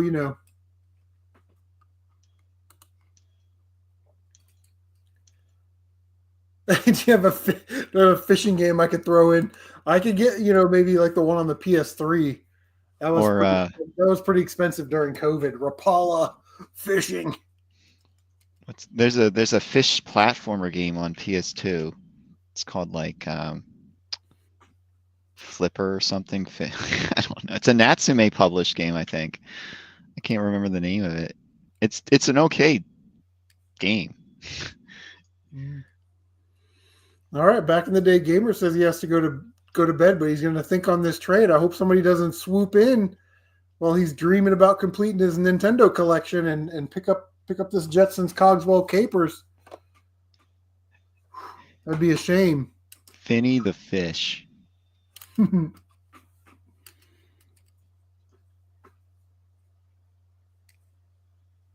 we'll see. We'll see what Retro Tiburon says. He says he's going to send me some pictures on Marketplace. I didn't even say mine too. I can't give you a number 2 for SNES, but definitely one of them has Turtles in Time. Yeah, I played through that game this year. Why do you like that game so much? Me? It's so playable. Like I just can put it in and play it and not really have to think so much. And it's the music. It's the pacing. I like the same thing goes for the Sega Genesis version, Hyperstone, which is not. I know they're not the exact same game. I didn't even know like they had any similarities when I was growing up because I had a Sega Genesis, but they're just like, to me, just instant fun. Like there's no like there might be difficulty at times, but it doesn't feel difficult. So I played through Turtles 4 for the first time this year, and I played through it like 3 times. Mm-hmm. And I just kept thinking, like, if this wasn't a Ninja Turtles IP and it was just a regular beat 'em up, that it would be sort of mediocre. and that people love this game because it has the Ninja Turtles name to it. That's how Uh, I felt playing the game. oh, that's that. You know what? I probably have like deep rooted nostalgia. If it was called like the Four Magicians Travel Through Time, Yeah. it would be just another. It would be like Final Fighter Rival School or something. I mean, I don't think I ever played the SNES version back in the day. I played the arcade game. And like I said, I had Hyperstone Heist on Sega Genesis. But again, I'm a huge fan of the Turtles.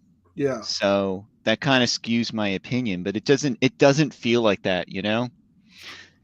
It just feels so natural to say like, oh yeah, Turtles in Time, Hyperstone Heist, they're awesome games. I also don't like that each of the turtles have like their own offense and like you know what I mean? Like Michelangelo is the best turtle because he has twice as much health and takes half as much damage. Like they all should be equal because like as a kid, if your favorite turtle is Leonardo, then that sucks for you to play that game because Leonardo has half the health and takes twice the damage. You know what I mean?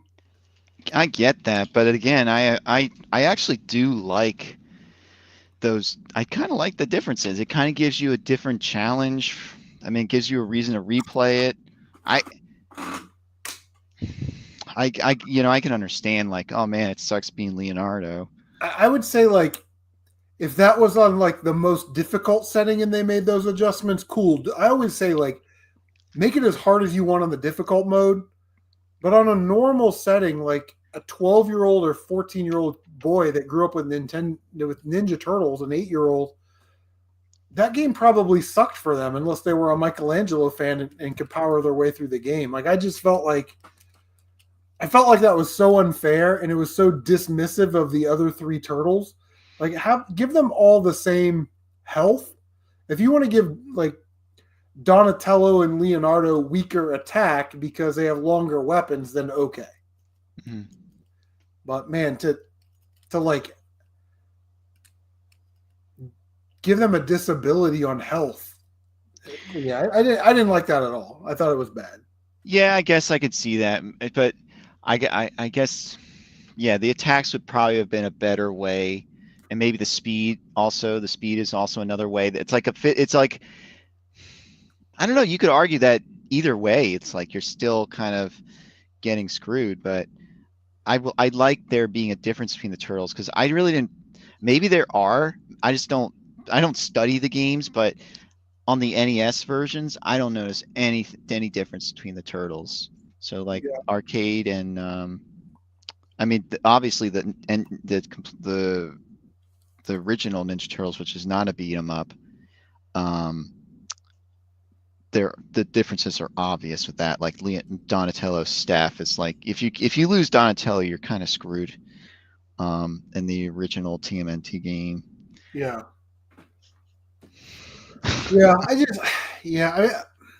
it's like it plays great, it looks great, it sounds great, it hits all those notes, but yeah, it's just like that one or two things that I was like, man, I think I ended up giving it like a B plus, which is still for me because I'm kind of a hard grader. I think is a good grade. Back in the day, Gamer says he has all the fishing games. For real, we might do this. Keep an eye on your mailbox. Yeah, because back in the day, Gamer said he's going to send me a package, which is very, very generous of him. Does he have Finny? Do you have Finding Nemo on the Game Boy Advance? That is a fish game. Mr. Matthews says he disagrees. TMNT4 rules. No, I mean it's a good game. I just wish they made that one change to where all the turtles were equal on normal mode, because 12-year-old me that would have played as Leonardo would have got my ass kicked in the first half of the first level, and I would have never rented that game again. Yeah. Also, like with the NES game, I didn't have that one back in the day, but when I found it, I was surprised by like the only way I could win at that game was just by just jump kicking all the time. Like there's no I can't win at the game unless I just constantly jump kick. Yeah, or like in the arcade game for Nintendo, you could do that sort of jump attack thing with the thumb, and just jump and flash. And then in the Ninja Turtles 3, it started to deplete your health. And it's like, in what world? You know what I mean? Like, Well, they wanted to limit how many times you could use it, but so but why? It's a move. I get it. But you know, all of those beat 'em ups were doing it at the time. Like, you know, X-Men. You know, they had the limited number of I mean, specials that you could do, and Streets of Rage did the same thing. So yeah, I don't like that gimmick at all. I mean, if it's a I don't move, like it either. But let me use it, because you imagine like I don't know, pick another game. Like, oh, imagine in Street Fighter, if you use the Hadouken, it takes away your health bar. Like, that's dumb.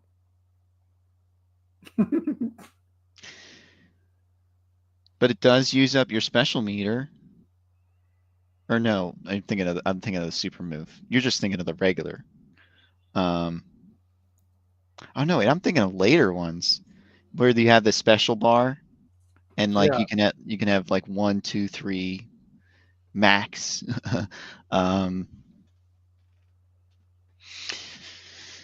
I'm looking at pictures of what Mario sent for his trade bait.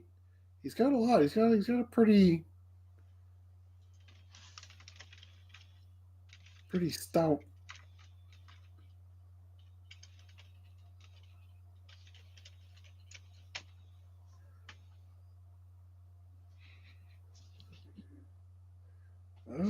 What is? Ooh, what's? Well, I mean, I haven't. What's Castlevania: Curse of Darkness on Xbox going for? On the X Bone.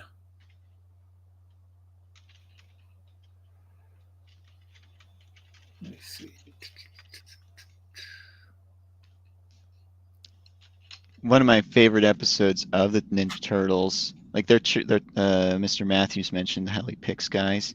There's an episode of the original Ninja Turtles where they Splinter gave them like an exercise in like a junkyard, and they had to split off into teams, and you could really, you know, see the different personalities clashing, and Mikey and Leo were paired off.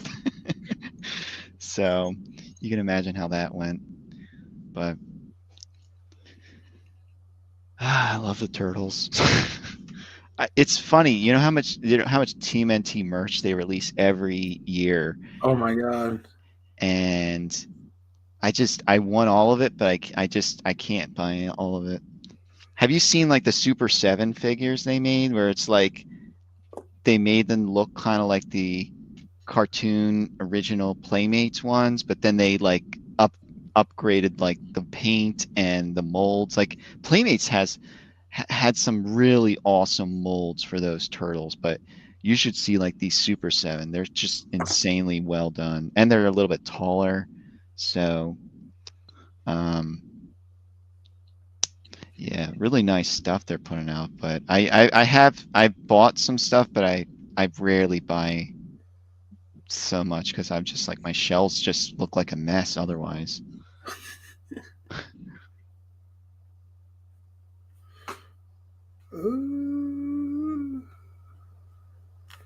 I'll go grab it. I have this really cool like Ninja Turtles pop up book from back in the day.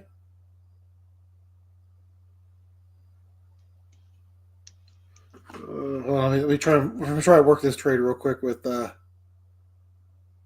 Richard Tibuon.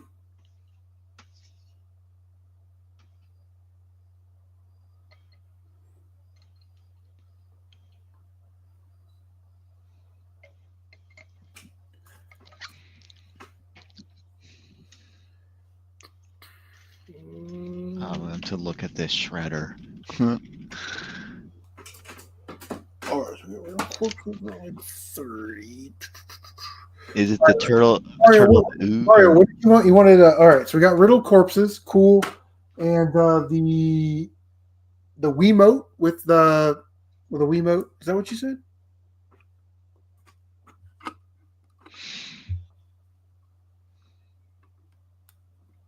Let me go back. Go back in the stream. Back in the day, gamer's gonna sleep on it. It's funny. Games needs a Wii controller. Oh, and a sensor bar. Yeah, I'll throw that in. I'll write that on the list.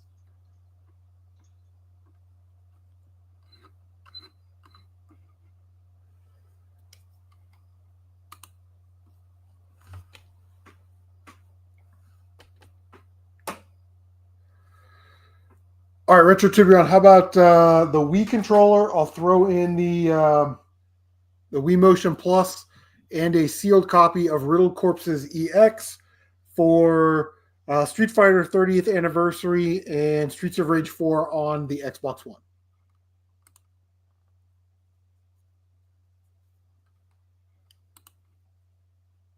Oh, and you want... Okay. Well, I didn't really see anything else that I needed.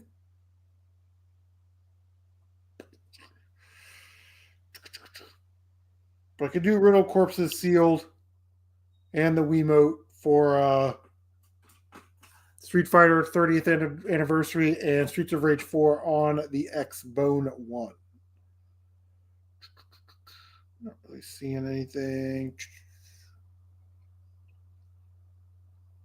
Do you have any like Super Nintendo stuff?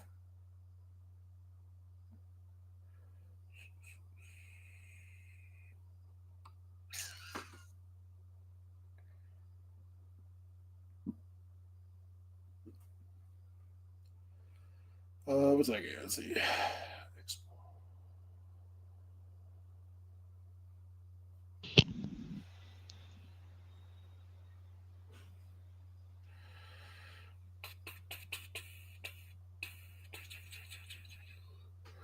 All right. Yeah, there we go. Look at that. Trade. CM Retro and Retro Tiburon. You write it down. Got CM Retro. All right. Wiimote. And Riddled Corpses. EX sealed. I'm getting SF 30th and Streets of Rage 4.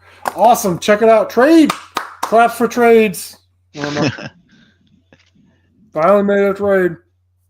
That's the first one. Well, I made 3 before the live stream, so I'm at 4 trades. What else you got? Is that Castlevania Curse of Darkness on the Xbox? Is that the disc that you're showing that's got some scratches on it? Does anybody have complete in box original Game Boy games? I may have Dr. Mario. Not interested. I want some obscure stuff. So, like, I want a copy of Tumble Pop complete in box. Do you have the manual and the poster for Sword of Hope 2? No, I do not, but I do not want Sword of Hope. You'll need that. You'll need that. That's a must. That game actually stayed pretty low for a while. It's a dungeon crawler deal. There's a Sword of Hope 2. I don't know if you ever saw that one, but yeah, that's the manual and the poster for Sword of Hope 2. Gotta get that. Gotta have that poster. That's the thing, man. If you want to complete in box.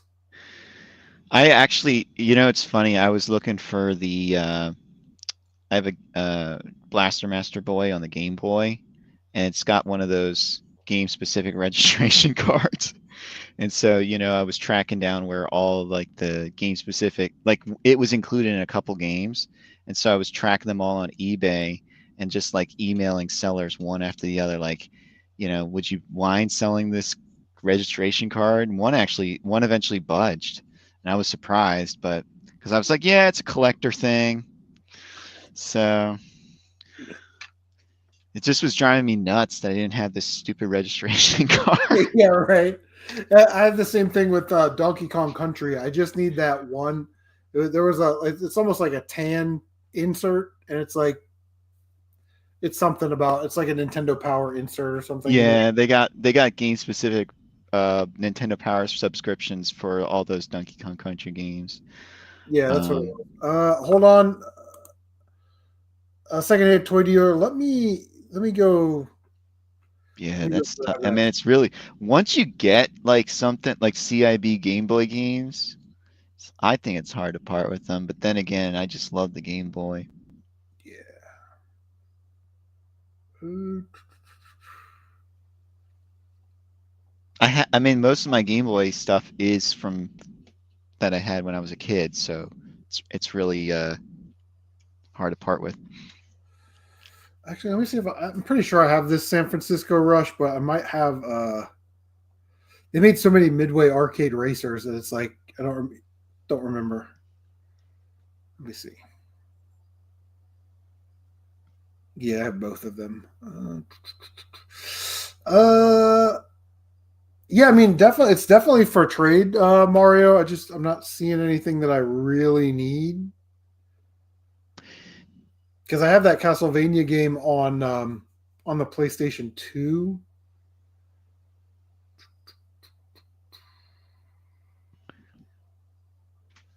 Let me see. And secondhand toy dealer, I will run.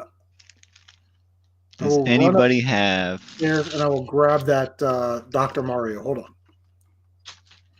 does anybody have a box and manual for Pocky and Rocky on the Game Boy Advance? I'd be looking for that. I actually have two Pocky Rockies on the Game Boy Advance. Why do I have that?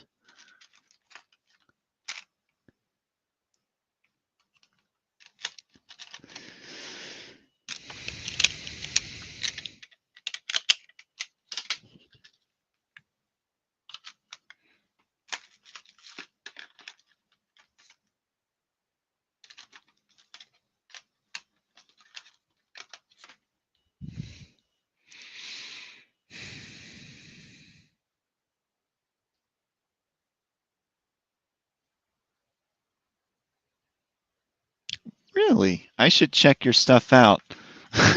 I'm sorry, I read your message about that you just show a bunch of Game Boy stuff. It's Game Boy. Game Boy was like my system when I was a kid, and we got like a Sega Genesis in like '93 or '94. So we had like a Game Boy only for like 4 or 5 years, and like everybody around us had actual consoles and stuff. My cousins and neighbors. So it was like really, it's like, dang, I could only play NES at these people's houses.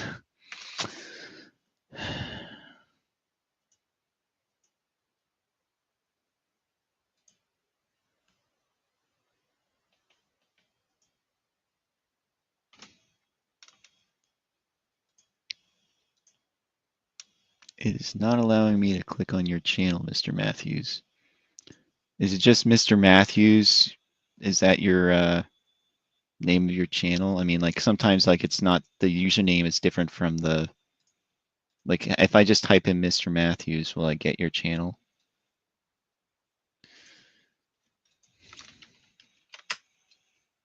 I guess so. God dang, that is all Game Boy.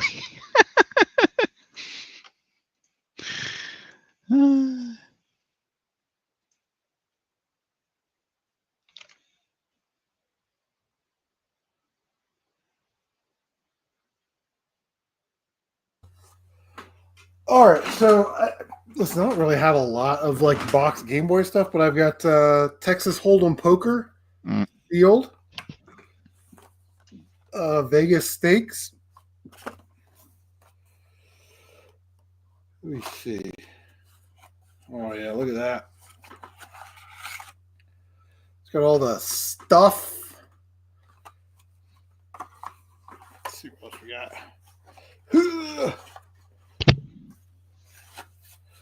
Jam it like I don't like oh, I don't care about any of these. Jam that shit back in there. There's Dr. Mario. Oh, it's in pretty decent shape. I should probably get a protector for this. Pretty sharp. Let's get this out of there. Got the And it's got the game and the cardboard thing, and it's got the manual, the precautions thing, the manual, the insert, that insert poster thingy. I guess that's a later variant, because those are inserts from like 95-ish onwards, and I don't know, didn't Dr. Mario come out earlier? But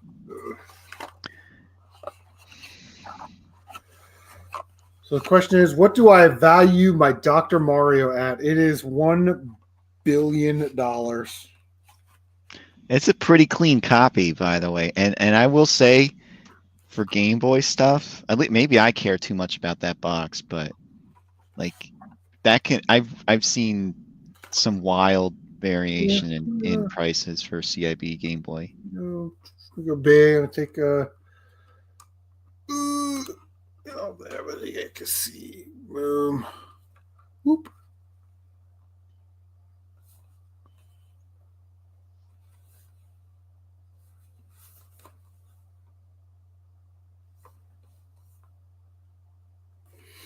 So I don't know what's a super complete copy of does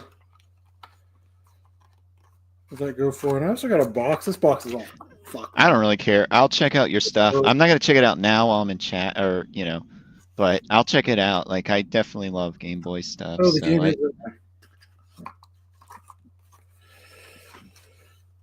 well, no secondhand toy dealer. What are you offering, buddy?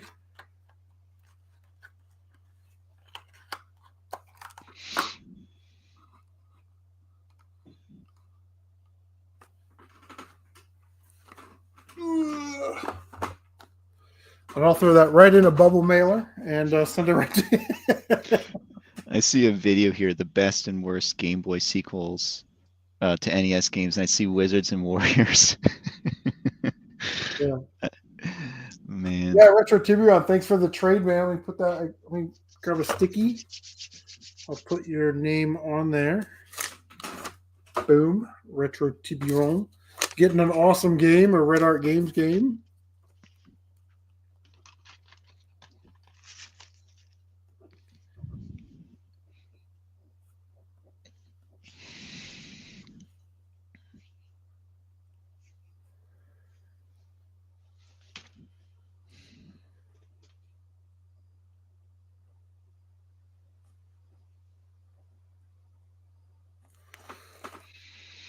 All right, put that over in the trade pile. All right, let's answer our secondhand toy dealers thing. Is Gimmick.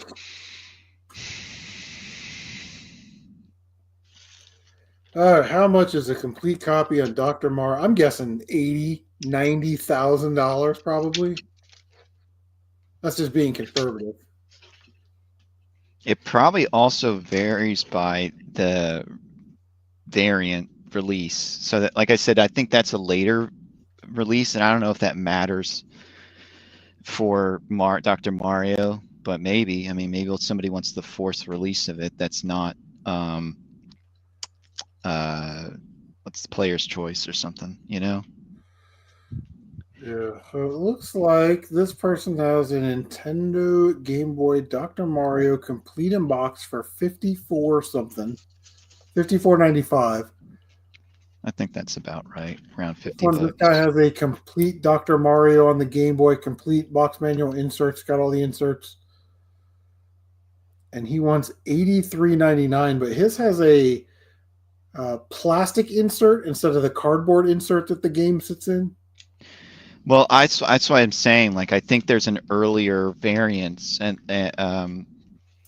like the game was released earlier when there were plastic trays, and then later released when there were cardboard ones.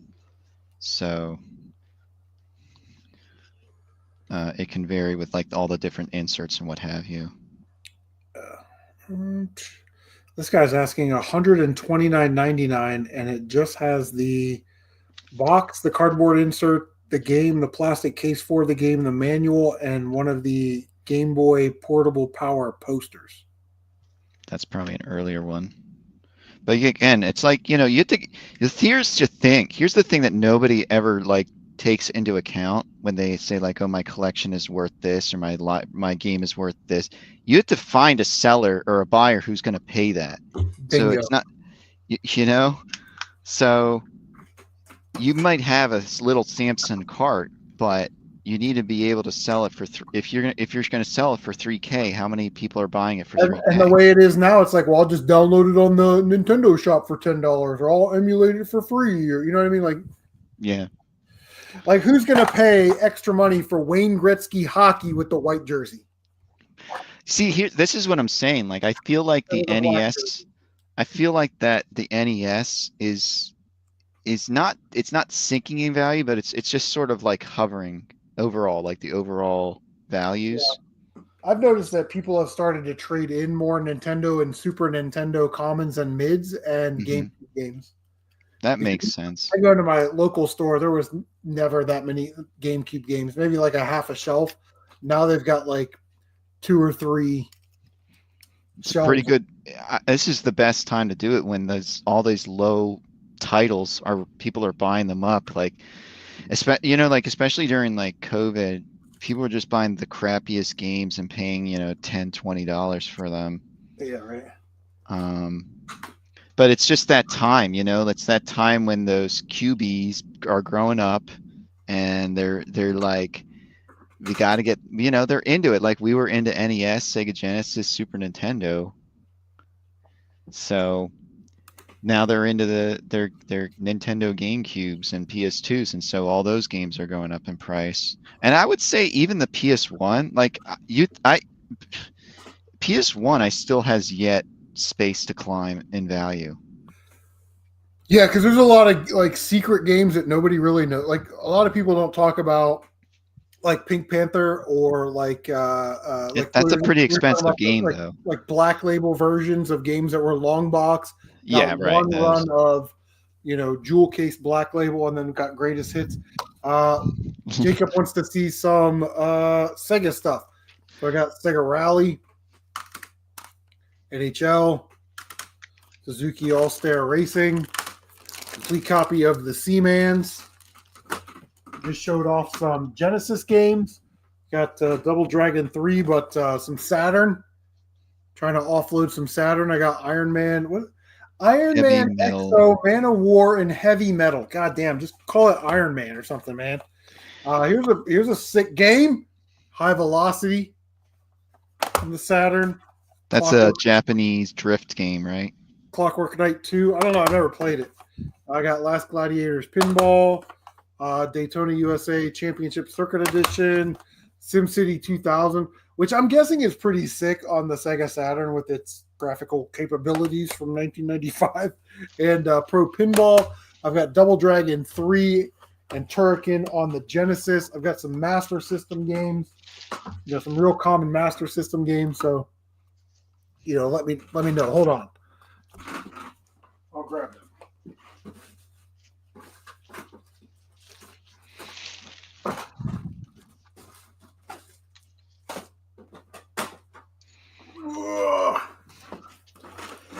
Rescue Mission on the Master System, no manual. Global Defense, no manual.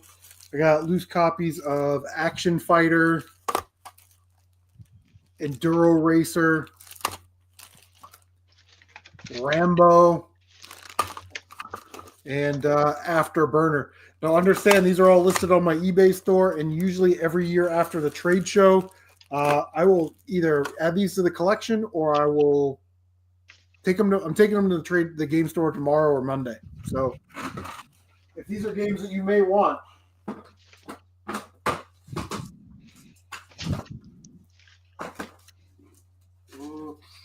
do have, I don't know if anybody collects Switch, but I got the Assassin's Creed ISO collection.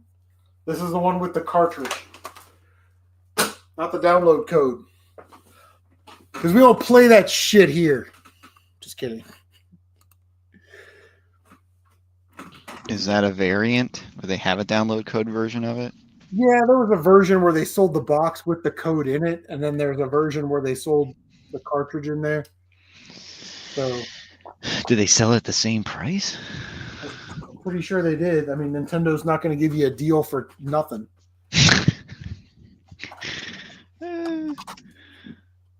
You know, it's funny how much like I grew up like liking Nintendo, and like they just have the most dick moves now. They're an evil empire. That's what they are.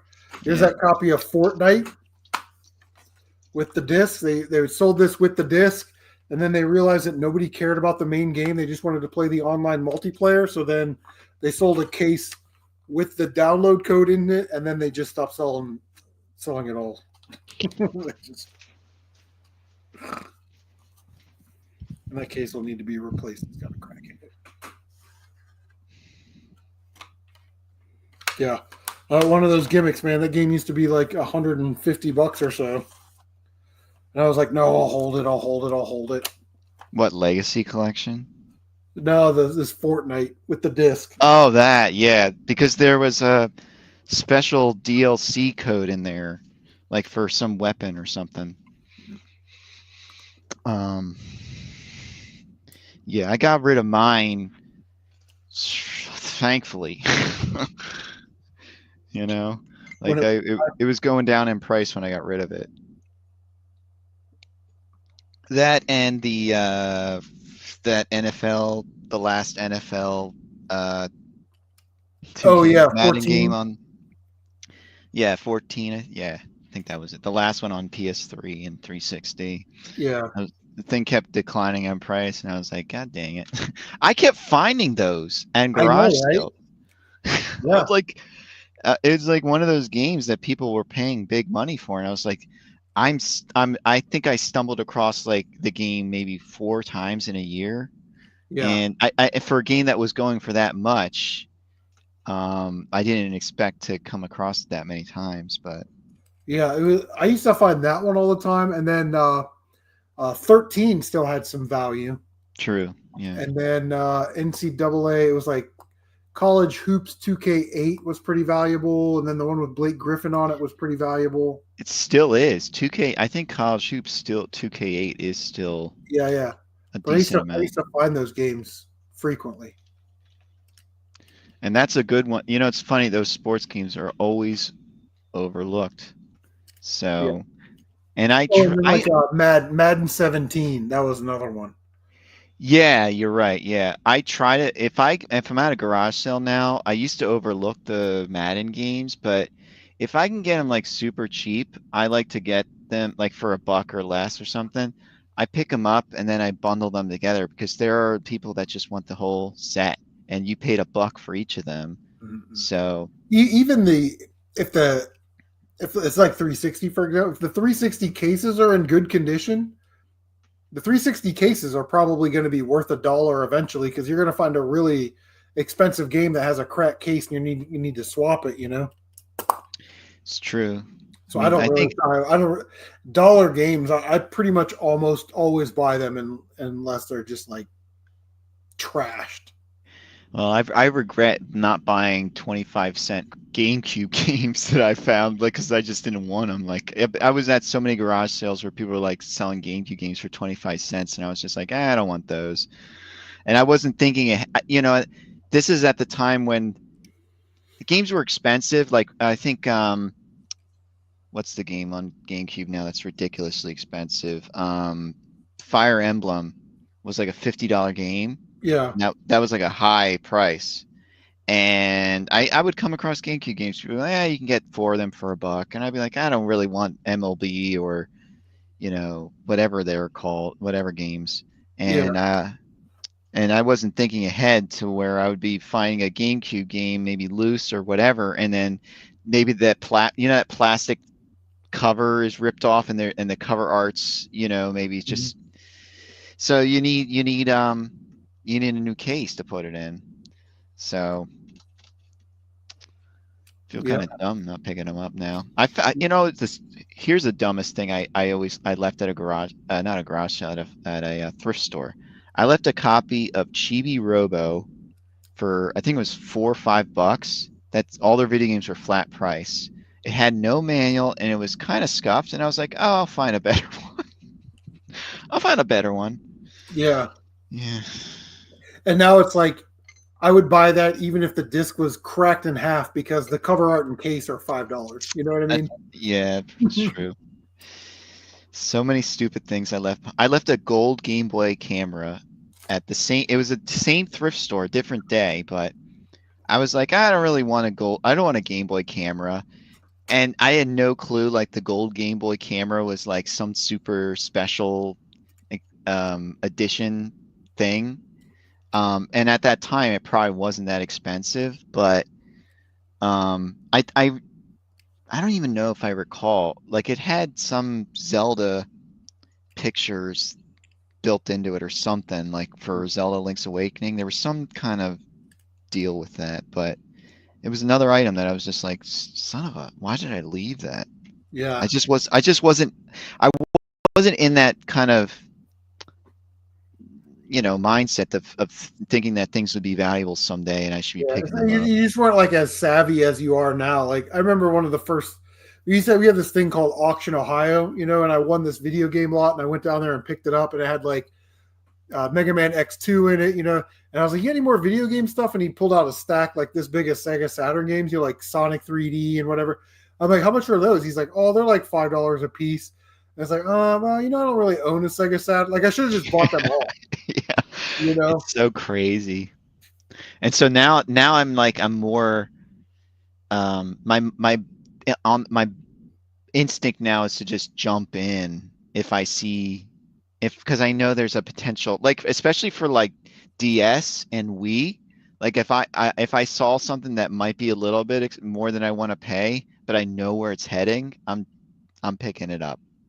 I saw that with Wizard of Oz, the Wizard of Oz DS game, which is a decent game. I'm not, but I was like, I saw some and I just was like, it's more than I want to pay, but I'll pay it because I knew it was going to go up in value. And again, that's me treating it as money versus just a game. But I saw where it was heading.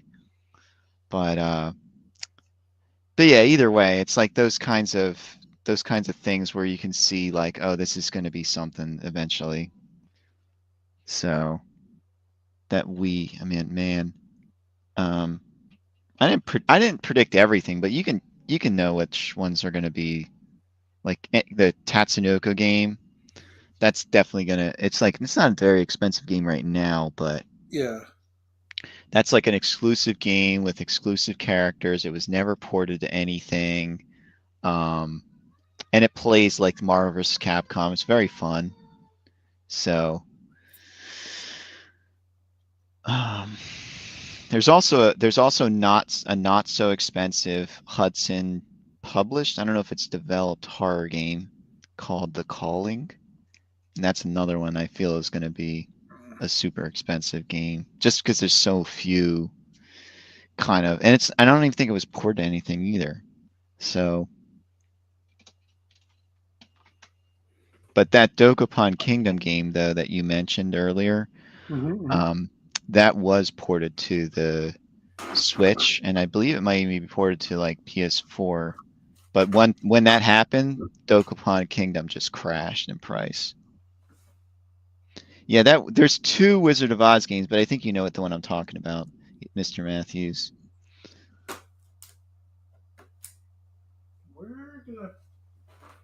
Yeah. Where'd I put those Sega Genesis games?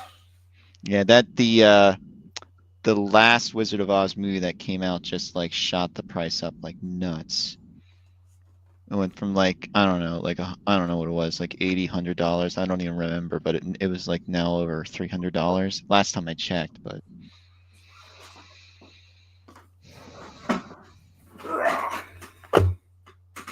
I don't know where it's headed either.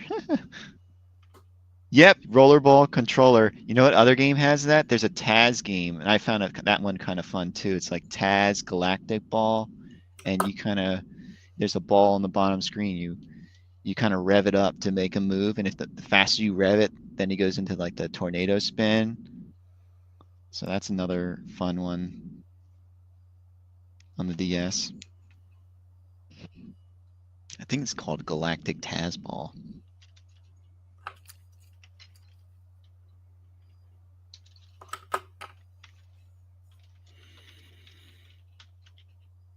Yes, Galactic Taz Ball. Have you played? Are you in the DS at all? CM? Not really.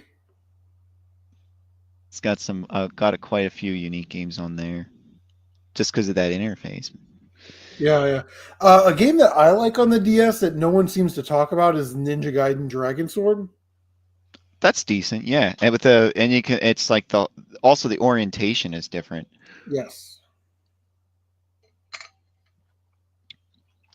Yeah, I can see that one, especially because it's not those games are stuck on that platform. So Yeah, you can't put that on. I mean, because you need the stylus to move the characters and hit certain spots. You just let me but a see. game like Metal Slug 7, I can easily see that being put on a collection. So even though it is an exclusive, even like was Contra is Contra 4, was that put on the anniversary pack that they released? I don't remember. Contra anniversary.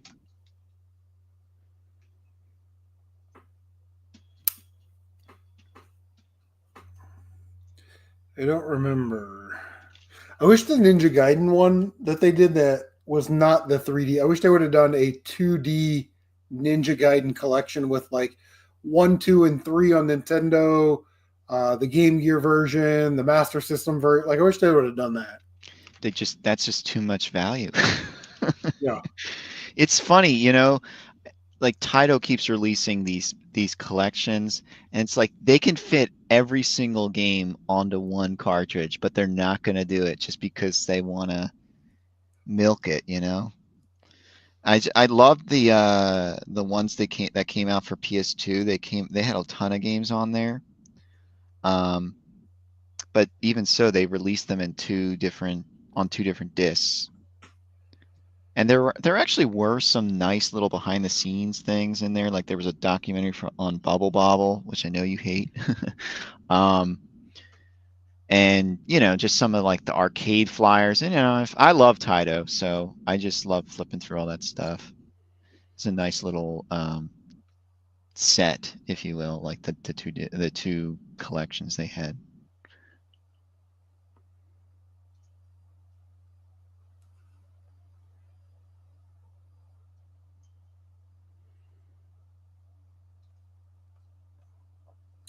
I have to figure out what type of game Beast Wrestler is of the Genesis. It has an awesome cover, I remember. I just can't even remember the actual game. Isn't that a renovation title? I don't know. I'm not familiar with it. I've never heard of it. Oh, really? I used to know like everything about Sega Genesis, but oh, it's a isometric arena battler kind of game. So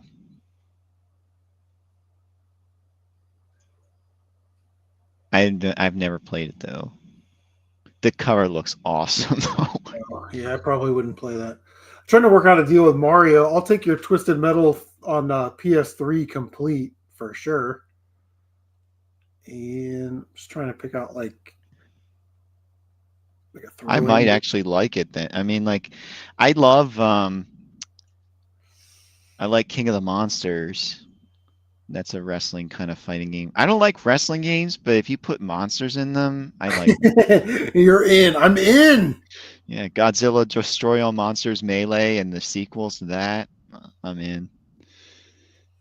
There's some characters of wrestling that come out of, that are just bigger than wrestling, like Hulk Hogan.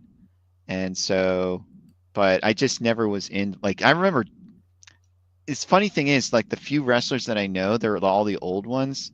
So, like, I remember this wrestler called Doink that was like a clown. Yep. And there was I think Undertaker was another one. Mm-hmm. Uh, Iron Sheik, is that one? Sheiky baby. Okay.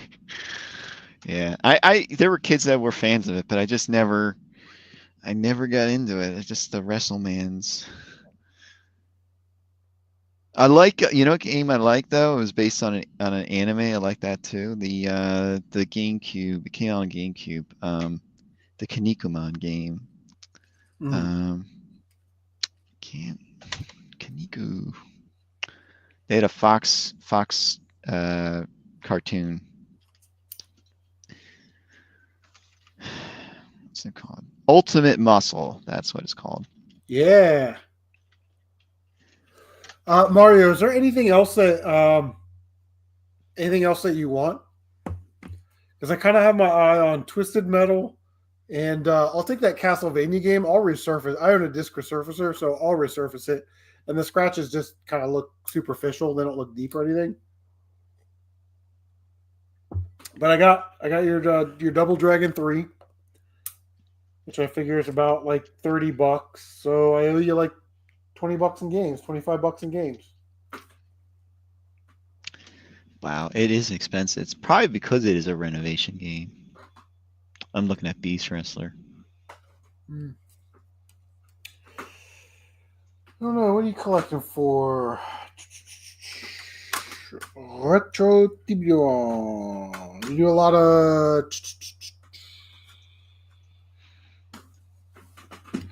You do Xbox?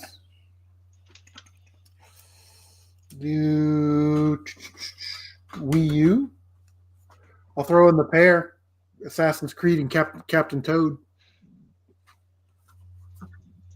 I just don't know what Mario collect for. Yeah, I'll take like so here's what so I'd do like Twisted Metal and like a $10 game or so for Double Dragon. Or like Twisted Metal and then like Castlevania like $30, so $10 for that covers that. So I owe you like $20. Give or take. But I don't know what console you collect for. Genesis and Xbox all consoles. Let's all right. Well, I got a big stack. I got Hot Pursuit on the 360. I'll just start calling them out. Sniper, Ghost Warrior, Mortal Kombat DC Universe. For Xbox One, I got Assassin's Creed Syndicate, Rise of the Tomb Raider, Far Cry Primal, Garden Warfare, Plants vs. Zombies, Witcher 3 Wild Hunt Complete Edition. That's actually pretty good. Batman Telltale, Battlefield 1, Halo 5, Call of Duty Modern Warfare. Garden Warfare is an online-only title. I don't know if it still works. For the OG Xbox, I got Tetris Worlds, Moto GP2, Fable, Blood Wake.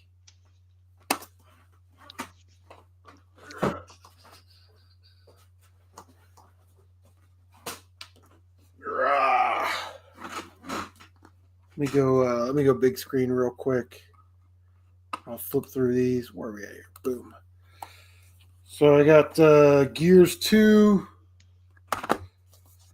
Gears 3. So it's got a little punch in the back of the cover right there. I hate when they put it like right on that little button. Lego Jurassic World, Borderlands 2, Disney Infinity, Sims 3, Reflex, MX versus ATV, Modern Warfare 3, Call of Duty Ghost.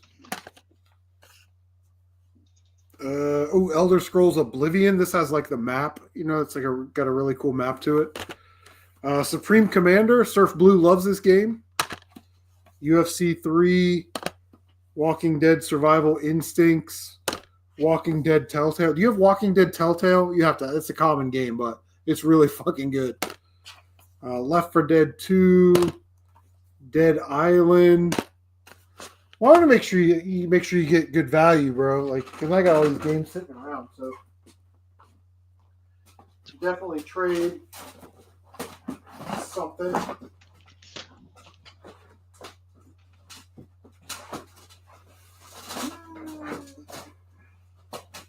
Oh my god, I'm having a problem. Goddamn loose disc games.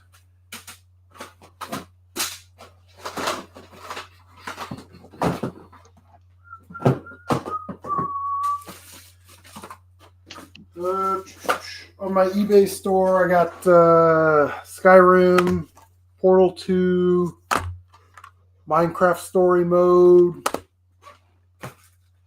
Terraria. Oh, I could throw in this. Do you have one of these? It's an Xbox 360 remote. That's pretty dope. Resident Evil 5. You copy of Resi 5. Other than that, I got Terraria. I guess that's probably a. I don't think that game's very expensive. Everybody needs a copy of Everything or Nothing in their collection.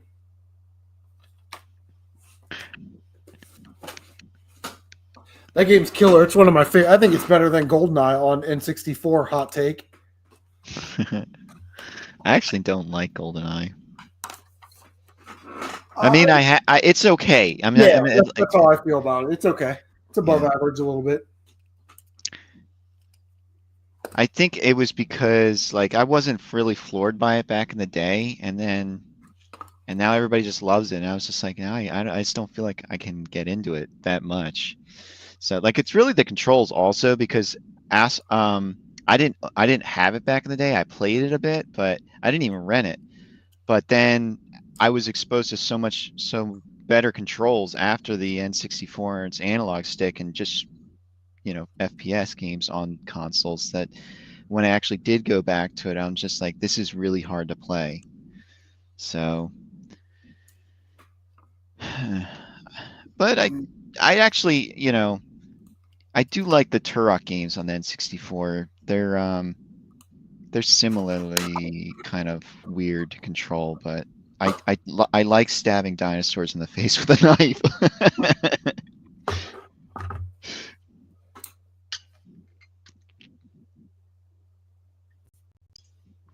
Or the grenade gun. That's a lot of fun. Double Dragon 3. All right, and okay, so we did another trade with Retro Tibion. All right, trades. Woo, that's what we're here for. Retro Tibion is getting this nice, complete, clean copy of Double Dragon 3 and this copy of 007 Everything or Nothing. It's like this is an original movie game. Like they didn't make a movie out of it, but it's got like Pierce Brosnan, Maya, Judi Dench. Like it's like a movie. It's a game. It's really, really good. I love this game. I want to play this again. I need to play this on PS2 again. Was it a shelved movie? Like, or what I mean is, were they planning on making a movie? I don't know. It's got its own like title song and everything. Like the beginning of this game, I'm gonna spoil this game a little bit. It's like, oh, James, go get the computer disk from the thing, right? And you get into a little thing and you blow up a helicopter and you escape. And then it goes to like, that classic Bond. There's like the thing and then he escapes and then the theme song rolls and it's like a movie. It's crazy. And then, you go on your Bond missions and you do all that stuff. But it's really cool. There's like motorcycle stages. There's like a rally car stage. There's a stealth stage. There's stages where you have to use the gadgets to get through it. And it's just a really well-made game. And it came out on everything. It's super, super cheap. And I love this game. Kind of sad to see it go, even though I own it on the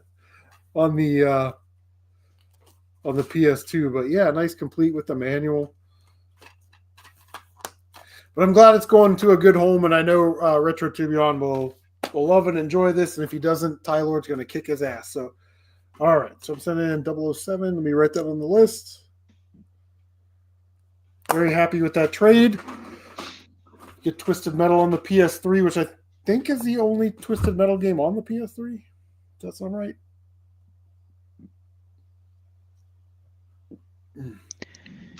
It's kind of crazy though that they got those actors to do the roles.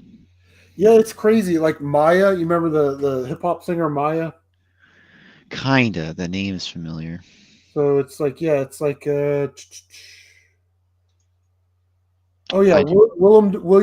Dafoe plays the bad guy. Shannon Elizabeth, Richard Kyle, Heidi Klum, Maya. Yeah. John Cleese, Judi Dench as M. Pierce Brosnan. Yeah, I mean, it's crazy. Yeah, I mean, like normally they would get like, or eventually maybe. I don't really know. It's kind of weird because I also think of The Rock doing a bunch of video games, where he was VOing, voiceover work for video games at the time. Like they did the whole Spy Hunter series. Uh-huh. Um, and so they were like celebrities, like doing a side gig basically for video games. But now they would just get sound alikes. Yeah. Like they'll get what's that guy's name? Craig Gass that does all the impressions. Or what's his face for I can't even remember. Tom Hanks' brother does the voice of Woody in all the games. Oh, really? I believe so. I think I remember hearing that. Oh, secondhand toy dealer is right. I don't know how to do an update on my phone. It's 12:09. It's my birthday. You mean Happy birthday to me. You mean Twisted Metal Black or Twisted or PS2? He says Twisted Metal 3 on PS3 is fun. Yeah. Yeah. Or no, even Twisted Metal 3 is on PS1. So. Yeah, I think he just means Twisted Metal on PS3. I'm actually screwing that up myself. Twisted Metal Black was on PS2. Yeah, because he sent me a picture, so. Yeah, Twisted Metal Black is probably my favorite of all the ones that I played. So I haven't played. I have the PS3 version, but I haven't played it. So Cool. We'll get that boxed out. Man, we got some boxes to get out. Not bad. Not bad. All right. What else do we got? Who else has got shit for trade? Let's trade some shit. Don't be shy. You know you want this greatest hits copy of Hot Shots Golf 3. Everybody wants that in their collection. Eventually, who knows? Maybe that'll be like a really hot title. The red label version has like John Daly is in that. You can unlock John Daly. Maybe once he dies or something. I don't know. Man, you know, I thought some of these Super Nintendo games would go a little bit faster. I got Zombies, Mystic Quest. It is surprising. I'm surprised nobody claimed Mario World. Well, people might already have Zombies, or they might have Killer Instinct. Yeah, I mean they're not like super rare games, but it's like if you can get your hands on it by trading it. I mean, I don't know how long people in the chat have been going after retro stuff. Mm-hmm. So like for me, I feel like I started back in like 2010, 2011, somewhere around there. Yeah. And I look at what I picked up and I'm just thankful that I got started when I did. Mm-hmm. Yeah, for sure. I mean, I was going to thrift stores before that, and I was seeing stuff like I remember passing up like an $8 Twilight Princess on GameCube at a thrift store. And I was like, this is kind of neat. It's the GameCube version. And that was the only thought that ran through my head. Yeah. Yep. Yeah. Man, those were the times, man. That's sort of I kind of got back into it around 2007, 2008, and I bought a little Yobu that plays Nintendo games from a local store. And I'm like, well, I'm just gonna buy some of the games I had as a kid. You know, it'd be fun to fire up when the boys come over or something. And then all of a sudden it was like, well, I keep finding this crap at garage sales. And that's what it was. Like finding stuff and then selling it and getting your money back plus some, and then, you know, keeping, and then all of a sudden you have like a massive collection of games. But it's hard to do that nowadays. Kevork, greetings from Seattle. Seattle's a great town. Too bad it's a liberal hub. It destroyed the entire city. But I do love Seattle. I went there when I was a kid.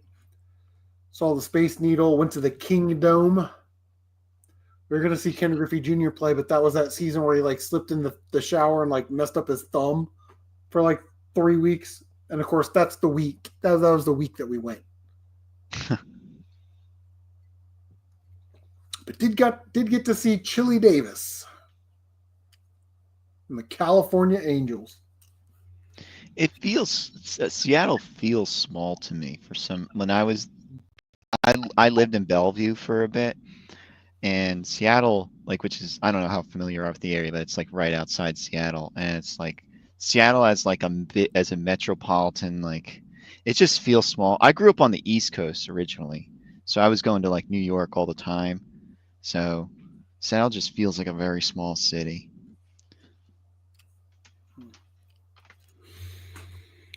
Yeah. Yeah, we only went, and I was probably, let's see, this was probably 80, well, it was 1990. It wasn't Griffey's rookie year, but yeah, it was probably 90 or 91. Yeah. In the Kingdome. Some dude had like, like that thing with the 4 beers in it, and then he had like and then he fell down the whole stairs and like $200 worth of beer just gone. You know what I mean? Like fell down the stairs going back. He was drunk anyway. Why would you let a drunk guy carry that many beers?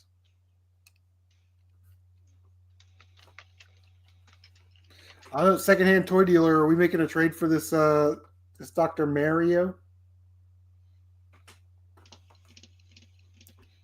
I gotta send Rob a package anyway. He sent me his package of stuff.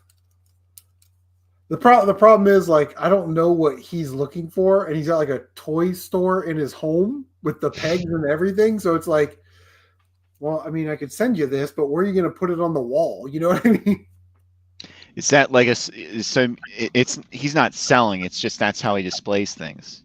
Yes, and then like his gimmick is like if he buys like a new Nerf gun that he wants to display, then whatever it displaces on the wall goes into the sale bin, and he sells it.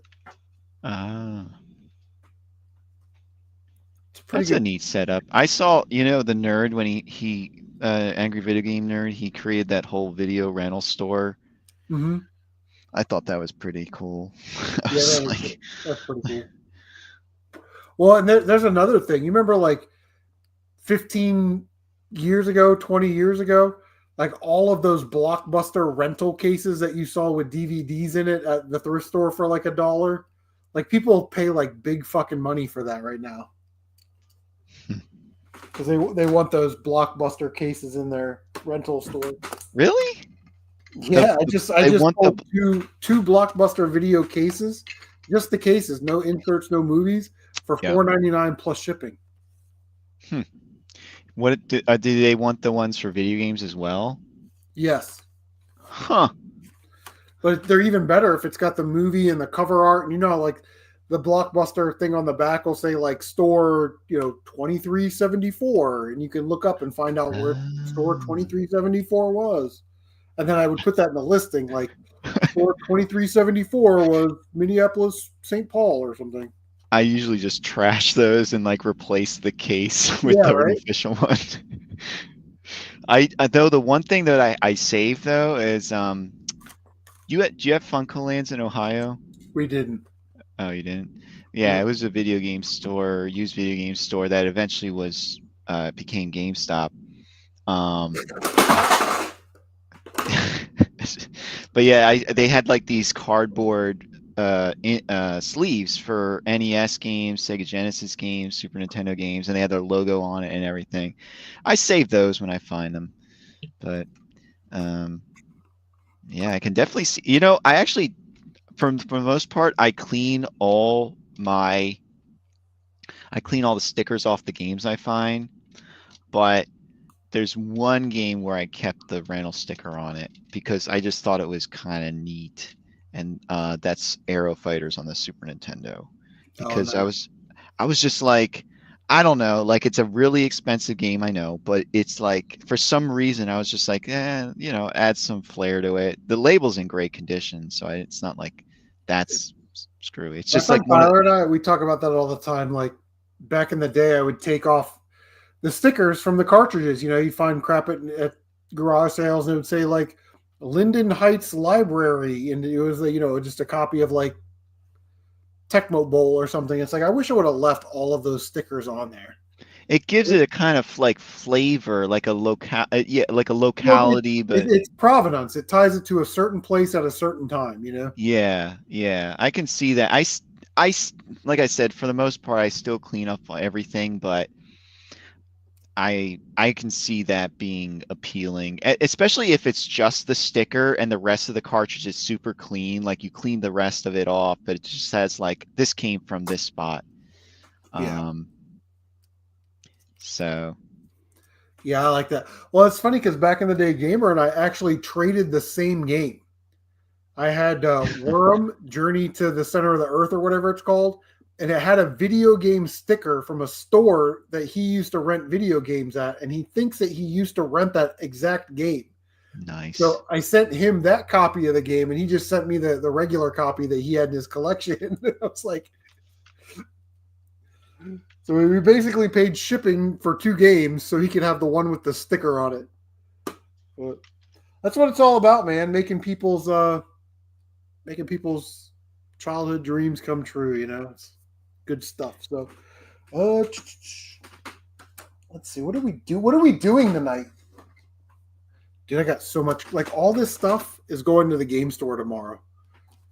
Lair, Watch Dogs, Rage, Anarchy Edition, LA Noire, Tomb Raider, Dead Space 3 Limited Edition. Like it's all going. What did you think of Lair? I've never played it, but Surf Blue sent me a better copy, and this one has a rent one, get one free sticker on it, and it's got the thing on the ring. It looks really like there's some later levels that look really, really nice. So, I mean, especially for PS3, it's just like, holy crap. I mean, it's made by Factor 5, the same dudes doing the Rogue Squadron series. So they're just technical wizards. Yeah, it looks good. And nobody seems to want them. And it's like, it's one of those things where it's like, the guy that owns the game store by me made a great point. He's like, anything that's on these like Blu-ray discs, like Xbox One, PS4, PS3. He's like, those are probably going to be really valuable in the future because finding a complete copy of whatever game it is very, very difficult. It's always missing the manual. The discs are messed up. The cover art's all water damaged. Like, and he sees thousands and thousands of games a year. So it's like, he's probably right. So it's like, I don't want to get rid of these. Like, maybe I'll keep the Rage Anarchy Edition and LA Noire and Tomb Raider. I don't know about LA Noire. That's been released several times. I know, but I love it. And Dead Space 3. Maybe I'll just keep those and just keep them in the doubles box in case somebody wants them. But yeah, it's got the manual. Man, this thing is... I love that game. Factor 5, actually, they originally did a port for R-Type, but it wasn't a port. It was like a clone. So they didn't license anything. They just sort of like made their own like really good approximation of R-Type, and they got in like a bunch of legal trouble for it. And then the IREM basically was like, if you do the official port of R-Type, we'll let you out of these legal problems. And they're like, okay. And so they did the official port to like one of those European computers. I don't remember which, but yeah, I love Factor 5. Mr. Matthews says Factor 5 did Mega Turrican is one of the best looking Genesis games I've ever seen. So Mr. Matthews knows. Does anybody have a copy of Nier on the Xbox 360 they want to trade? It's the game I'm looking for. I don't even think isn't that it's not an expensive game. Not super expensive, no.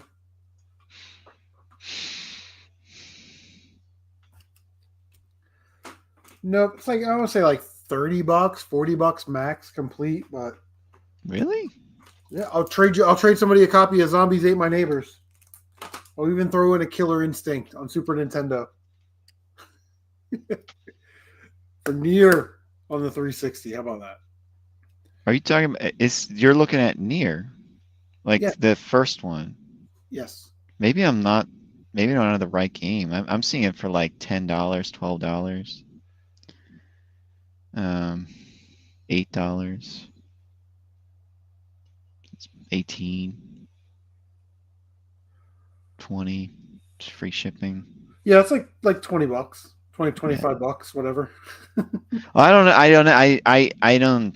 I'm super not familiar with newer stuff. It's So usually like a $30 game when you see it in yeah, the stores. I can see the game probably going up and down in price too. Like, see, because like the longer a game has been out, the more set in price I think it gets, unless there's like something that like hypes the value, like Sky Kid on the NES when AVGN did some video on Oh Sky god, Kid, then it shot up in like yeah. 3 times the price. Danny And Sullivan's Indie Heat, yeah, Dr. Jekyll well, and I don't Mr. know if Hyde, that one. I know that one's because of NES Punk, The but Bird King. but you know there has to be something around it, like a guy dies, you know, like Mike Tyson dies. What do you think's going to happen to NES Mike Tyson's Punch Out? Oh, it's gonna go through the roof. Right. So, but that value is pretty. I think it's pretty well established. I think it's like a $50 game, maybe. Punch Out? I think so. Mike I think Tyson, that sounds like Mike's Punch. 25, $30. Oh, I'll give really? you $5. That's Oh, what I you're right. It is like 30, $35. So I think maybe I'm thinking COVID prices. I don't know. But yeah, things like that, they get set in their ways. They're gonna go up in price. What's gonna happen when Miyamoto dies? It's great. Well, I mean, sure, the Mario games and Zelda games will probably jump up, but games like Mole Mania, Yeah. I think will double. Really? I mean, I know it's an expensive game already, but Miyamoto has touched so many games. How could they all jump in price? Like when you go to a game store or whatever, and you're paying the Mario tax, you'll have to pay the Miyamoto tax. Yeah. I don't know. I just it's hard to pin him down on maybe Donkey Kong because that was like his or Popeye. Popeye was really his breakout game. And then Yeah. they converted that into so maybe versions of Popeye and the original Donkey Kong would shoot up. Maybe Pikmin. I remember he had like a very good. I mean, Pikmin's already kind of expensive, but I'm just saying like it's not super expensive. It's not like like we are talking Fire Emblem. So like a lot of around that era, there was a lot of things that Miyamoto was doing that were inspired by his hobbies, like Nintendogs. He got a dog as a pet, so that basically, I don't know. And also, like his role as a game director was diminished. Like he took more of a producer role. So I don't know. He's like, I can't really. I even doubt my like the Donkey Kong and Popeye thing. There's just so many games he's touched. So it's like, it's not like the one game. Or maybe it's like his top 5 games. You know what I mean? And like if Mario Duck Hunt is like a $10 game, maybe it goes up to 15. But there's yeah, exactly. But I'm saying like there's so many Mario Duck Hunts as well. Like just the sheer volume, and I can't Right? really. Yeah. Maybe there's a little bump. You know. But like Tommy Lasorda baseball, that got a bump when he died. So, and that game's like when I saw Sega Genesis games, it was like that was like an everywhere Sega Genesis game. That and Sonic 2 and what other games did I see often? Sonic 1 probably. Jeez, Sega Genesis stuff here in general is just it was always a chore around me to find Sega Genesis stuff. Yeah. So, What bugs me is like I didn't have a Sega Genesis. We didn't really, but it's like over the last 20 years, when Beyond Oasis was like $10 and Crusader of Century was like $10. You know what I mean? Like I think about all the games that I passed on. well, I knew the Sega Genesis library, so even when I got back into it, again, I just was in the mentality was like, games are cheap at garage sales and thrift stores. I will eventually come across them. I don't need to worry about, oh, I see this great deal. Like I wasn't into like the whole, I think I would buy some things at auction, but I wasn't into like the whole like buy a lot, flip stuff, get rid of the stuff you want. I was just into like, I know I'll find this at a garage sale for 25 cents, a dollar.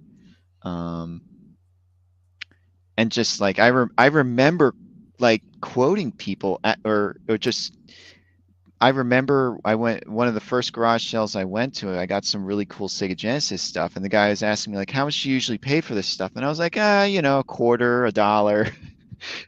So, you know, like I was just like, the prices of stuff back then, even at garage sales, was so diminished. So, I mean, like the dollar is still like the standard game price. Like I was telling you, I went to and got some Xbox One stuff today.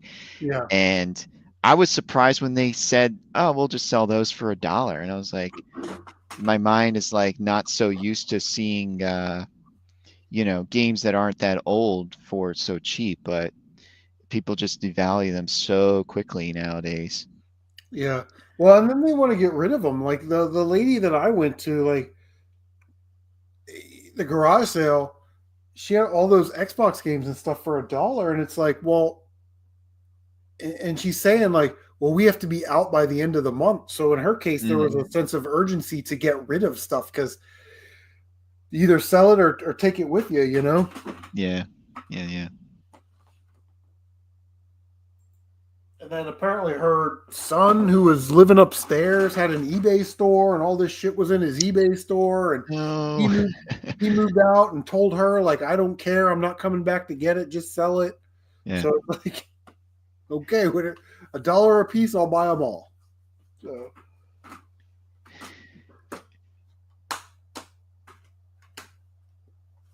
It's also like, again, with like the buying them when they're cheap, it's kind of like, I'm not like, if there's a game that's like $10 and I buy it for $1, I'm not so hot about getting rid of it so quickly.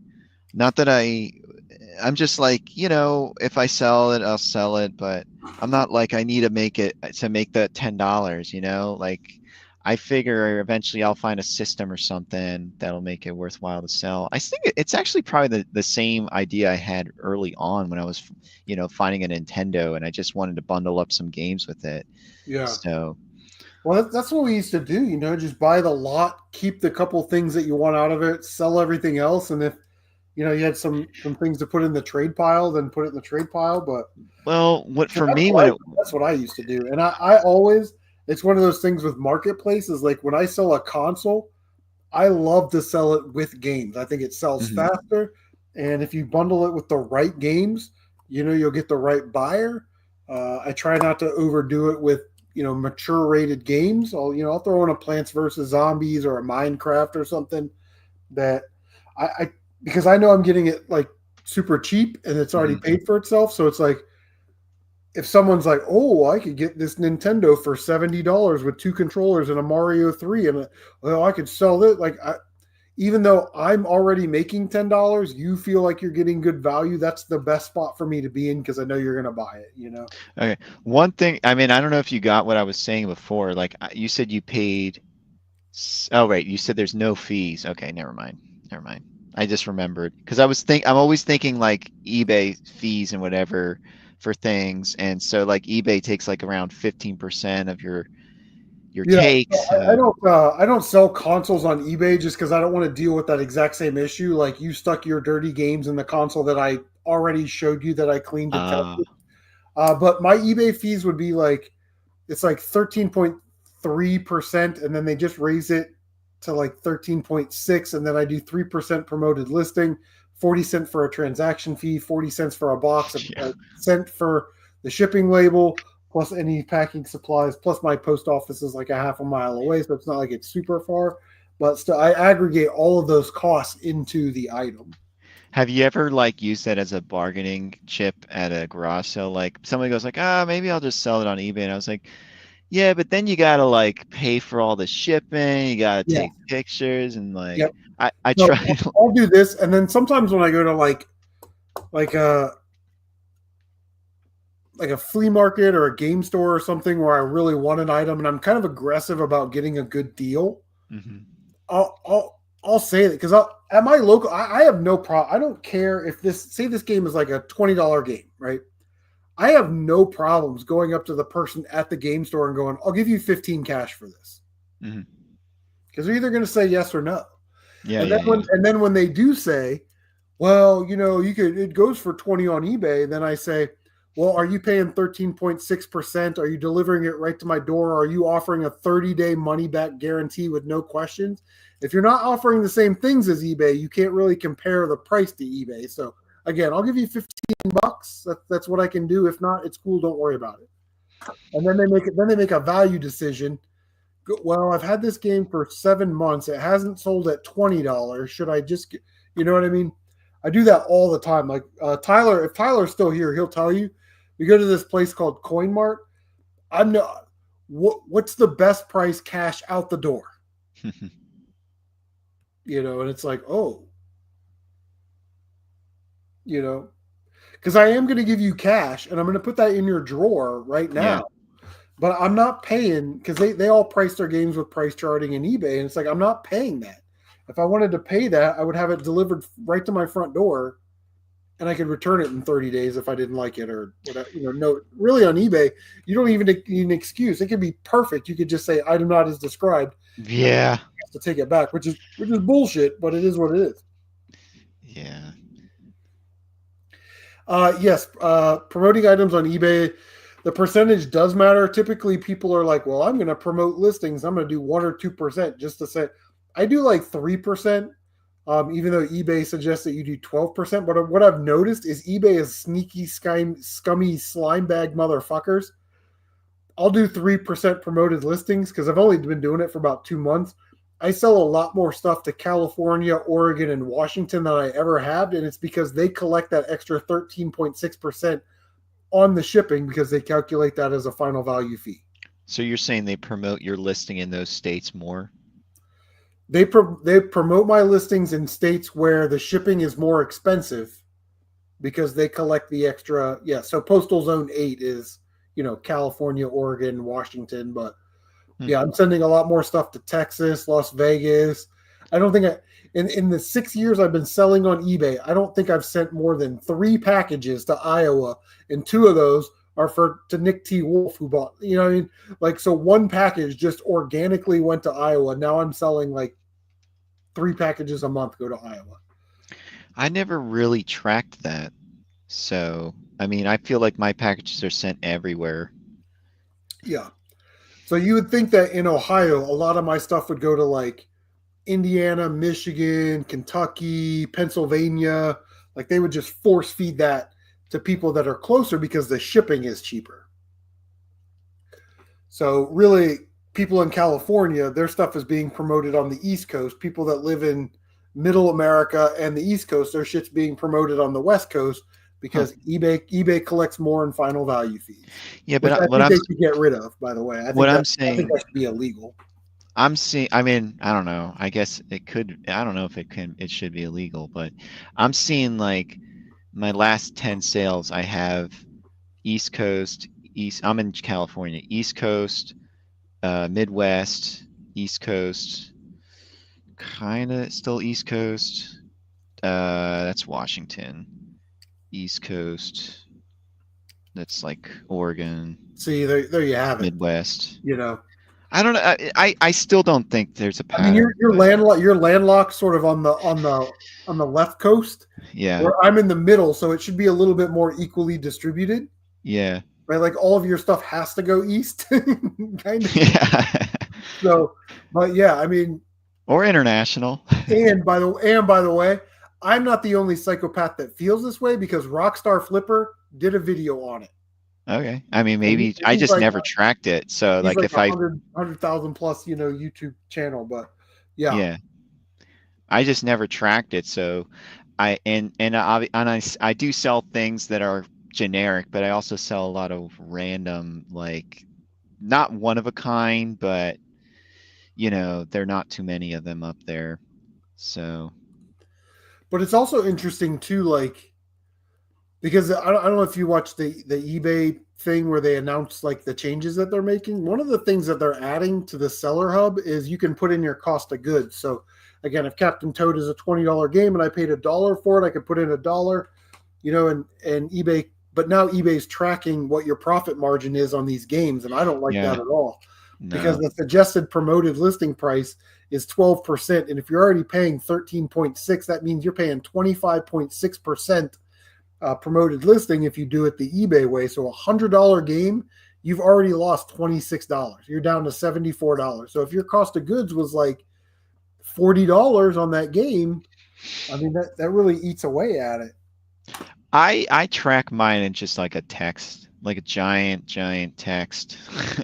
And like if I bought an auction, what I do is I go like, I paid this much for the auction. This is the expected price I want for an item. I can lower it and raise it, but as long as I pay off that auction and get whatever I wanted from it, I'm good. If I make a profit on it, I make a profit on it. I usually make a profit on it. Yeah.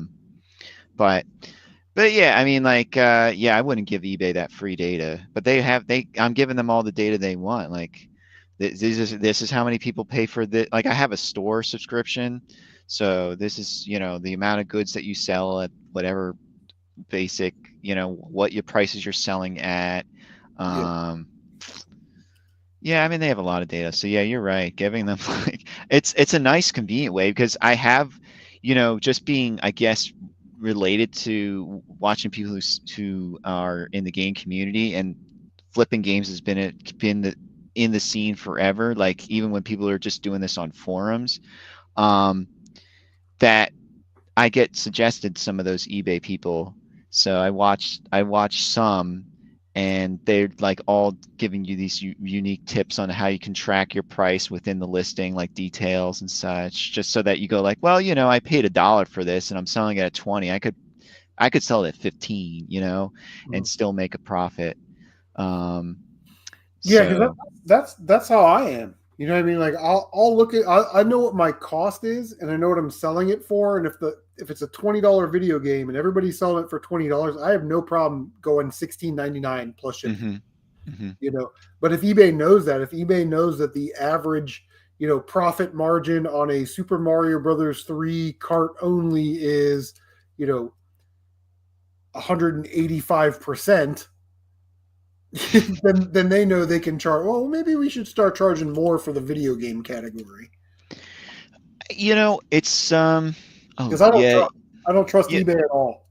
The video game category, I think, is one of the lowest in what they take in terms of those final fees. It's think 13.6%, unless you have like an eBay store and you're top rated, then it kind of lowers down. Oh, okay. I'm thinking, but yeah, I mean, because I paid. Yeah, it's like 9 store or the starter store or whatever it is. I wonder, like, I remember the collectibles or toys was like one of the higher ones before. Yeah. Because they probably felt like all this stuff just sits here and we want to move it. So I don't really care anymore. I just list it, and even though I don't know the exact percentages, I just say like, oh, eBay's going to take 15%. Whether they take 9, it doesn't matter. In my head, if I sell $100 item, I'm going to make $85 from that. Even though I might make 91 or something. So I just, when I'm out there and I'm looking for things, I just go 15% of this is gone. So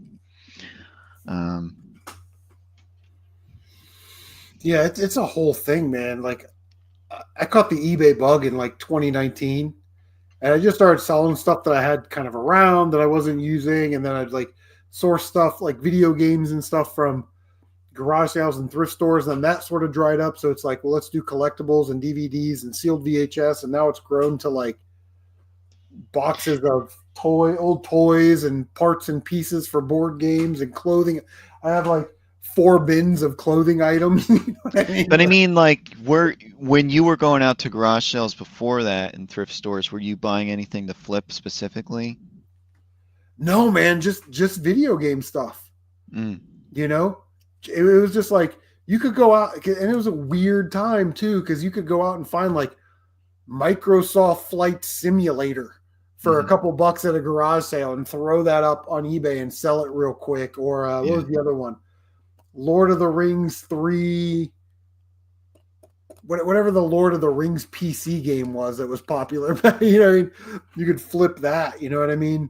So, but it meant you still were flipping stuff. It just was video games only. It was pretty much video games only because I was going to garage sales, on a Friday, and I was finding all of this stuff that it took me the rest of the weekend to list that stuff. Or Mm. sometimes it was big boxes of Legos. My thing is like, I always sell bulk Lego for $5 a pound because it undercuts the market of people on Marketplace that are selling Lego.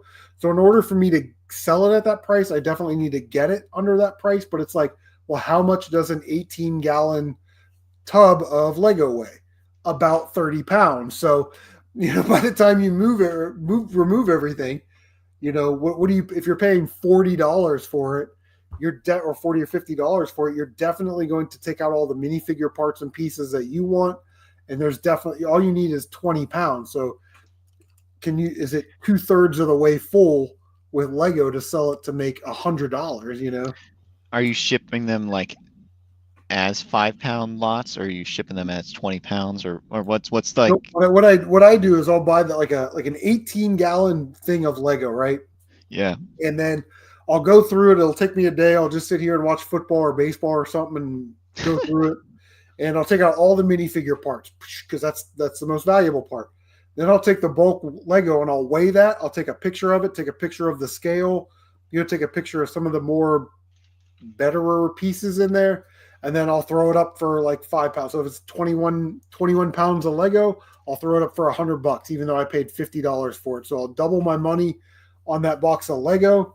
And then I'll just keep all the minifigure parts, and eventually on a snow day or something, I'll just start putting minifigures back together. Huh. And then I'll flip the minifigures, 10 like city figures, cops and construction workers.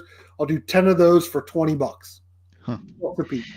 Yeah, I find Lego stuff, but at the same time, it's funny when I go look it up, I see that there's like counterfeit Lego stuff and it's selling way underpriced than the legit stuff. And I guess, people look for that. Like they go like, I'm just saying like it undercuts the legit market. So what I do is I'll sort through those boxes. Yeah. And I'll get rid of I'll keep all the minifigure stuff. I'll keep the parts I want to keep. Anything that's Mega Bloks, I throw it away. I just get rid of it. So that 20 pounds of Lego, that's all Lego. You are getting genuine Lego stuff, So yeah, I don't sell Mega Block. I don't sell. I'm actually talking about like China knockoffs. So like I found like some minifigures and I was like, oh, this is a sweet deal. And then I look at these minifigures online, and then there's like people like some Chinese sellers selling the ones, they look exactly the same to my eye because I'm unskilled. And I'm going like, how the hell am I going to sell these guys, which may be the legit ones? I don't find like many counterfeit goods at garage sales. Yeah. So I don't know. They may be counterfeit for all I know, but I just go like, how can you stand out against these counterfeits? And so whatever. I'm not as genuine Lego, because all Lego parts are going to say Lego on the stud, and then if you turn it over, there's going to be a part number on it. The Creos and the customs and the Chinese knockoffs. If you pull off the head of a minifigure and you look on that stud where the head goes, if it doesn't say Lego, it's not Lego. If you pull the torso off in between the two studs where the legs are, it should say Lego right in between there. And if it doesn't, then they're just not. I usually, like with those, I will give those to people that I work with that have kids. Like, you can have all this stuff. Yeah. It's not real Lego, but yeah, whenever I sell it on Marketplace, it's all 100% genuine Lego that I've sorted through at least twice. So, yeah. But Lego's been really good to me because I'll find it, again, 40, 50 bucks a tub. And then I've got 2 tubs upstairs of just bags of minifigures that I've put together over the years. Yeah, it's too much work for me. I see that stuff all the time, but I'm just like, I picked up some interesting minifigures, but I'm not gonna like. Again, I'm on a bike. I don't want to carry a big gigantic tub of Legos.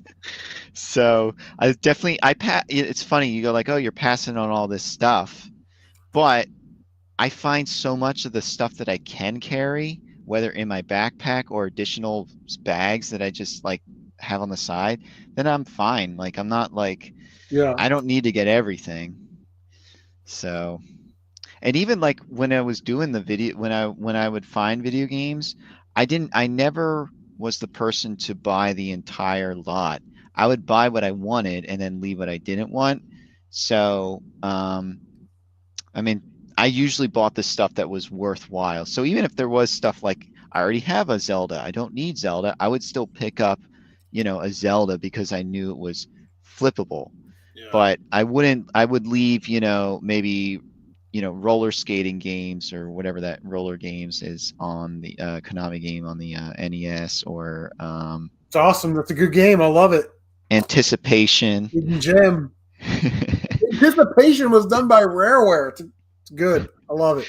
I think it has good music, doesn't it? The intro or something. Not me, buddy. I will buy it. If it's all $1, I'll buy it all. Even though I don't need some of those games, I'll bundle them with consoles. I'll trade them in. But you know what? Because I'm an asshole sometimes. You know what I'm really doing? I'm buying all the games. So when the next guy comes up and goes, "You got any video games?" They're like, "Oh, Yeah. well, we just sold them." And he goes, "Oh, good." I love it. I've thought about that too, but because I also want to give the notion like nobody has video games. Give up. You don't need to go to the garage sales. Yep. You're never gonna find any video games. So, and I feel like it's just in a game of attrition. I have watched so many of my competitors who go after video games. Like I eventually I stopped seeing them, and I just was going like every single weekend. So, Well, that's what I always used to say, man. The last people into the video game craze are going to be the first people out because they don't have what it takes. They don't love video games like we love video games. For them, it's just a source of income where they can buy it and flip it, and that's cool. Yeah. But we're the passionate diehards. Linda, the gamer gal, what's up? Linda, what are we trading tonight? What do you got for trade? I'll let you think about it. I'm going to go get another beer. I'll be right back. Linda's got good stuff to trade.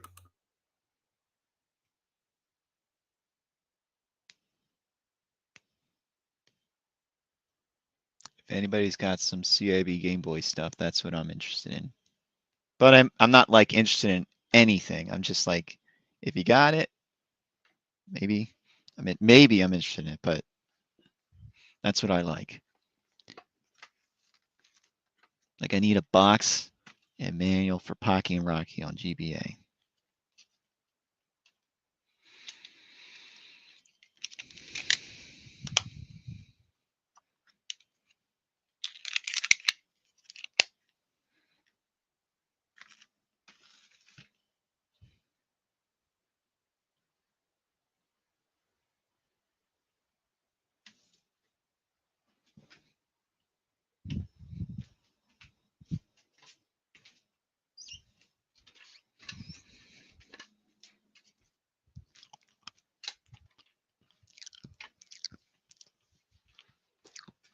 Only loose.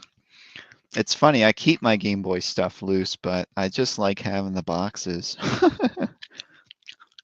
Because that was my, it wasn't my first video game system, but it was pretty much my first. Like we had an Atari 5200, and I remember playing it a bit, but I had a lot of memories with the Game Boy, and so that was like my main system for years. So I just loved having like the whole deal. Box, manual, tray, those plastic trays.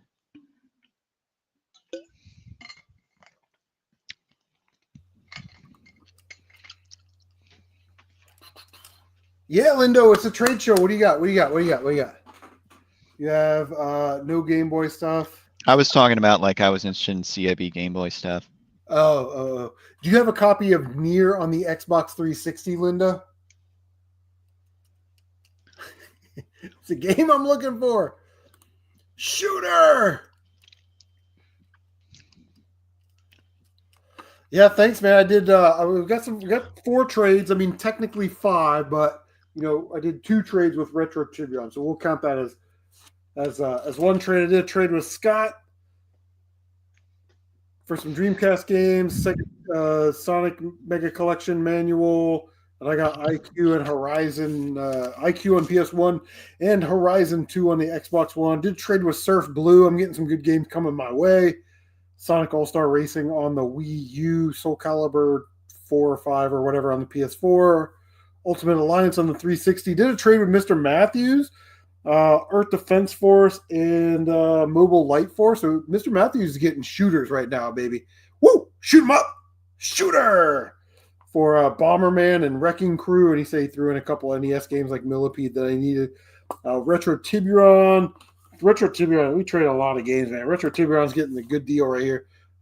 Double Dragon 3, 007, Everything or Nothing, Riddled Corpses, 3,000 or 2,000 copies, a Wiimote, and I'm getting. I'm actually kind of excited about the Streets of Rage 4, which is cool. Oh, I'm getting a Castlevania game, which will need to be resurfaced. No, you got a lot of stuff for trade. What do you got for trade? Come on, let's trade some games. Did he specify whether that was the anniversary edition of Streets of Rage 4? I think it's just the regular version. Ah. I don't know. I don't know anything about Streets of Rage. I know I don't have it. That's how we do our trade shows. Value means nothing, kind of. Let me see, because he's got a picture of it. I will check. Although he has a Pikmin 2. I almost bid on the Pikmin 2.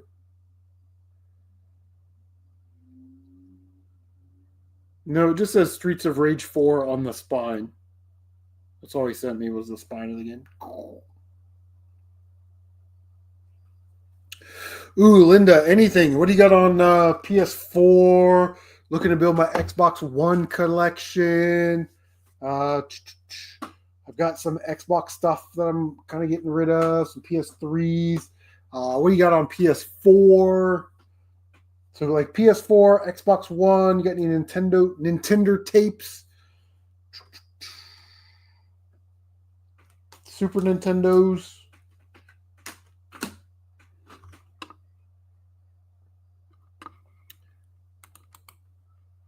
I will drop the link again in case Linda wants to jump in for a minute.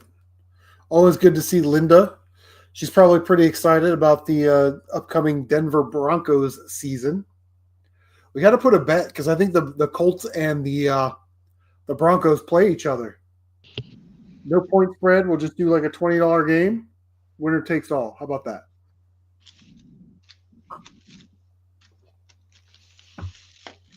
Let me check. Let me check the schedule. Let me check the NFL schedule.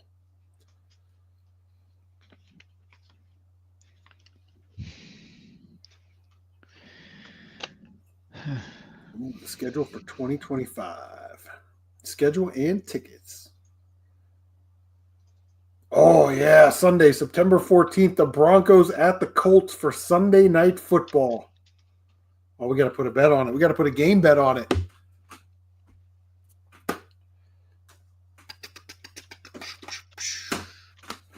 Definitely down for that. What do you got for trade? Let's go. Let's make a trade. I got Zombies Ate My Neighbors. Mystic Quest. Killer Instinct. I got TurboGrafx games. I got Xbox games. I got really rare Nintendo games. Can you believe that back in the day, Gamer, I offered him my Jetsons Cogswell Capers on Nintendo, very rare, for his copy of Castlevania Dracula X, which he got from NES Addict. And he had to think about it. Can you believe this guy? You make that trade 10 out of 10 times. He's a psychopath.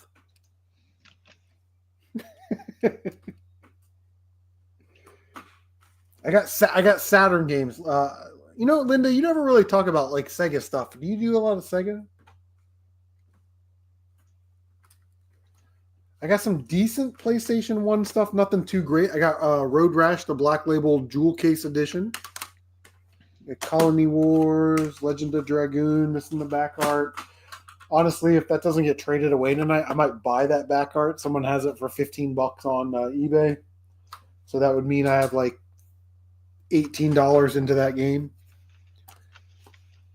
Game Gear. I don't really have a lot of Game Gear. I mean, oh, you have Genesis. What Genesis stuff do you have? And Master System. I don't really do Game Gear.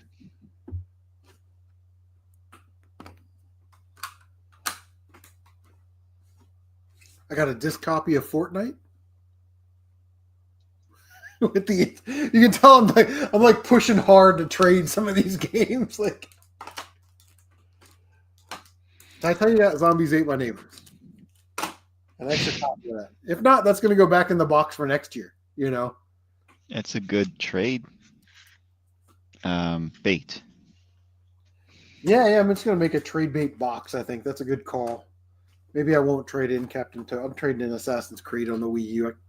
No, I was saying zombies. I mean Captain Toad. I mean, I don't know. I guess that's also it's a good Wii U game. Because I'm kind of like but I have it on the Switch too. You know. Right. Right. But I'm like, man, I don't need that copy. But it's like, oh, I'll throw that in the trade bait pile. Outrun 2 is going to go into my collection. Metal I Slug think there's 4 even one on the 3DS. We'll go back into the trade pile. The Super Nintendo games will go back. You know, usually people are like rabid over Super Nintendo games. I got a couple TurboGrafx games for trade, Linda. Maybe they're all full. They're all satiated. Yeah, I'm thinking they're not like rare games though, you know. So it's probably like if you've been collecting, you probably already have Super Mario World, Killer Instinct, Mystic Quest. Well, maybe they have a system they need to sell, and they want to sell it with Yeah, Mario World. So that's you get into that kind of mindset when you do this regularly. You go like, I'm gonna need a Mario, maybe Mario 1, 2, 3. That'll make my NES sell better. Yep. So, you know, I used to sell some of those like separately, but then I was just like, if I put it with the system, it actually sells for more. Yeah. So. Yeah. A $5 game can upcharge your console by $10. You know what I mean? Exactly. That kind of thing. And I always feel like, and I hate to like genderize, but I always feel like if Soccer Mom is buying a console, she's gonna want a Wii with like maybe not Wii Sports, but like games that her kids can play. So like Batman Brave and the Bold or like a Just Dance game or something, you know? Yeah, I don't think I ever, unless it's like, I'm trying to think, like, is there any like kind of kiddish rated M, not even rated M, but let's say like Mortal Kombat, like that to me, that could go with a bundle for like Sega Genesis or Super Nintendo, and that would be fine. But I wouldn't bundle in like, I don't know, I might bundle in GTA something, because again, I don't think I'm appealing to the soccer mom there. I think I'm appealing to like the guy who they just want to get a PS2 and GTA. So there's enough variety. I also think like with the PS2, there's just so many games out there that you need like a Mario title, and I think that is like a GTA, even though it is an adult game. So if someone's going to be looking for a PS2, they might want to get GTA with it. One of the GTAs. So yeah, it depends on I don't think Soccer Mom is buying a PS2 for her kids. I think a Soccer Mom's probably buying like a Wii for her kids. You know what I mean? Like, this is the way I think. Well, I mean, like, I think if the kids request a PS2, like, Mom, can you get me a PS2 for my birthday? Yeah. Why would you want that old system? And it's like, oh, but there's some cool games on it, like all these guys are hyping it up on the internet. It's pretty fire. The only 2600 game I have is Yar's Revenge. I've got Star Voyager on Nintendo, Faxanadu on Nintendo, Mario. I put them in these bags. Mario 2 and 3. You know what that looks like. Chester Cheetah on Super Nintendo. Zombies Ate My Neighbors. Final Fantasy Mystic Quest. Killer Instinct, and then a copy of Mario World. Linda is backstage. Good to see Linda. Let me add her to the gimmick here. What's up, Linda? How are you? Good. What's going on? I'm all right. I had to grab some games, so give me a sec. Let me see. So this is what I got for Genesis. I don't have much that I think of. So I have NBA Live 98. Probably like the last year they made Sega Genesis sports games. Yep. I have Busby. It's a classic, you know. Busby is a classic. I have Barkley, Shut Up and Jam.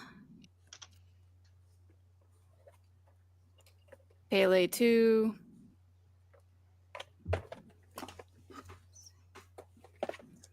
And then I got Sega Classics.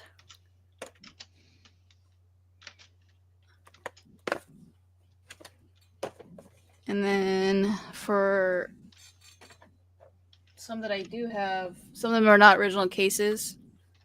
I have Madden 94.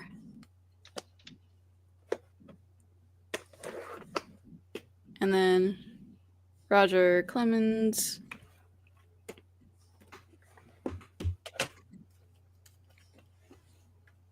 And so now we're getting into Master System. So I have Reggie Jackson Baseball. Monopoly. Oh, wait, hold on. Let me check my There's list. a Mon and a Mono. One that I need, actually. If you There's need a- Monopoly, okay. There's 2 variants of It's a it. childhood game. My aunt had that. At her I'll house. crack it open. So it doesn't have, it's not CIB. It's not CIB, but here's what the game looks like. Pins are decent. Okay, I need that. Yeah? Okay. Yep. So that's one. Okay. Hang On Safari combo.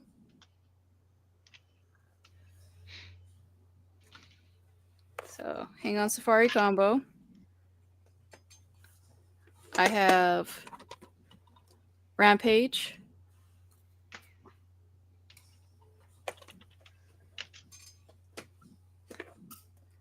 And then now we're going on to PS4 since you said PS4. Everybody loves PS4. Okay, so I have Console of all time. Pangs Avengers.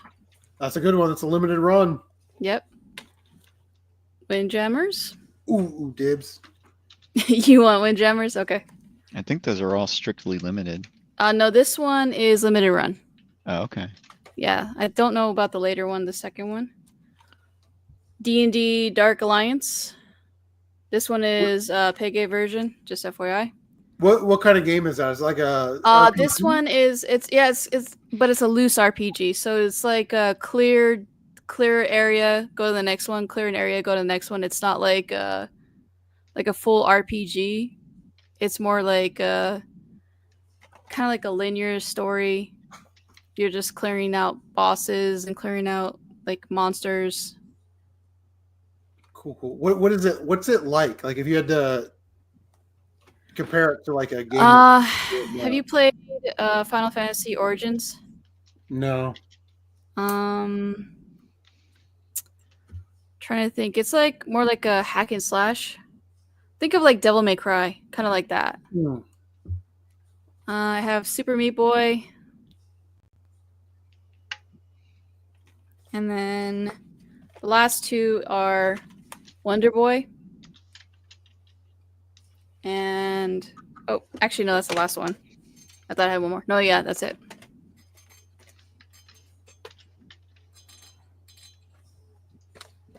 All right. So Monopoly and Windjammers.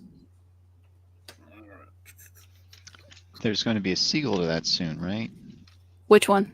Windjammers.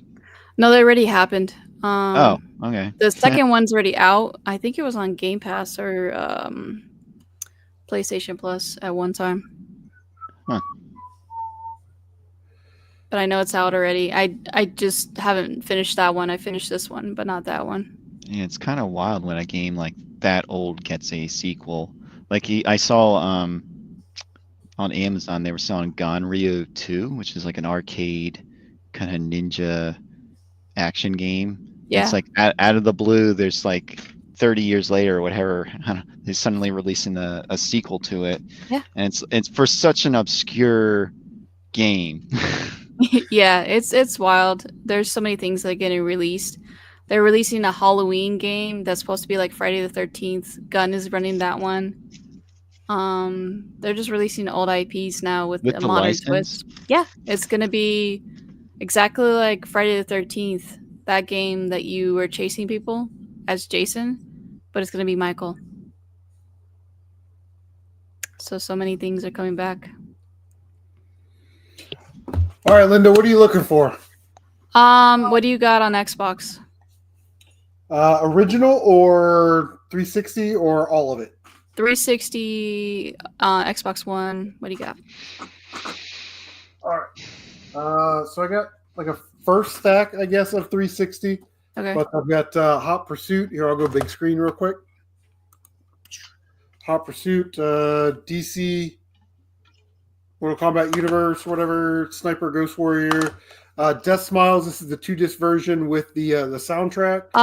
I'll take DC Marvel. Was it DC and versus Mortal Kombat? Yeah, that one. That one. Yeah, I'll take that one. All right. I got these are all just like get rid of them games because I don't That's really fine. collect. I don't really collect Xbox One, so like when I buy a lot, I just keep like the 1 or 2 games I want. Yay. Everything else is just like not really interested. Syndicate, Rise of the Tomb Raider, great game. Agreed. Far Cry Primal, Plants vs Zombies. Oh, this is a good one right here. Witcher 3 Wild Hunt the Complete Edition. I had that at one time. Batman Telltale, that's cool. Battlefield, Halo 5, Call of Duty Modern Warfare. I got more. Just give me one. Okay, no worries. 1 sec. Ugh.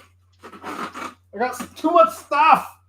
I got rare Nintendo games falling over the floor. You're good. I got Minecraft Story Mode, Portal 2, Skyrim. It's got the map. It's actually a really nice copy. Let me grab Sadly, I just bought Skyrim. a stack. Ugh. These are all things that are on my eBay store. So if you want them, I'll just take them down. But Gears 4 with the stickers, which is dope. I think Nice. the kids still say dope. No, Halo they don't. 5, Call of Duty, Doom, Call of Duty, the other one, 4, Force Unleashed, Black Ops, Resi 5. That's really heavy. I don't know why. It had 2 discs in it. Might have had a thick manual. Oh yeah, it's got the Dark Void thing, the manual, and it's got 1 disc. Oh, it says game disc. You're right. Yeah, there's 2 discs. There's supposed to be, depending on which version you have, there's 2 discs on that. I think if you're having a heavier case. Sims 3, Guitar Hero 2, Connect Rush, Quantum of Solace, Guitar Hero World Tour, Terraria, Lego Dimensions. Oh, this is cool. NBA 2K17 with Paul George, Soul Calibur 4, With Yoda. original Xbox Quidditch World Cup. Yeah, Forza Motorsports. This is the one with the demos, the Xbox Live Arcade. Oh, yeah. So that's pretty cool. I got 2 copies of Clone Wars with Tetris.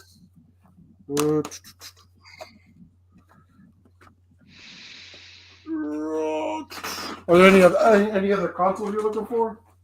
I'll take the Quidditch one. If that's all you got for Xbox. Yep, I'll throw that in. What else are you looking for, like console wise? PS4. Oh, okay. Well, shit. Yeah. Same as you. I have this really cool Battlefront. I got that one already. Yeah. The Walmart with it has the coin in it. I'm okay. I don't need the coin. Boom. I mean token. It's got the token. Yeah. I like Star Wars, but I'm not like a mega fan. So somebody else can pick that up with the coin token thing. Do you have an Xbox 360 remote? No, I don't. This is pretty dope. Does it work on all the models, or is it just the original? Just 360. It doesn't. No, it doesn't require a dongle like the original Xbox. Oh, okay. This one's like a wireless one. Gotcha. Okay. Put it back in there. Does 360 play DVDs by default? Yeah, it doesn't need an app or anything like yeah. that. Bloodwake. No, just Tetris Worlds. Mhm. Moto GP 2. I'm sure everybody wants ESPN basketball. 100%. Yeah. Fable. Mass Effect 2. Worst camera of all time. Titanfall. Yeah. Ugh.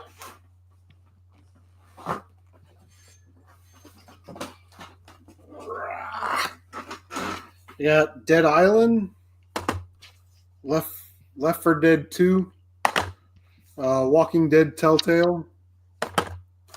Walking Dead Survival Instincts. UFC 3. Supreme Commander 2. Elder Scrolls Oblivion, again with a map. This thing is heavy as hell. Call of Duty Ghosts. Call of Duty Modern Warfare 3. Reflex MX versus ATV. It's got a little fraying on the bottom. Disney Infinity 2.0. Woo! Borderlands 2. Lego Jurassic World. Gears of War 3 has a little indent in the back. I hate when they do that with the disc. They put it. Oh yeah. It's so annoying. Gears of War 2 and Sims 3. Ugh. It's all in my doubles bin. Are you looking for any loose discs? Do you have like cases that you need to fill? No. Okay. No, I already got all of my stuff completed. So PS4, I mean, it's like limited. I got Uncharted 4. I got Knack 2. I didn't like the first one. The first one, it takes a long time to get like really good. It's like the last 2 chapters are good, but everybody stops playing by like the 3rd chapter. Yeah, I finished the first one. I was like, ugh. Mighty Number 9's got the poster and everything in there. Yeah, like enemy guide and all that crap. Yeah. It's got that in there.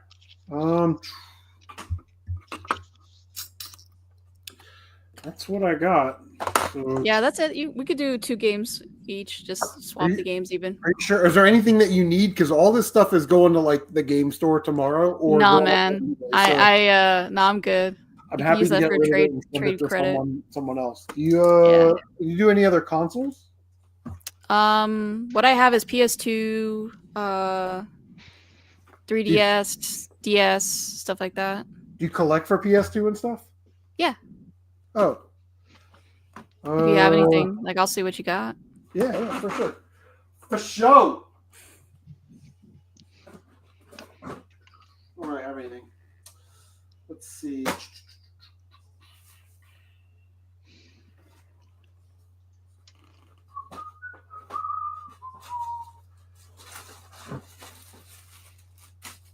All right, we got.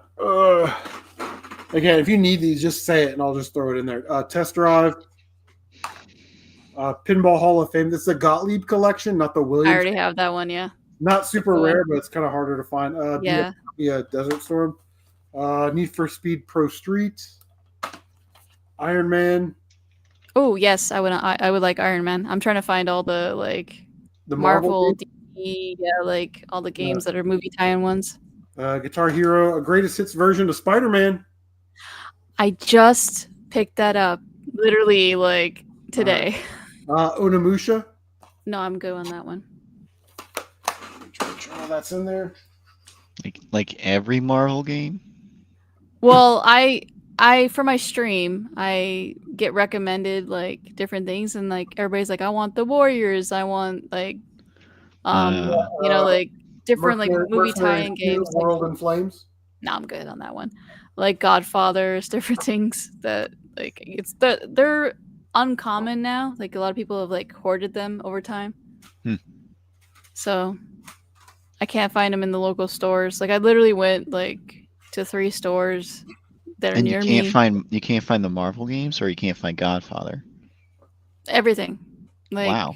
it's so weird. Like I was like, oh, I'm gonna go find maybe like Superman Returns, something obscure, like easy to find. Nope. Huh.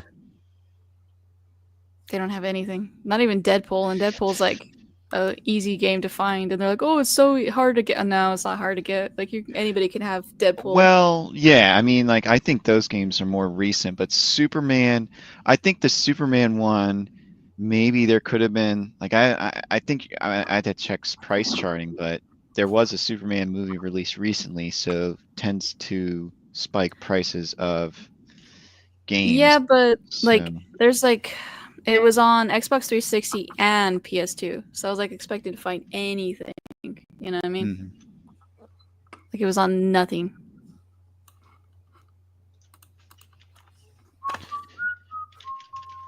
Because I recently just like streamed Catwoman, and that was hilarious. Apparently it was also on The Game Boy, DS.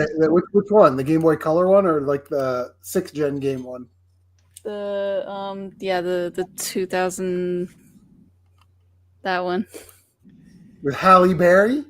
Yes, that was. Okay. I don't know why the developer decided to put everything as L1 and R1. Why? Like So literally, why? I'm looking at price charting, and there's a significant spike of Superman Returns. Yeah. And so not, I mean, significant as in it is a spike, but it's like Mhm. it's a huge, it's a spike of $5, but because of the scale of the thing, it looks significant Yeah. percentage wise. Mhm. So there is a spike of Superman Returns.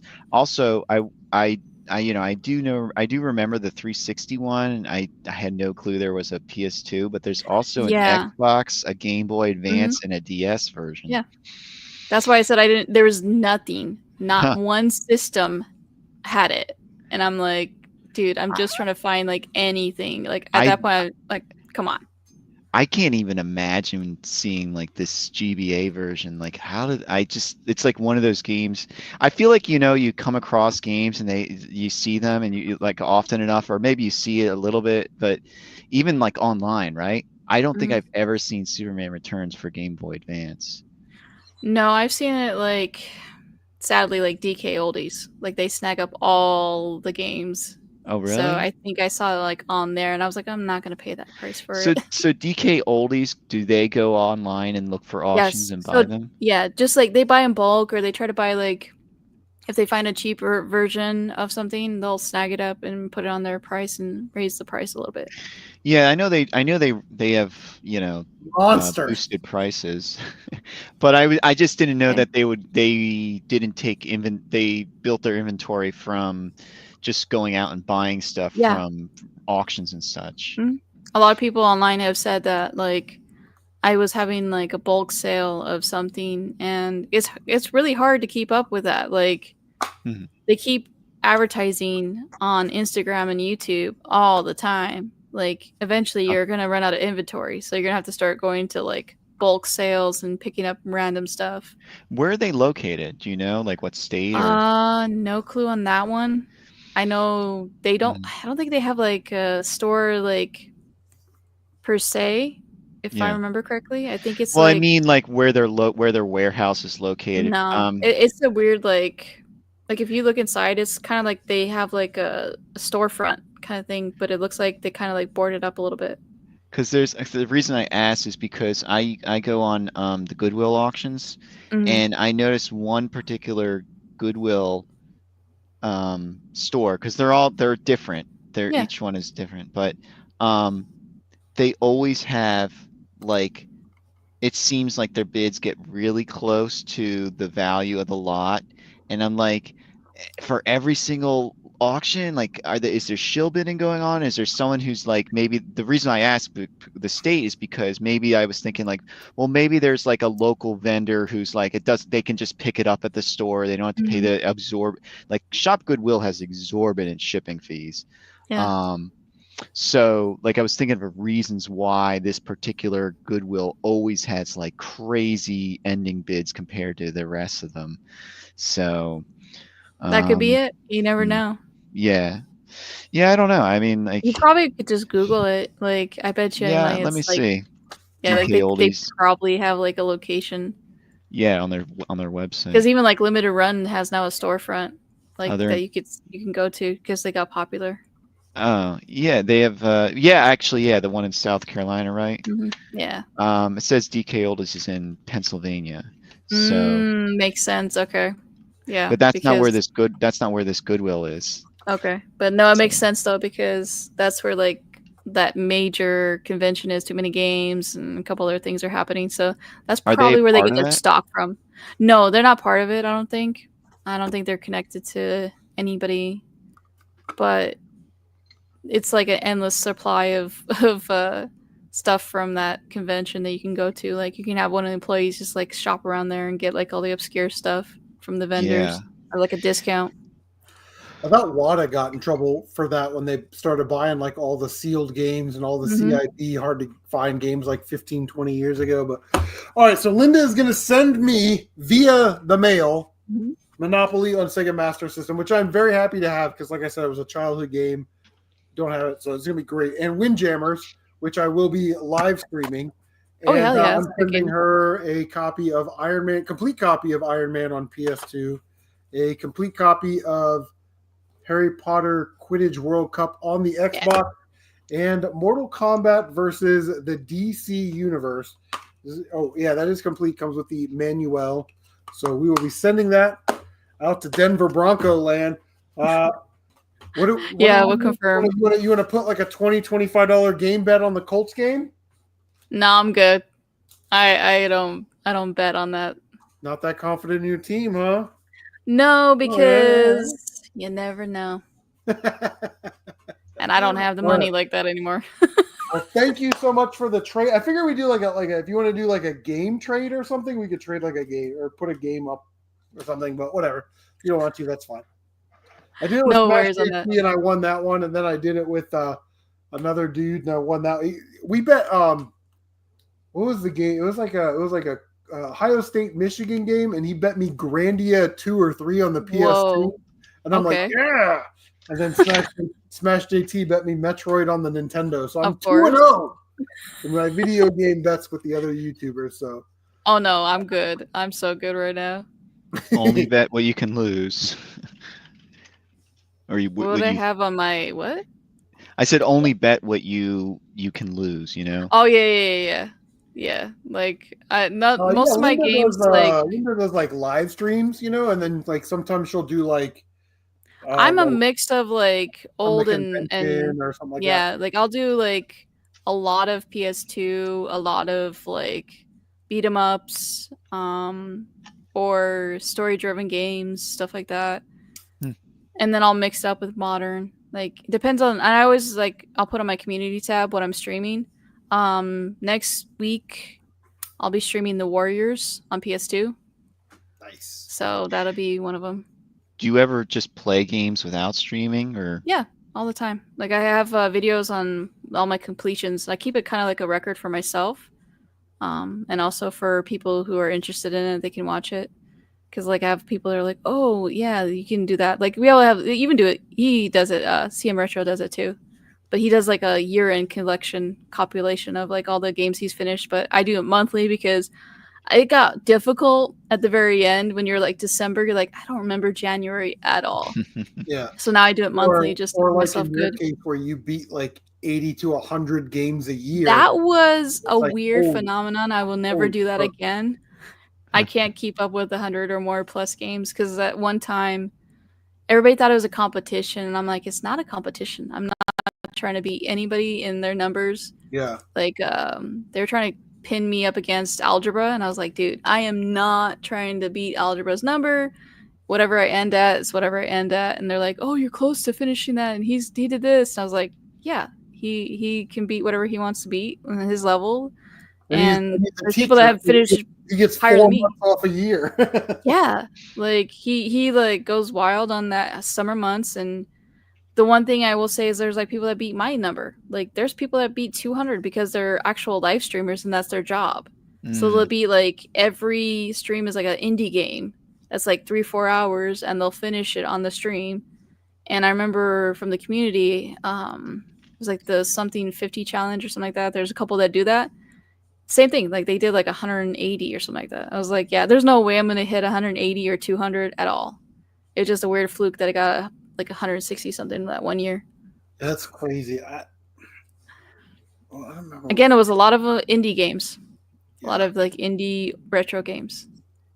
Yeah, that's but that's still, I mean, you have to make time to play those games, and then you have to get through them. So, you know, and some of those indie games aren't easy. You know, I mean, it's not really an indie game, but I just played through Soft Star on the PS4, which is a shooter. You know, and shooters take at least a couple days to really learn. So yeah, that and beat 'em ups are like what, 3 hours? Well, at most? I mean, some of them the longer you play, the more lives you unlock, or like if you beat it, well, if you beat it once, then you beat it. But I was just thinking like for Ikaruga, the more you play, the more you unlock. So you oh don't no, have to once I miss roll credits, I'm done.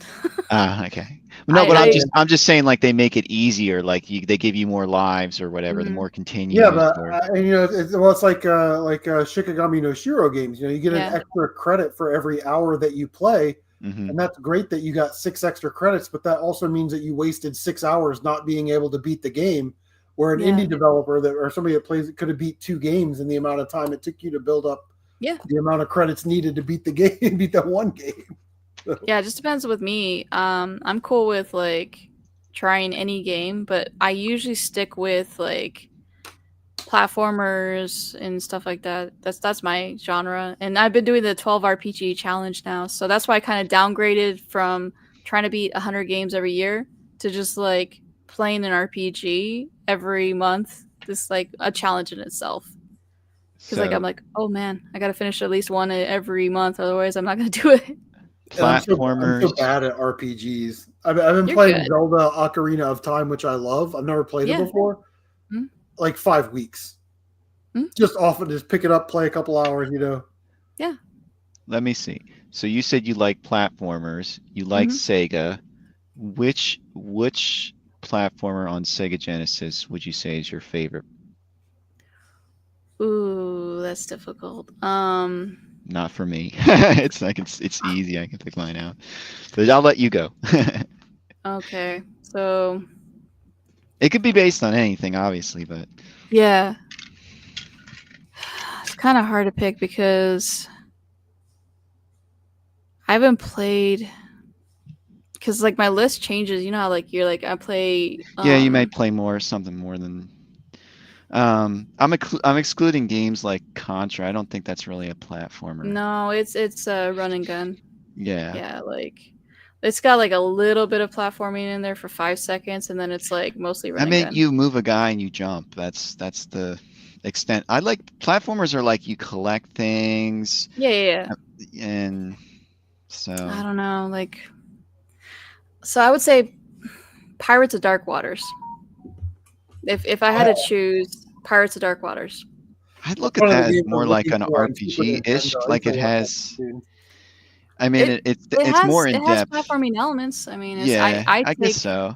Because so the Super Nintendo game is way different. Oh yeah, for sure. So like, if I had to choose, like that is more memorable to me. Like that was rage mode at the very end, but once I finally finished the game, I was like, okay, yeah, I'm happy.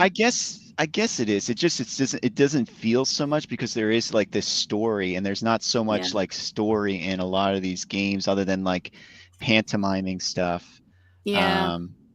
But I would say that my favorite is Rystar because I love the music, I love the mechanics, it's just so well, everything's so well designed, the graphics and But I haven't finished Rystar. Oh really? It can be hard. It can be hard. That's what I'm saying. A lot of the Genesis ones, there's no saves, so it's like a lot of them are like you just have to play it all in one go, and that's the one thing I've also had a hard time doing now is like I can't finish a game in one go because it's going to take me a little bit of time. And and the more you play, obviously, the more you learn about how to get through. And I feel so annoyed when I get to like close to the end and I'm like, I just wasted 3 hours getting to the very end and I only have one save or one life or whatever it is, or one continue. And I just for some weird reason I was like mess it up, and I'm the type of person that I'm not going to do save states. You feel So that pressure.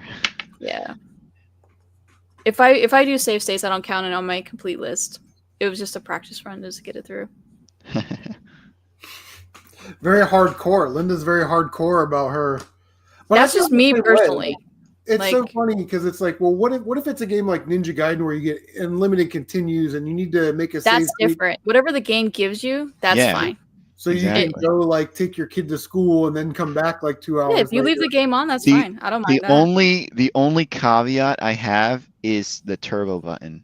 Yeah. I want to use. I don't think that using the turbo button is cheating. Yeah, that's that's why I said if it was original hardware, original whatever was released with but they licensed didn't- by Nintendo, licensed by Sega, I'm okay with Yeah. that. But they didn't have turbo on the built-in on the Sega Genesis controller. You had to get a third-party controller for that. So, well, actually, no, wait. There are some that have it, but for the like the one that came with the system, there could one actually could have, but I'm not sure. There's like this one that has like a red switch on it. I For think I know what you're turbo. talking about, but yeah, And it's 6 buttons. it was still licensed. Most of them were accepted by Sega or Nintendo. Yeah, I'm So- just saying. I'm just saying, like that's the only cheat that I'll go like I beat it. I don't really need to say like I beat it with cheats. You know, I just Yeah. use the turbo Well, button. the reason I ask is because like you'll see streamers that play like Castlevania, right? Mhm. And they'll get to Dracula and they'll hit Dracula twice and then they'll create a save state. hmm Again, I'm okay with that. That's what I'm saying. Like it's their personal. Like they want to do that, they can. It just for me, I won't add it to my list. If I use a save state and I'm practicing or I'm doing something, that's fine. But it's not going to be on my list. It has to be done the original way, whatever it Mhm. is. Agreed. If it's like you get 3 lives, you get 3 lives. If you put in a cheat code, then that doesn't count. If it adds like unlimited lives, it's not in the original game. It's not added in. Like I'm okay with somebody finishing Mario and using warps. I'm the same way. I count it as a finish because that was in the original game. Mhm. Some people are like, no, you have to play every single level. I'm like, no, they put warps in there for a reason. If you want to go through and get the warps, you can. Mhm. So Yeah, it's always tough, man. Because I would say yes to that. If you pop the game in, hit the start button and go. However you finish is how you finish. Yeah. You know, like, Well, what if you used a built-in glitch? I would say no. Then, like, you know, like what if there depends was on the glitch. what if there was a glitch that you know you stood in a spot and because of some bad programming it warped you to the last level. Then no. and, Yeah. I there was- wouldn't use like the Ghost and Goblins one either, where you can like Yeah. take the damage boost and get up to another level and it doesn't load properly. So Yeah, like there was a glitch on even like a modern game. I forget what it's called. Oh, Outlast. I think it was like Outlast Whistleblower or something like that. One of them. If you jumped onto one of the bushes right in the very beginning of the level, it had no end. So you would jump right into the map and you would just float down to the end level and just be right where the like mega boss was, and people Nice. did that. And then the developers found that out and patched that to where you had a wall. So I Well, don't yeah, I count mean, that as that a was- finish though. But people did No, this. I would never count that as finishing. Yeah. That's kind of If it's a glitch, like it's a funny glitch, or it's a glitch where like I'm just you- like, who are the people that count? You know, who are the people that go like, oh, I beat it. I had it. I clipped through there's the people level. that did that. Well, they might be curious, but who would Yeah. like legitimately go like, If I you look beat at it people's trophies list of Yeah. like 100% trophies, they like you'll see like a timestamp of like boom boom boom boom boom boom.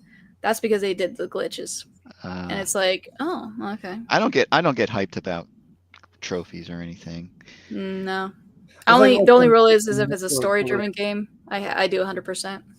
Yeah, I mean, I don't know. To me they're artificial motivations for playing a game. I mean, for me personally, I'm not like I need to get every trophy because it sort of creates like a reason to do something in a game. Like maybe I experimented with something and it was like you got a trophy and I'm like, okay, but it's not like I don't want to go like, okay, to get this trophy, do this, and then I go, okay, let me get this off my checklist.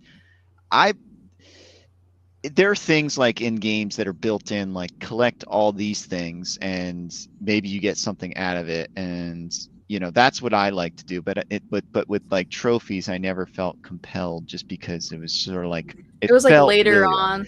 Yeah. because I of guess maybe Xbox if I and stuff grew like up, maybe if I grew up in that era, 360, that would be like my 100% a game, but I don't feel like I need to do any of those trophies. I don't do that anymore anyway. It's like Yeah. for the like 100% gems. Like when I play Jack and Daxter, same Yeah. thing. Like I don't go for the 100% anymore. Like I did that Mm. one time. Same thing with Crash Bandicoot. Like I'll get all the gems, all the 100% of like everything, and then I'm done. Like, Crash Bandicoot is brutal because some of the time trials are very, very tight. and they've gotten worse every game. It's Like it used to crazy. be You know, like it was I don't- decent. I don't know. I mean, like, I feel like the original Crash was probably the hardest to get those gems.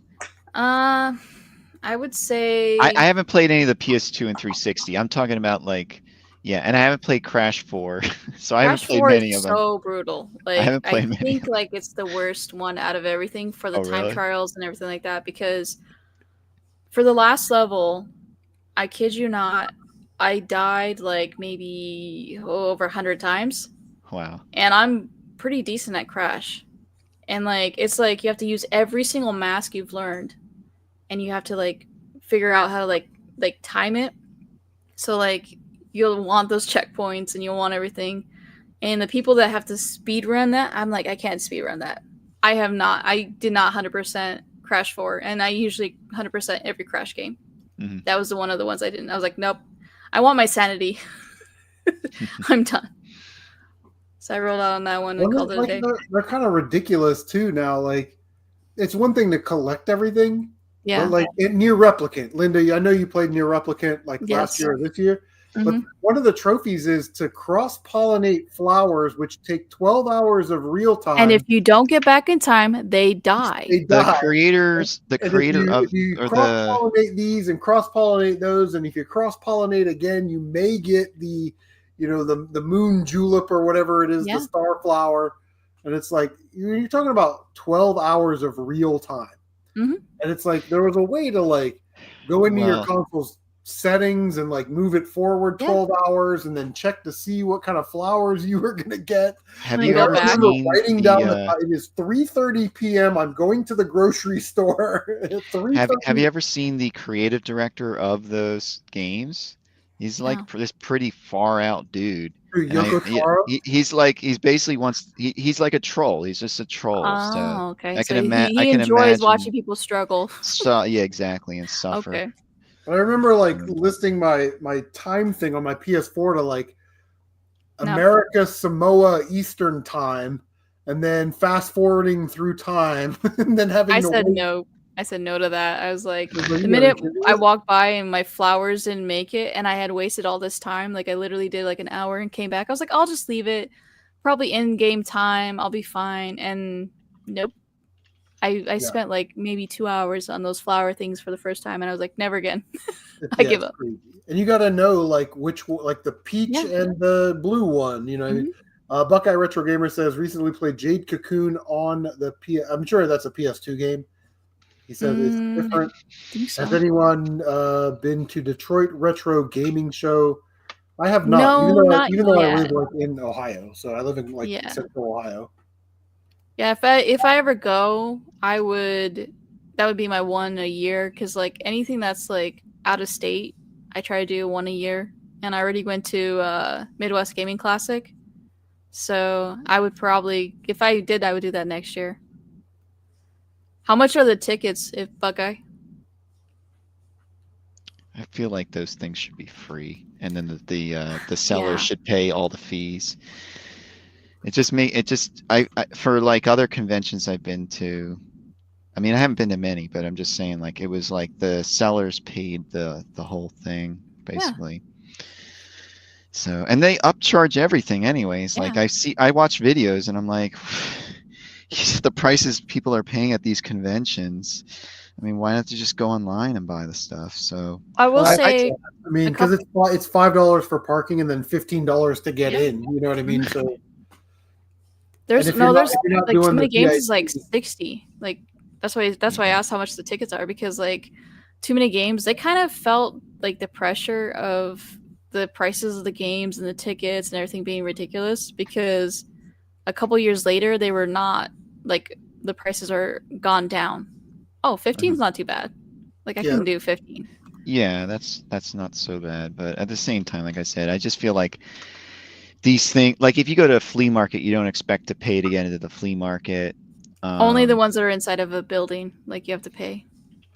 Not even.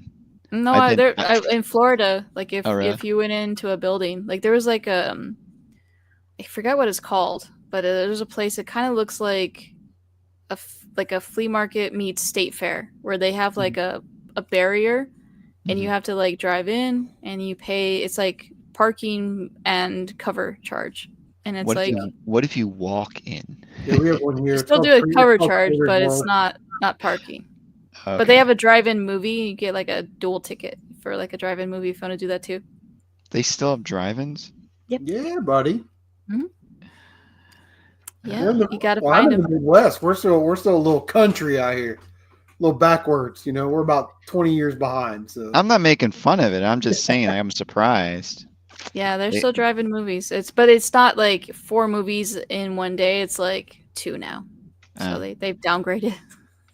But do they charge like an outrageous price or something, like compared to a normal theater ticket? Depends Like, on the state. Like I don't know. I haven't been to the drive-in in a while, but I did take my daughter to see Fantastic Four. It was $50-something Mhm. whoa. for 2 tickets. We did get the reclining chair gimmick, so that Yeah. was nice. But you got to do the 4D. tickets, It's like ridiculous too. 50 and a large bucks. and a large popcorn. It was like $51. Jeez Louise. Dinner and a show. To see Pedro Pascal, and I'm like, I've seen this motherfucker before in everything. 100%. And everything. He's like Jack Black. I'm getting ridiculously annoyed with like seeing Jack Black, The Rock, Pedro Pascal. There's like one other. I'm just like, I'm over it. Hey, Oh, somebody somebody wants your called out Mystic Miss Quest? Quest. Yes. I was debating about that, but I was like, you know what? I could get that emulated, so I'll just do that.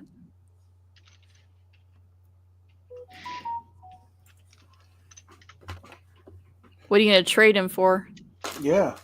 I don't know, Linda. You might want this copy. This is the world famous CM Retro Beat This Game copy. No. I'll See, autograph it my for you. thing is I want to give it to somebody who's gonna play an original hardware. I don't have original hardware. Oh, you don't?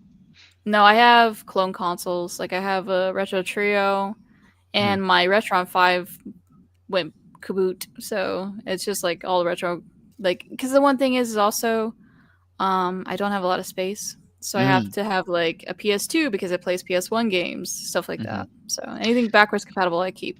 You know, the interesting thing about the backwards compatibility on PS2, I mean, obviously there are some PS1 games that don't work on PS2, but there are even models of the PS2 which don't play certain PS2 games. Yeah, so like the fat PS2 was the one that played everything.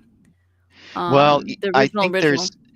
think there's some of those that don't play. There's a list out there. I don't know. You have to like search for it. I'm sorry. I don't have No, you're anything good. else. I know But what you're talking about. It's a big, complicated list. Like Yeah. certain ones will work on the 75, 100, and some will work only on the 55, and then the slims are also another story. So The slims are very hard to keep track because there's just so many models and so many colors and so many everything. I'll tell you the one that you want. It's the Slim 79001 because that one. I don't know. I have my slim right here. I would have to look at it.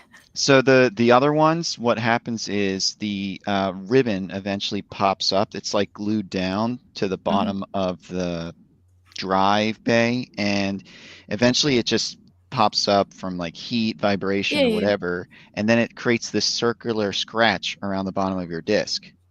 And so you can glue the cable back down, but it can pop up again. So plus it needs to be, I don't know.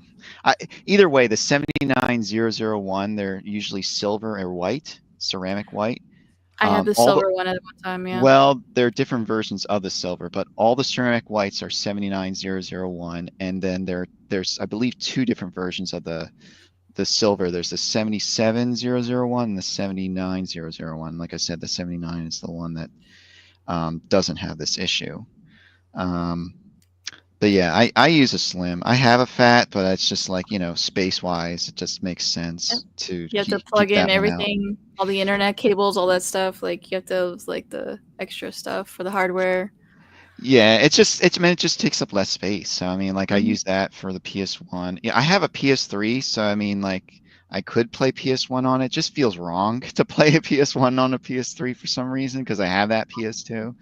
So I'm just happy that people still have those backward compatible ones, because just after like that model, nothing was backwards compatible, and they knew why. Well, the PS3s, the ones that are backwards compatible with the 1 and 2, the fat ones, the original 60 and 80 gig, and they have that yellow light of death problem, but they only recently found out how to fix it, and it's like a super complicated fix, like permanent fix, and it requires you to transplant a PS3 Slim chip from the PS3 Slim into the PS3 Fat, but it has to be a PS3 Slim manufactured between certain years. So I don't know that those. So they're gonna run out of those eventually. Yeah, exactly, because people are going to be harvesting those chips, so then they can use it in their fatty, which plays everything. So, and I don't know if and this is like only recently within the last year they found out this. So, who knows if that solution is permanent? It's permanent, like but they believe it's working now. But will it be a stay for 10, 20 years kind of thing? That's the thing to find out later. Yeah, and that's like I said, it's like that's super complicated. Who has if you can solder, can you solder these tiny little components? And I solder, but I've screwed up things. So not only that, do you have all the proper wiring as well?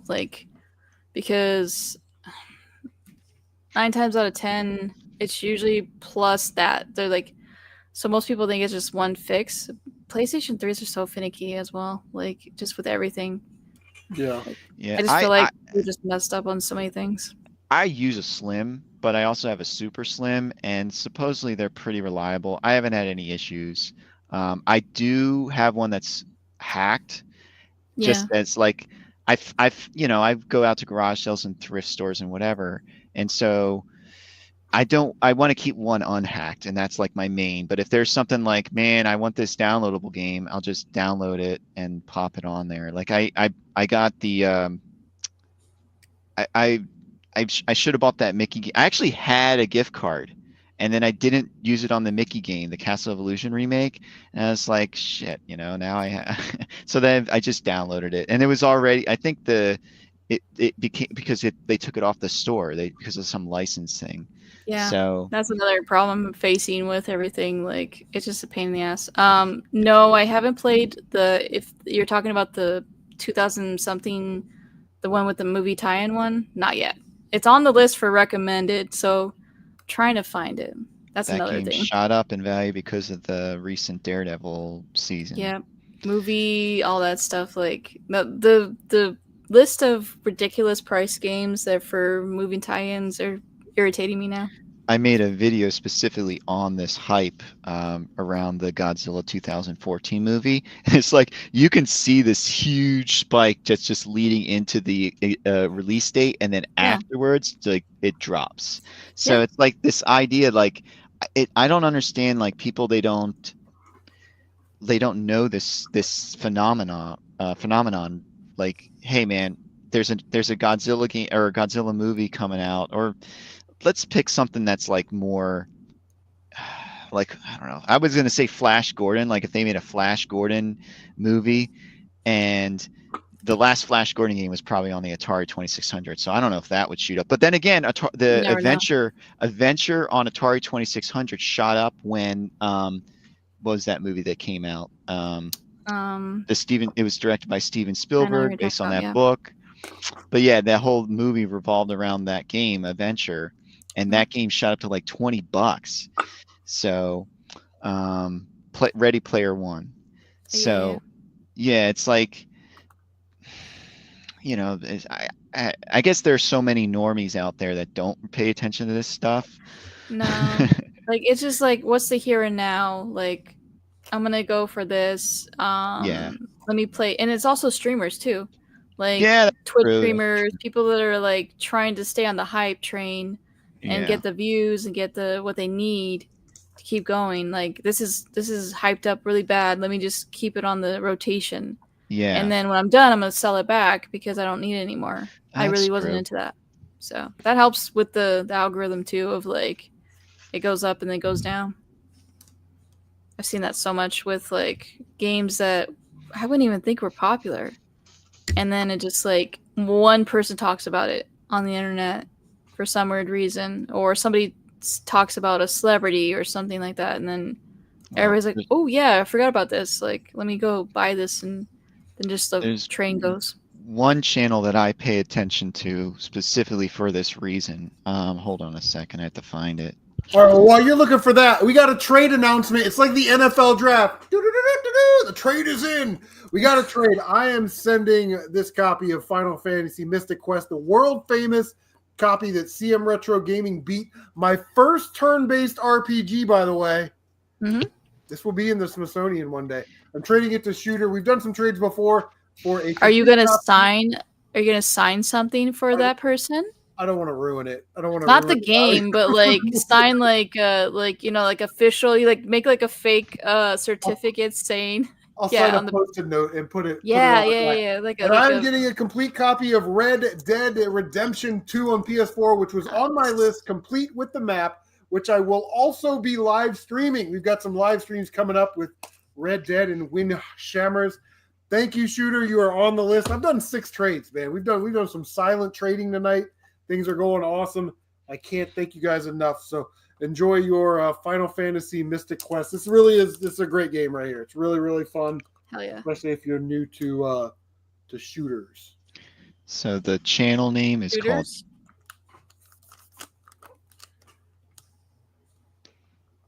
the channel name is called Jaden Animations, and when she covers when she has a video that is game specific, that game goes up in value like insane. So Look at all the retro gamer YouTubers that they talk about one game as they Right. call like we all use a term hidden gem, and like Yeah. it just goes up in value. Well, I mean, like we were Please talking ruin it. earlier. We were talking earlier about like AVGN and when he covered like games like Sky Kid. Yeah. But When he had it's Macaulay Culkin on there, Home Alone, all the games went up again. oh yeah. Yeah, like Page Master. Nobody wants to play those games, but somehow magically Yeah. everybody's buying them and streaming them again. Like they're horrible games. It's like they're hard to finish. Like nobody wants them. Honestly, I haven't played any of the Page Master games, so they're probably okay, but they're not like spectacular. I probably have a bunch of okay games that I keep, but because the reason why is because like Home Alone, a lot of them are difficult. Because yeah, I don't like jumping the Home mechanics Alone are weird. games. Yeah. I don't like those Home Alone games, so I can't imagine those. Like They they're did. kind They of went like up. they're kind of like Spy versus, or at least the first one is like Spy versus Spy ish, or like there's a Tom and Jerry game, kind of like that on the NES, but I played it on the PC. I can't remember. I think it's just called Tom and Jerry on the NES, but I don't. Yeah, I think so. but yeah, exactly. Just like shooting up a value when it's some, you just look at the numbers. Like if somebody has like 1 million subs and they talk about a game, they're like, this is what I'm playing now. Then, then they just have such an audience that it draws such attention to the supply of games. So, just has Even like small YouTubers, like I watch the games I finish videos for that reason too. Like I'm like, oh, what did you play for the year? I want to see what you played. Same thing. Like they see my video and they're like, oh, that's a cool indie game. Let me try that out. And I don't even stream it. Like they just pick it But up. I mean, like, but I'm saying, like, does it have like an effect on like the values you're seeing over, let's say, the course of a month or two? Hmm. Oh, really? Okay. Yeah, because like an indie game, that's usually how they get like popular. Is like Yeah, somebody yeah. talks about it, and then even I seen, and this is I can't confirm it, but our small little community, a couple of the big YouTubers watch us, and then they see a game is like on our channel, and they start streaming that, and that gets popular too. Hmm. Like all of a sudden, I'm like, oh, the game that somebody streamed and talked about, like that wasn't on your radar at all, and all of a sudden you're streaming and talking about it. It's funny. I actually bought a game. It was a European exclusive for PS1, called Frenzy, and it's Oh, whatever. Well, it was just there was no videos of it online, and suddenly I uploaded the video of it, and suddenly I started seeing other people upload videos on it. And I'm not saying like I'm obviously not. I mean, I don't really upload anymore. But it was just it was very interesting how there was this kind of like effect of like, hey, this video, there was no video of this game. And I only bought it because I was like, I remember seeing this game back in a magazine. There was a screenshot. I was like, that looks cool. And so I imported it. And but yeah, it was just like, it's just like this small little a channel. I can definitely see, one channel sees it, then another channel sees it, and they start becomes more popular that way.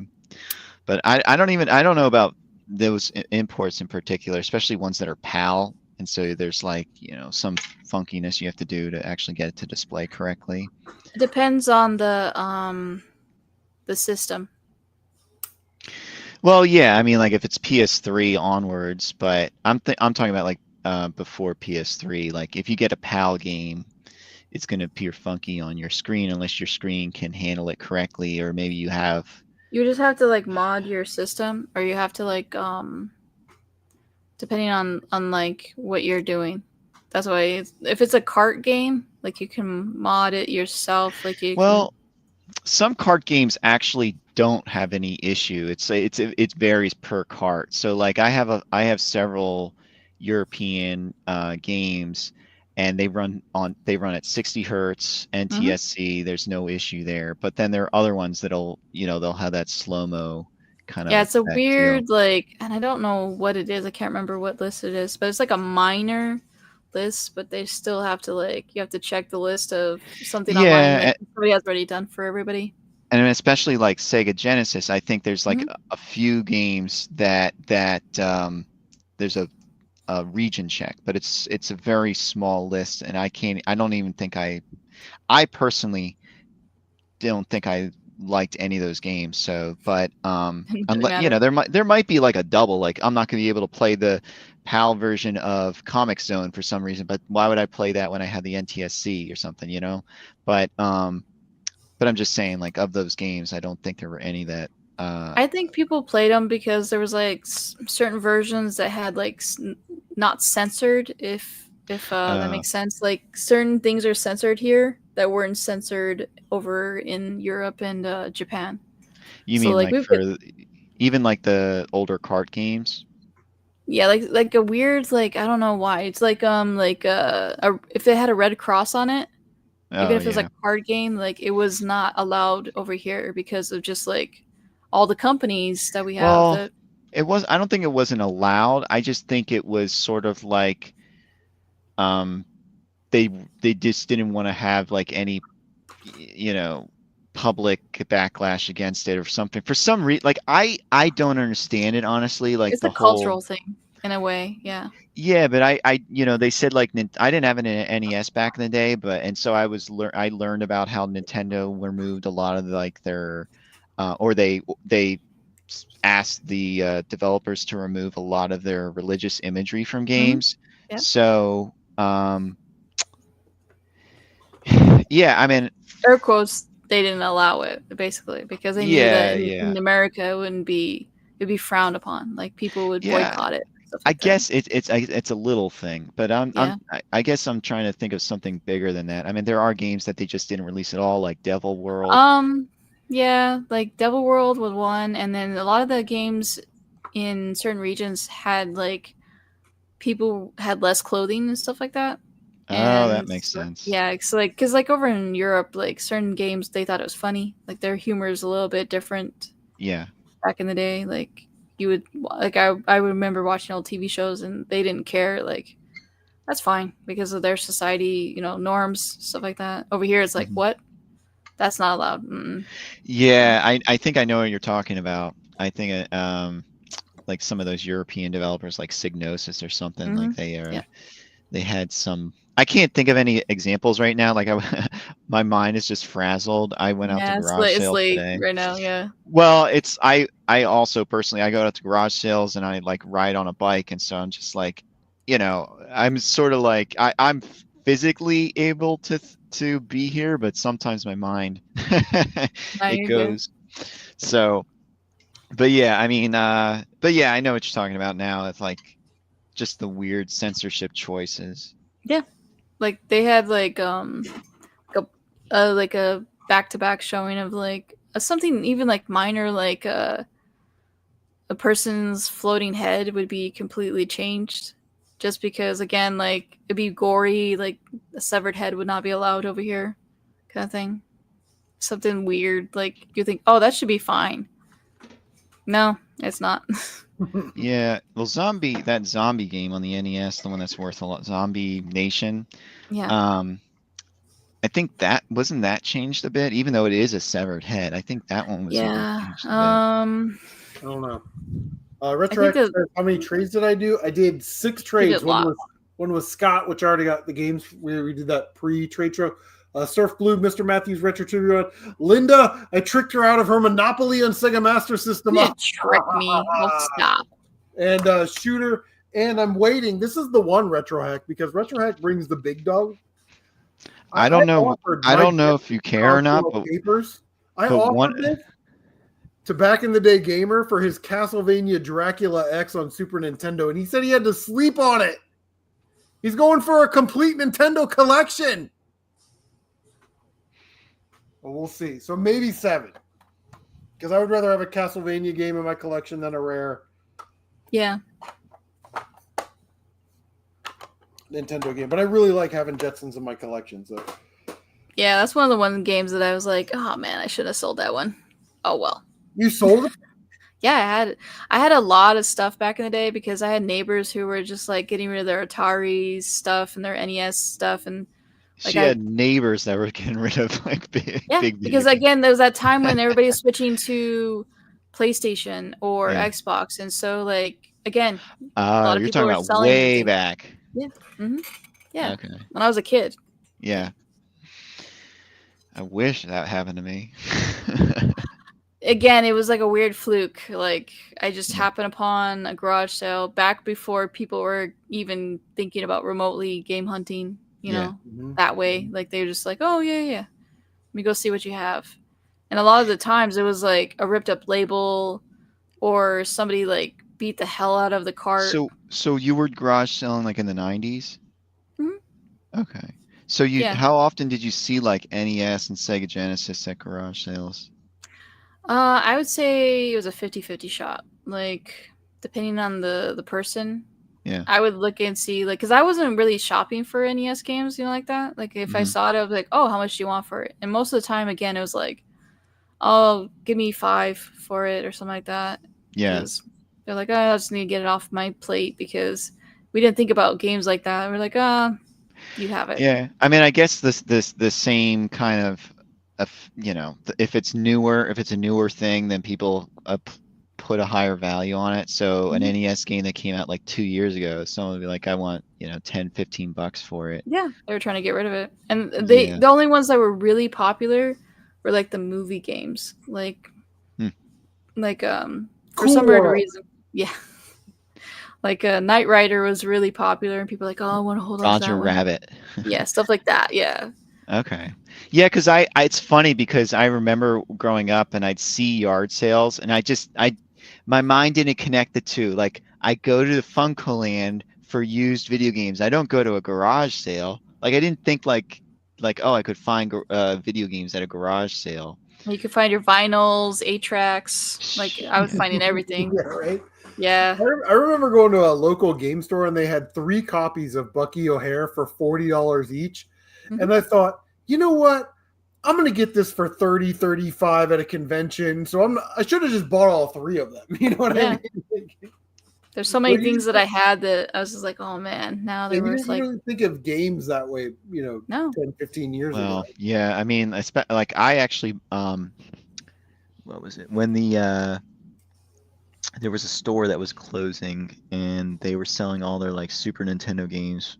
I don't know if they were like returns because some of them were like just cart only or whatever, but this was in the era of like PlayStation, Saturn, and N64. So people had moved on from Super Nintendo and everything. And so like I was like, I never had a Super Nintendo. So then I was buying like games like Mario RPG and Kirby Superstar and the Super Star Wars games.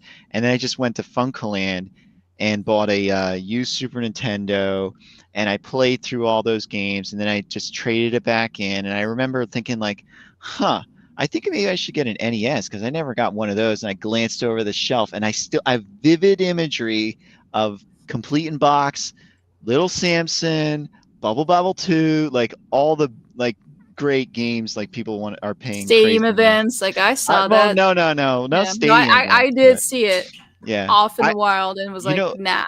It's funny that the Funcoland I went to, located in Mount Laurel, New Jersey, that one actually got like the best games. Like I just recall seeing them all on the shelves, and it's funny like how many games had passed through this one store, and I was like, was it like this at all these Funcolands? Like, you know. Well, you see those like things that Funcoland used to put out, like those little ads, those paper ads. Mhm. It's like, Yeah. you know, Dr. Mario, 59 cents. You Yeah. know? Well, yeah, But it's Mario like was they always like always 99 cents or something like that. Yeah. But I'm talking like, you know, at my Funcoland, they would have the cardboard boxes on the shelves empty. And what I would do is I would get a game for Game Boy, or not get a game, sorry. Sometimes they would have the boxes, but not the game. And so eventually what I would do is I'd say, oh, I got this game, and I really didn't. I got this game from you guys, and, you know, could I have the box or whatever? And then eventually they would give it to me. And then later on I would pick up the game, or I would pick up, I would actually do that where I picked up the game, and then eventually the box would be on the shelf and I would get the box. But that was like, you know, it's just funny, like all these really expensive games were showing up this one particular. I mean, I guess it was just the time, so you would see that stuff, but Yeah, everybody's throwing away stuff and didn't care about it. And other people were like, yeah, I want the box just because it's like a nice little keepsake, like a holder kind of thing. Well, I think I followed my brother's example. He never threw away that stuff, and so like I just was like, okay, the box My is something family you was keep. just like, get rid of it. It's like space wise. Like I was like, oh, okay. The only thing that we kept was the DVD cases, like anything that was like a DVD case, because the disc could break. What Like, about the cartridge. clamshell stuff, like for Sega Genesis? Did you? I don't Oh, know if you had a I Sega. kept those again. Yeah. Like it was like a weird thing of like, if something was, I don't know how to describe it. Like if it was something that could have broke, because like when you looked at like the Master System carts, like they felt flimsy. And so like I convinced my family like, hey, let's not throw that one out because look at these are flimsy. But like anything cardboard or anything that was like throwaway, like they just like, oh, put it in the recycle, call it a day. Well, I don't know if I want a flimsy Monopoly game now. I mean, you just talking which variant is that? There's two Monopolies for the Sega NES system. There's a Monopoly with a space, and then there's a Monopoly with one word. I don't know which is more considered more rare or whatever. Monopoly. I thought there were. Well, no, there's like a space between the mono and poly. And this one doesn't have a space then. No space, yeah. Yeah. Yeah, no space on it. Yeah, there's like variants on the Sega Master System. Like you can find a Blue Label one, and it's not a European; it's actually American. Yeah. And then there's a Sega for '90s sticker. Well, that back in the day, they didn't like really worry about like the Ataris didn't really worry about like labels, how they looked back then. Like it was Mhm. just like, hey, we just made a shipment, send it out. Mhm. So there's like so many variants of different things out there now. Yeah, especially for Atari. I Mhm. mean, not just the picture label versus text, but there's Color variants, like yeah. cart variances, because they couldn't like keep up with the demand of like everything. Well, maybe if they shipped it from a different factory or something like that. But yeah, there were definitely like the Sears variants and such that I don't know. I mean, I'm not into Atari, but there's so many like small little things like and The double just- carts were my favorite. Like those were Yeah. wild. I'd like to get the Zonix one, which is a double cart of the skiing game and the haunted house game, I think, or there's like Yeah. that one I'd like. And but there's like a was it Chuck's game and you mean just chase the Chuck wagon? yeah, and because there was like Halloween and Texas Chainsaw, then there was Chuck, and then there was something else. It's like they try to like any games that were similar or same developer, they kind of try to like put them together. Oh, okay. It was like Yeah, I mean, I thought there were only like a handful of those double enders. There was, but it was like I don't know, like you can go on Etsy and they make them now. Oh, Just they like any make one. them. Like if you go on Etsy, like you can get like repros and like hacks and different things. Like they do that. So Oh yeah. I've seen. It's funny how like Etsy was this craft thing, and now it's sort of like I actually bought video games from someone on Etsy before, like legit, authentic video games, not like repros or anything. But it's just, in my opinion, it should just be a craft site. But they allow people to post more than that now. Yeah, Or maybe they've cleaned it up. I don't know. No, it's still like that. Okay. You can buy DVDs and different things. Huh. Hmm? That's weird, in my opinion. Like, There's just no way they can keep track of all that. well, yeah. I mean, eBay does. Like, I posted one thing on eBay, and they have like just amazing. Well, it's weird. They have amazing keyword bots that like detect what you're trying to sell, and then they flag it. And but at the same time, you also see sold listings where, like, come on, they sold the same exact item. Like, how is? But again, it's flagged? because they figured out the wording. So I don't know about that. It's like the same exact wording. Like I remember that and so money I talks, I guess. I They had an probably have a higher Xbox. system. I had an Xbox with a broken DVD drive, and I was like, well, I'll hack it and throw it up on eBay and put one of those giant emulator packs on it. And I did that because I saw everybody else selling it, and they wouldn't let me sell it. They took it down, and I was like, what the hell? Like, this was years ago. But... And I think sometimes it's like I think Linda's onto something where like if you generate a lot of income for eBay, they give you a little bit of leeway. They don't care. Yep. It's the same reason why Not I can't. Well, it's the same reason I can't sell a Beachbody P90X thing, and like other people can. Or I got a Vero claim about a vintage Puma shirt that I had that had like an orange tag in the back. That's it was vintage. lame. They were like, "Oh, this is flag. This is fake." I was like, "No, it's not counterfeit. It is an orange tag." And then I went to a bigger clothing seller. I cropped one of their pictures. And then I sent that to eBay in my rebuttal saying, no, this seller is selling the exact same shirt with the exact same tag. And they went, oh, yeah, well, we're going to go ahead and relist your item. It's not, we found in your favor. Like, okay. So it's like, at what point did somebody see that and see that I was undercutting them by like $2 or $3? I don't know. Make a complaint to eBay. Like, if somebody's running a business, they're not paying attention so much to like all the other They might look at like what the completed listings are, maybe what the current listings are going for, but they're not going to like go like, okay, I'm going to, go flag all my competition. That just seems like a waste of their time. It does, until it's like you're paying some Chinese dude like $10 a day to do that, and it generates another $300 a day in sales. You'd be surprised how many people like are watching their sales just from like minor things. And also like I don't trust eBay at all. eBay, yeah, eBay's gotten weird. Like I remember back in the day when you used to be able to like talk to an actual person. Now you have to like go through, just like YouTube, you have to go through like a my little bot, talk to that little person who's not a person. Well, there Get the used auto to generated thing. there was a point in eBay. I think they did it because they were getting sued or something, but there was a point where you could call their customer service and go like, "Hey, this buyer is being an asshole." I'm in the position of like I've been a seller for so long that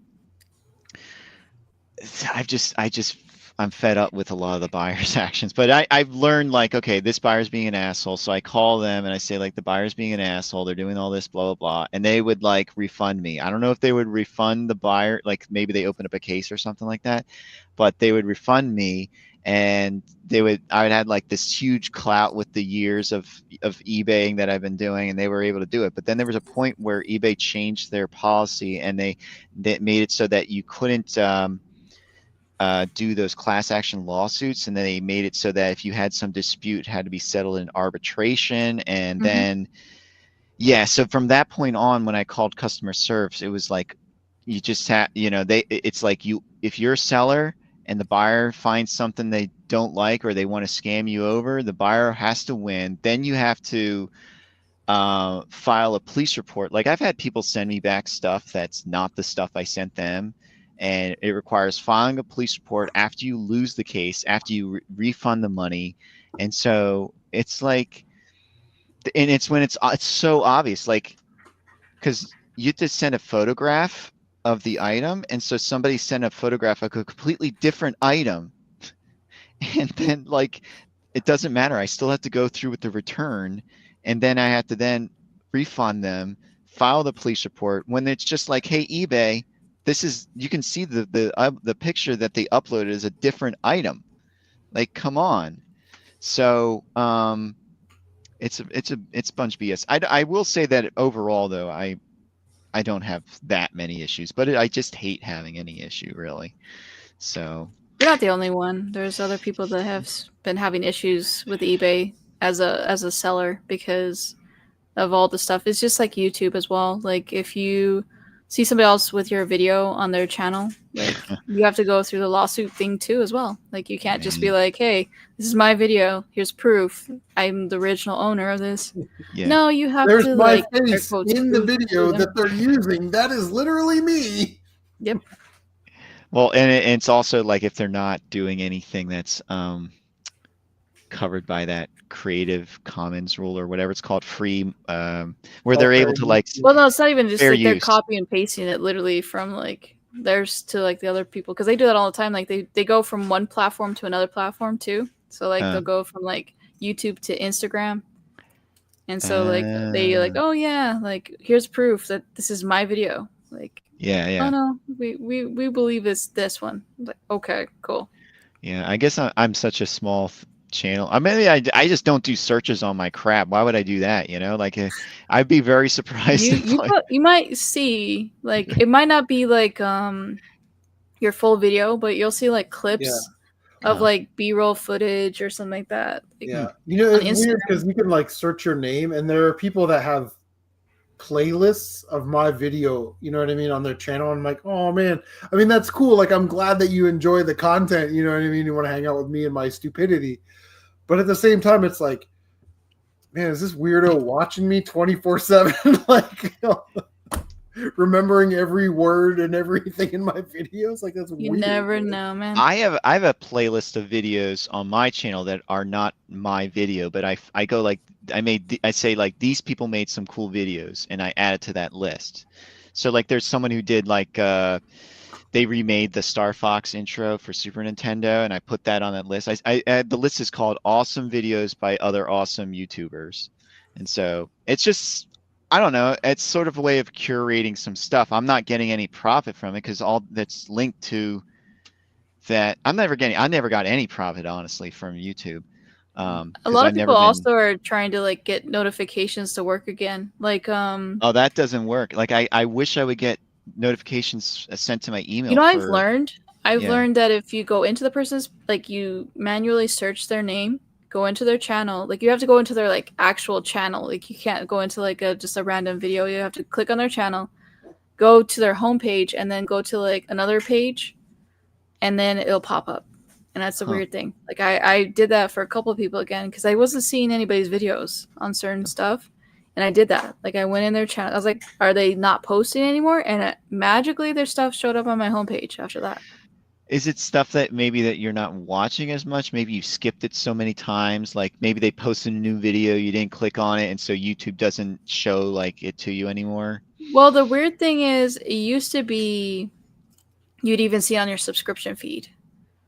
And it's like, yes, I don't click on it right away. Yeah. But it shouldn't be like not popping up on my subscription feed. If you get what I'm saying. Like that's the weird thing too. Like I think they're like auto just getting rid of it. Like which you shouldn't do that. Like if I'm subbed to somebody and I don't click on their video all the time, it doesn't mean that it shouldn't pop up on the sub feed because that means I still want to watch them. It's just I can't watch them right now. They also got rid of that email notification and messages, and that was a way of me like keeping stuff saved. Like I asked somebody a question, they said this is how you do this, and I said I'll keep that in my email, and then the little red thing would go away on the actual YouTube. But I wish they still did the YouTube Messenger where you could message other YouTubers directly on YouTube. It used to be a feature, but they took it away. I don't know why. Yeah. Well, it used to be. Well, first it was a response thing. You could respond to somebody else's video directly. Yeah. That was the first thing they used to do back in the day. I think there was like a community tab where you could like. I think there is a community tab now, but I think it was that where you could leave like a little, message or something. So. No, I mean like I could send Linda a message like, "Hey, I'm gonna pack up your games. What's your address?" And then she could message me back. It was almost like an instant messenger thing. Yeah, you didn't have to find them on the side. Like go to their Instagram. Yeah, like an instant message. Yeah, you're right. Yeah. Yeah, it's weird. I guess they just want to, and maybe they do it for privacy and Well, they also got in trouble for a lot of stuff that happened with like younger people. That's what I'm saying. So I think that's probably why. It's like like there's an underage kid and yeah, like taking advantage of people. It's not good. So yeah, that's kind of gross. Sad part. The adpocalypse made that happen. Money talks. Money talks. A lot of stuff changed after that too. Yeah, actually, I think maybe I'm not sure if you're referring to the same event, but I was. Well, there's two of them. There's like the really big major one, and then there's like the smaller minor one that happened like a little bit later. There was one where they bumped it up so that you had to have 1,000 subs and so many hours. Which they downgraded again. So there's like another tier. Like it's like, I think it's like 500 something, or the like. Oh really? Yeah. Because what happened to me was I got monetized. And I made $30, but I couldn't withdraw it because I needed like a certain amount. $100. It's $100. Yeah. So they're like, hey, when you actually get monetized again because of you need these things, like one of them was 1,000 subs, you can actually get your money. And so I thought it was always like that. Like I have like, I don't know how many subs I have, but it's like I wouldn't even want subs for just doing nothing. Like I want to post again, but it takes time. So I don't know, I have to check, but it's under 1,000. So, they still haven't said like you're monetized, but its watch time hours is about, so there's like one tier, I think it's like 500 and more watch time hours. So like if you're doing, I had the watch time. I had the watch time at one point. Nobody watches your channel. Shut up. I had it at one point, honestly. There was one video I made that was like for Namco plug and plays, and like actually two videos, and they got like insane views. I was gonna say that probably got like crazy views. Yeah, and they're all from like little kids. They got the Namco plug and play. I got the purple one, like or like they're. But I was just comparing them. I didn't really. I didn't start YouTube to make money. I just was like, hey, let's upload stuff that I like, and I see other people uploading similar things, and so when they offered the monetization, I was like, yeah, why not? If I can make money, why not? Yeah, so So, that's what happened. Your um, your subs were low, but you had enough views. 'Cause I yeah. forget the tier, but it's like they want the money, so they'll take it. So if your Hmm, subs hmm. are lower than 1,000, you have to have like I think it's like double that. Because normally it's Oh, like 3 to 4K is if you have a 1K subs. But yeah. if you have like double that, then you're fine. If you're averaging double, then they don't care. They're like, oh, that offsets the sub count. Hmm. They only did that recently. Yeah, it probably makes sense just because of all just the volume of stuff. And also, Hmm. I think there was something related to like AI videos that they did recently where there was like if you're an AI channel, like if you're uploading videos generated by AI, then they're not going to monetize you or something just because again, like I think so, yeah. Because you do have yeah. to click whenever you make like a video or if you upload something or stream. You have to go in there, and there's two options. One is I think it's like it's not made for kids, and the other one is AI. You have to click Yeah, on but then those. they now have the thing where it's like there's an AI tab in your studio and it like can generate you things from it. Hmm. I was poking around there. I didn't really. Yeah, it's like inspiration is what they call it, Yeah, yeah. which makes no sense to me. But okay. Well, like you said, like you get inspiration from your audience. You ask them what they want to stream Hmm. and you stream it. So it's similar to that, except you don't have to interact with your audience. Yeah. So it Yep. kind of takes away some of the community aspect of Goodwill or Goodwill YouTube. Jeez. I was putting my Genesis games away, and I saw that, and I'm like, "Oh, no Yep. one would have sent that Yeah. to me." That's so funny. I still haven't made the new ones yet for what you call it. You made custom labels? So there's a buddy of ours that he does those sleeves, and you can make them for like Super Nintendo, Genesis, Hmm. and he just charges you the cover of like making them. He doesn't charge you anything else. Huh. And so you can either have him sell them directly from his store, or you can buy them and then sell them or give them away, whatever you want to do. And so that's what I was doing. I still do that in conventions, but I haven't gotten the new ones, so he has an old one. That's a nice way to promote your channel, especially if it's like just at cost or whatever. Yeah. Sort of like a business card. Yes, and it's a nice thing because also you can put a sleeve on it. So Hmm. you could do like NES. A lot of people do NES because it's the easiest to make and it's also easiest to hand out and people know what it is immediately. Like the Genesis ones, they're like, "What is that for? Like, what game's that Are for?" they Because like the little way boots or something? yeah, because like when you look at it, like so this is one of them. Like he can do like actual games, like Oh, this. Like this is like his thing because like it doesn't sit yeah, on that's an there. Accolade one. Yeah, So, so it doesn't sit on there. Like it has to be sideways for it to work. So a lot of people don't understand that when they're getting it, and they're like, "Oh, okay, so that's why it's the Genesis one because it's sideways." yeah, I like the original sleeves, but I can definitely see how those kind of like fill the void of maybe having a colorful box when you have a card only. So Because like they make it works for like when you have like the same style cart or label, yeah. kind of like N64. It's easy too because like you don't have to put the labels on them if you don't want to. You just Yeah. have those.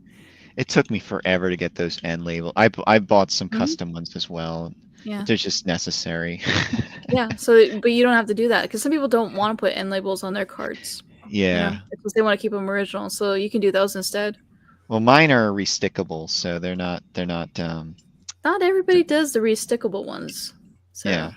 a lot of people are like irritated with that. So it's a nice I don't know. thing. As long as they're removable, I don't think it's not damaging the cart. It's not, especially since it's not on the actual label. Some people say sticker residue. So You can get sticker residue off easily. So I don't depends have, on the person because again, there's people who just don't mess with the cart, don't change the original. no, I cart, mean, you yeah, know. I mean, like I get people's preferences, but I mean, like you know, I find games out in the wild that have like stickers and all sorts of junk on it, and I clean it up and like I can use it. I don't need to buy a fresh, pristine cart. But then again, you know, not everybody's willing to put in that work. So Yep. They want it out of the box, fresh, brand new. yeah. Or they don't want to deal with, because it is a little time consuming, tedious. If you buy like a box sure. of parts and you're like, all of them have sticker residue or stuff from there, Yeah. it's like, I usually just leave them on. Like, I don't want to deal with it either. But I'm okay with leaving the stickers on them. I don't know if you were here earlier. We were talking about the debate about leaving labels on from like rental stores. I don't think I was stuff. there at that time. Yeah, we were talking about that and like leaving it on or taking them off, and like, you know, kind of like that leaving them on is sort of like positioning it where, you know, somewhere in the US, like it came from this spot around this place. And CM was saying like, you know, like, oh, we got, you know, he had some game that he got and it had like a specific rental store on it that some guy possibly rented and he traded it to him. So that's kind of a neat thing. No. Let me tell the story since you already screwed this up. It was Worm on the like Journey to the Earth or Center of the Earth on Nintendo. It had a like video game rental store sticker. And back in the day, Gamer was like, I used to rent games from that store, and that's likely the game that I rented back in the day. So I literally sent him the copy of the game, and he sent me the same game back in the mail. So basically, we both spent postage so he can have the sticker on his game, you know, of the game store. I was like, it just shows like a level of provenance to the game. Yeah, I still have like Hollywood Video on a couple of my games, and I have like Blockbuster, and then I have a game store that shut down in my hometown. I have a couple stickers from there that I haven't removed just because of nostalgia. So it just depends on the game, though. Like if it's a game that's like common, I don't worry about the stickers. And most of the time, to be honest, like they put them on the label too. Yeah. So it's like pain to stick like get some like non-stick stuff off of it, because then you're like, oh, am I gonna mess up the label? It also gets worse as it gets older, because like I had an easier time removing marker and stickers like 10 years ago than now. So, and a lot of those labels back in the day from like Blockbuster had those like metal detector things on them. So that was another pain to deal with. That don't ever take those off of the disc games. You just rip off the because the laser will just go right through the reflective layer. Yep. I thought about fixing it though. Like I wonder if I put like reflective tape on those little holes, whether or not it might. I mean, like, I would try a game that you're not going to care about. Well, yeah, but.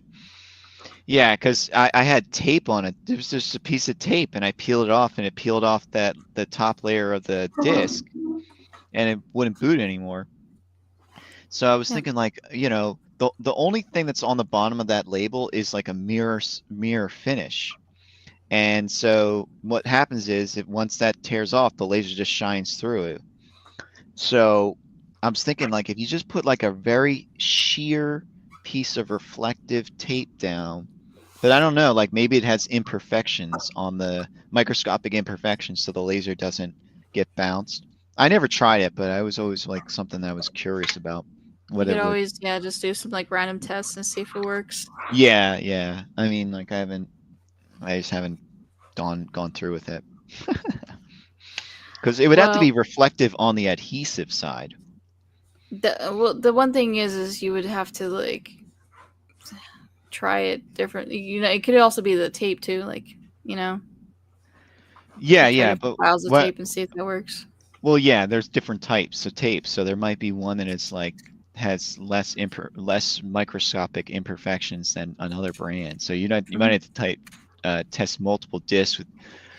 I mean, it's like there's so many different variables, but yeah, basically you'd have to get something where, you know, just that's extremely reflective. So, but yeah, it's just, I never tried it out, but it could be something that could be fixable. But yeah, we were talking about those labels on the those shields, they call them, those little sticker shields on the Blockbuster. Yeah. N64 and PS1 games. Just leave them on there. Yep, I do. I don't worry about that because I don't have the time or the patience. Well, at least with the Blockbuster ones, they have an ink on there that you can remove with isopropyl alcohol. You just have to rub it a lot. And so you can work off like the actual lettering. And so it just ends up being like this clear laminated layer. But Then it's just a layer that is like, well, I mean, it's technically it is protecting that label, but it's still like, you know, I've sold laminated manuals that were from rental stores that were laminated, and people didn't want to buy them because they were Mhm. laminated. Yep. So there's game stores that the rental places that like cut the manual, yeah, which made no sense to me. Like they cut like I was like, why? Why would you cut the cover? Or it was like they did something weird like that. yeah, And I like was like, they'll cut the box up where it's like, yeah, you know, like 3 sides of the box are there just as sort of like the label that they use for whether Mhm. it's on the shelf. You know, all stores did it differently, but sometimes like Yeah. they would have the game behind the box on the shelf, or they would have it already in the plastic case.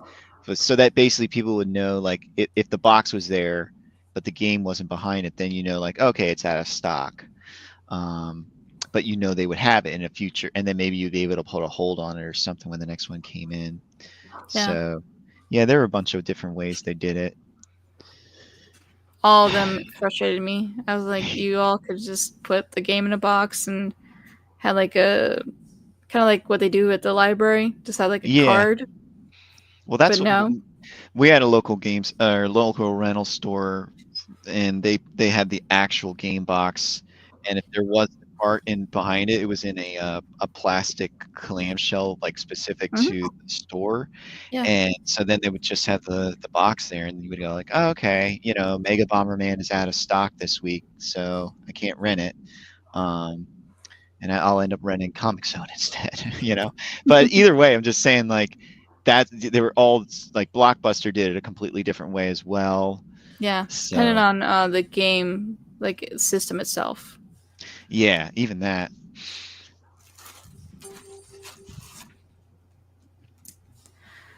Well, I'm rolling out, everybody. Have a good All right. one. Later. All right. Thanks for the trade, Linda. I sent you my address on the Twitter machine, so Okay, I'll be on the lookout for that, and Okay, I'll send you whatever. mine. yeah, I'm off tomorrow and Monday, so it doesn't whenever.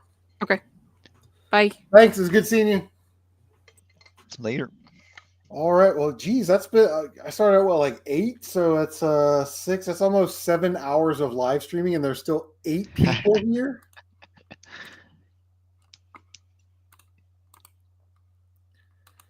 Let's see. All right. Shooter says he's leaving, so there you go. Well, what do you think, man? Should we call it?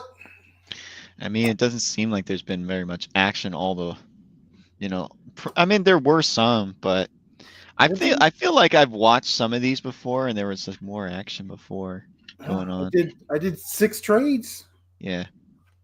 Yeah, usually like Retrohick is here, and he's like in Ecuador or El Salvador or wherever he's Yeah. at. And then I don't know where Woodbury and Retro Game Hunter is, so usually he's good. But yeah, I quietly made like 6 trades with 1 pending. The Castlevania. That's the one. All right, well, man, I hate to end the stream with 7 people because that's like a lot of people in the CM Retro Gaming universe, but I have been going for like 7 hours. I need to clean up, and it is almost 3 a.m. here in beautiful Ohio. So, well, thanks for being an awesome co-host. Sure. I like talking to people in the community, and I don't get to do that much where I am. So, Do you want plus to drop the here? I'll drop the link to your channel. you don't have. I mean, like I said, I don't. I think the last video I post was it. Did I even post a video this year? I just don't. It's just like it just takes time, man, to edit all this crap. The funny thing is I film stuff, but I just don't upload it. So eventually there's just going to be like videos. I think there's going to just video after video after video of stuff. So that's my plan, at least. It's sort of like when somebody says like, oh, I'll retire someday and I'll do this. Yeah. All I'm going to do when I retire is play golf. Chillax and play golf. All right. Well, I'm going to go ahead and call it, man. Like I said, it's almost 3 a.m. here in Ohio, so we've been running for about 7 hours.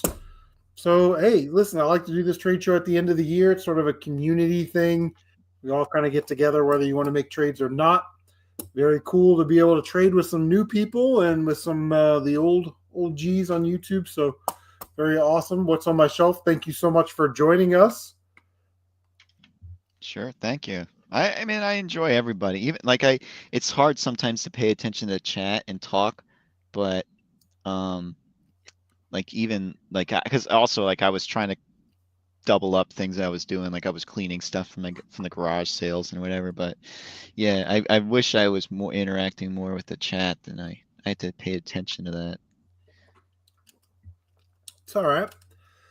All right, guys. Well, thank you, everybody that traded, everybody that was in the chat, everybody that stopped by and just hung out for a couple minutes. What's on my shelf? Thank you so much. And guys, we will see you on the next one. Later.